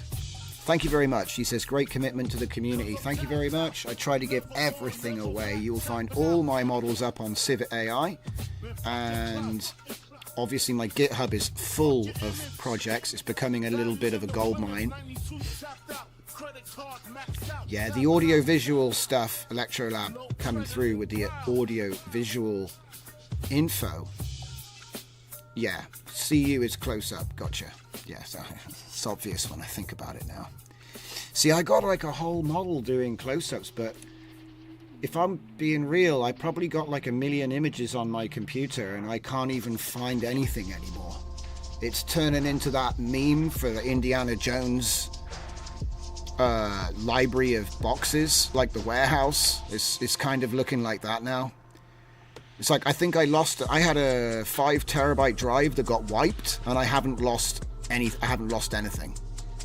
And I just find that insane. So, you know, the 5 terabyte drive got wiped by a Windows update. Never leave a USB drive plugged in overnight.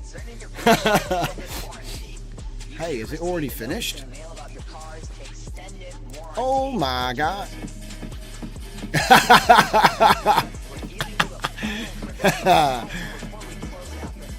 It's actually working. She looks like she's having a stroke to techno.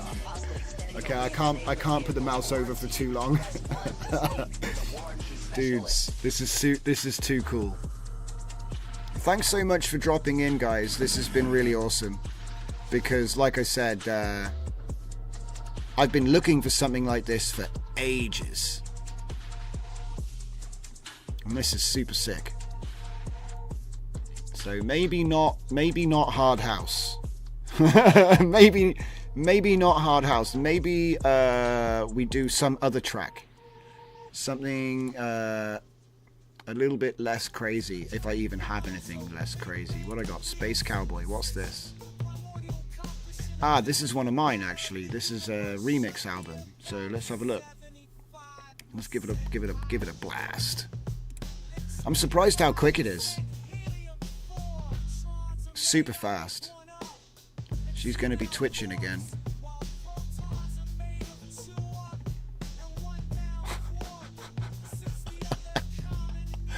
Doop doop doop doop doop doop doop doop. Reactor gets confused. Oh, I love it. I think this is amazing. It's funny to me because it's almost like animating the sliders for live portrait with values that you've converted from the frequencies after they've been split. I understand what's going on here, but I just haven't had the time to delve into anything like this. And to be honest, a lot of the stuff like this didn't actually work. So I'm glad that this guy, Orion on the inside, has been so kind to put his time into it, figure it out and publish it, because a lot of the time when people figure stuff out, they don't always share their work, and I get it.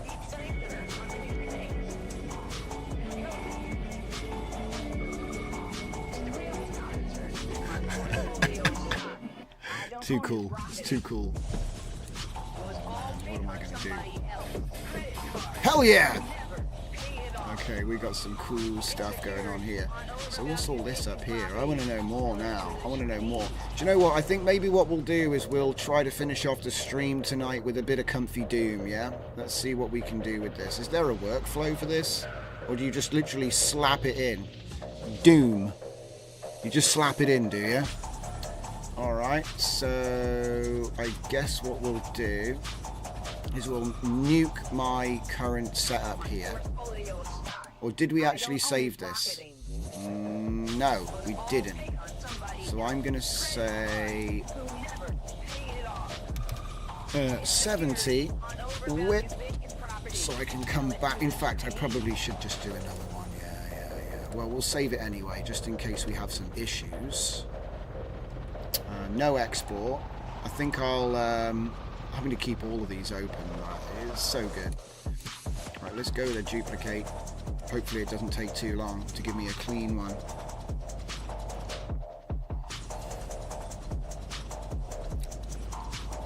So yeah, don't forget guys, you can pick up the latest model. Oh, we never click publish. That's my bad. Just sat there for like half an hour. Publish. So the new version is now up on Civet. Look for the Doom node. I have got it installed, or I should have, so I will give it a blast. Let's see, I opened up the new one here. So I should be able to There used to be a button that would give you a clean UI. New. There we go. Doom! No. No. What? This is. Oh! Oh, that's normal actually. I was trying to find my sound blaster. Wait. But how do I control the mouse? You don't. Okay.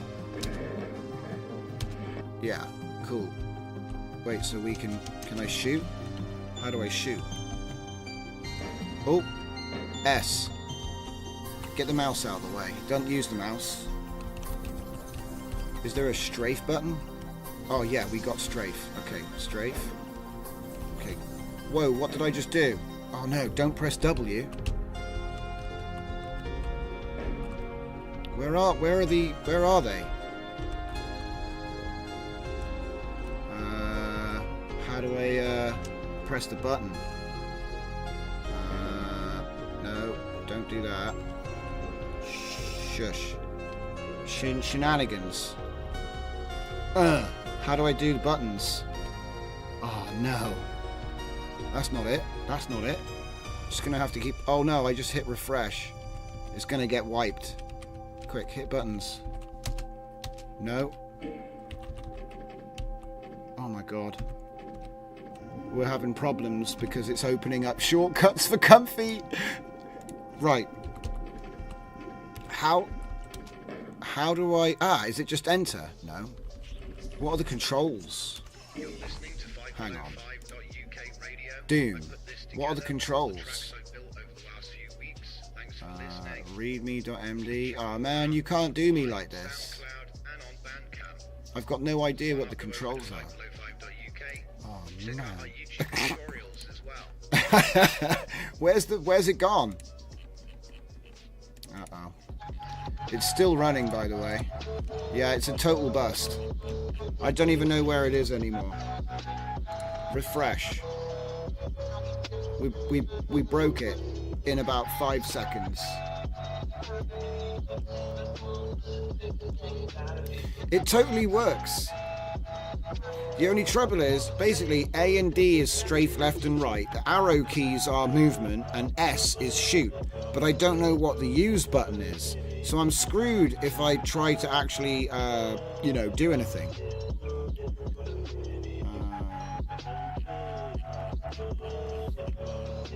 That's weird.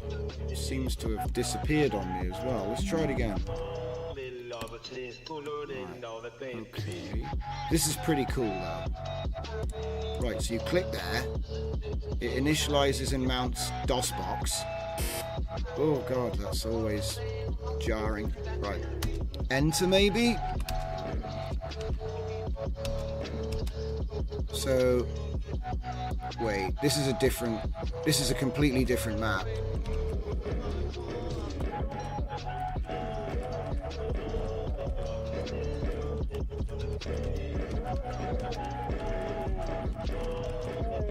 Give me all that ammo.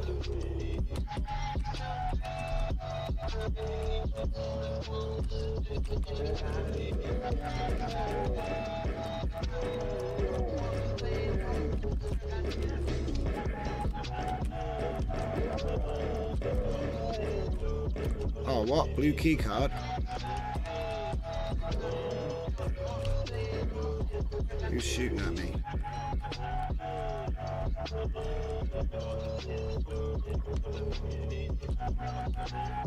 Blue key card? Ow, that thing was burning hot. Oh. Gotta check for secrets. Whoa, whoa, whoa, whoa, whoa.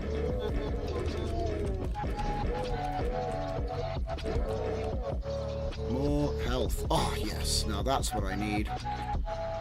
Okay. Ow! Is someone tearing me up?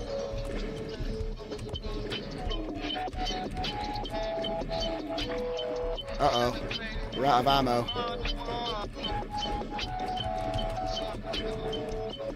Ow, ow.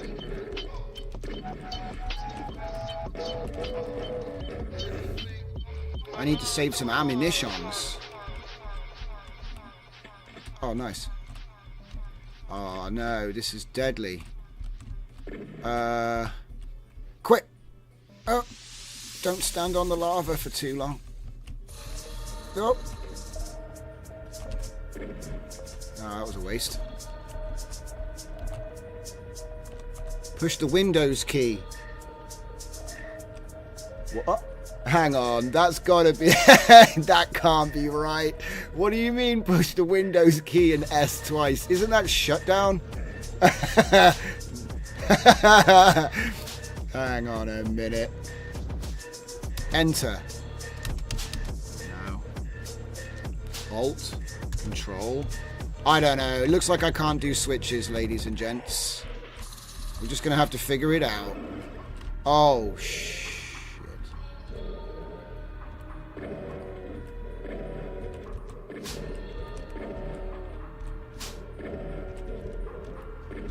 Get them demons.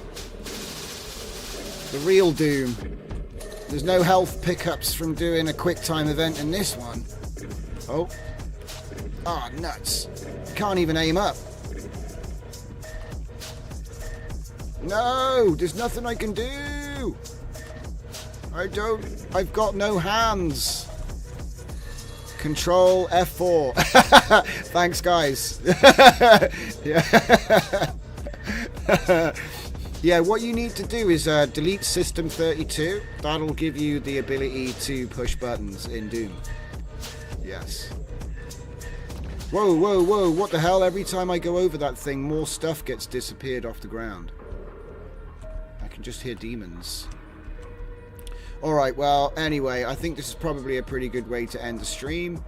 Is there a way I can get myself killed, maybe? I think I've managed to kill everything. Oh, wait. Yeah, I've killed everything. Perhaps if I stand on... Yeah, let's do it. We're sacrificing ourselves inside the candle triangle. That's right. Start punching. Just punch the air until we die. Ah! Sacrificed myself to the gods of AI. There we go. We did it. We did it. Alright. Thank you very much for watching tonight, guys. It's been a blast. We'll be back next Sunday, probably Wednesday night as well. I'm planning on doing more streams, so I've been enjoying it. So thanks everybody for coming along. Don't forget to join the Discord. The link is in every single video on YouTube. And don't forget to check out the Xoda LTXV. I'm sure you guys in here are already on it. So look out for more audio reactive content, because I think that's going to be the next tip of the week. And I'll see you next time.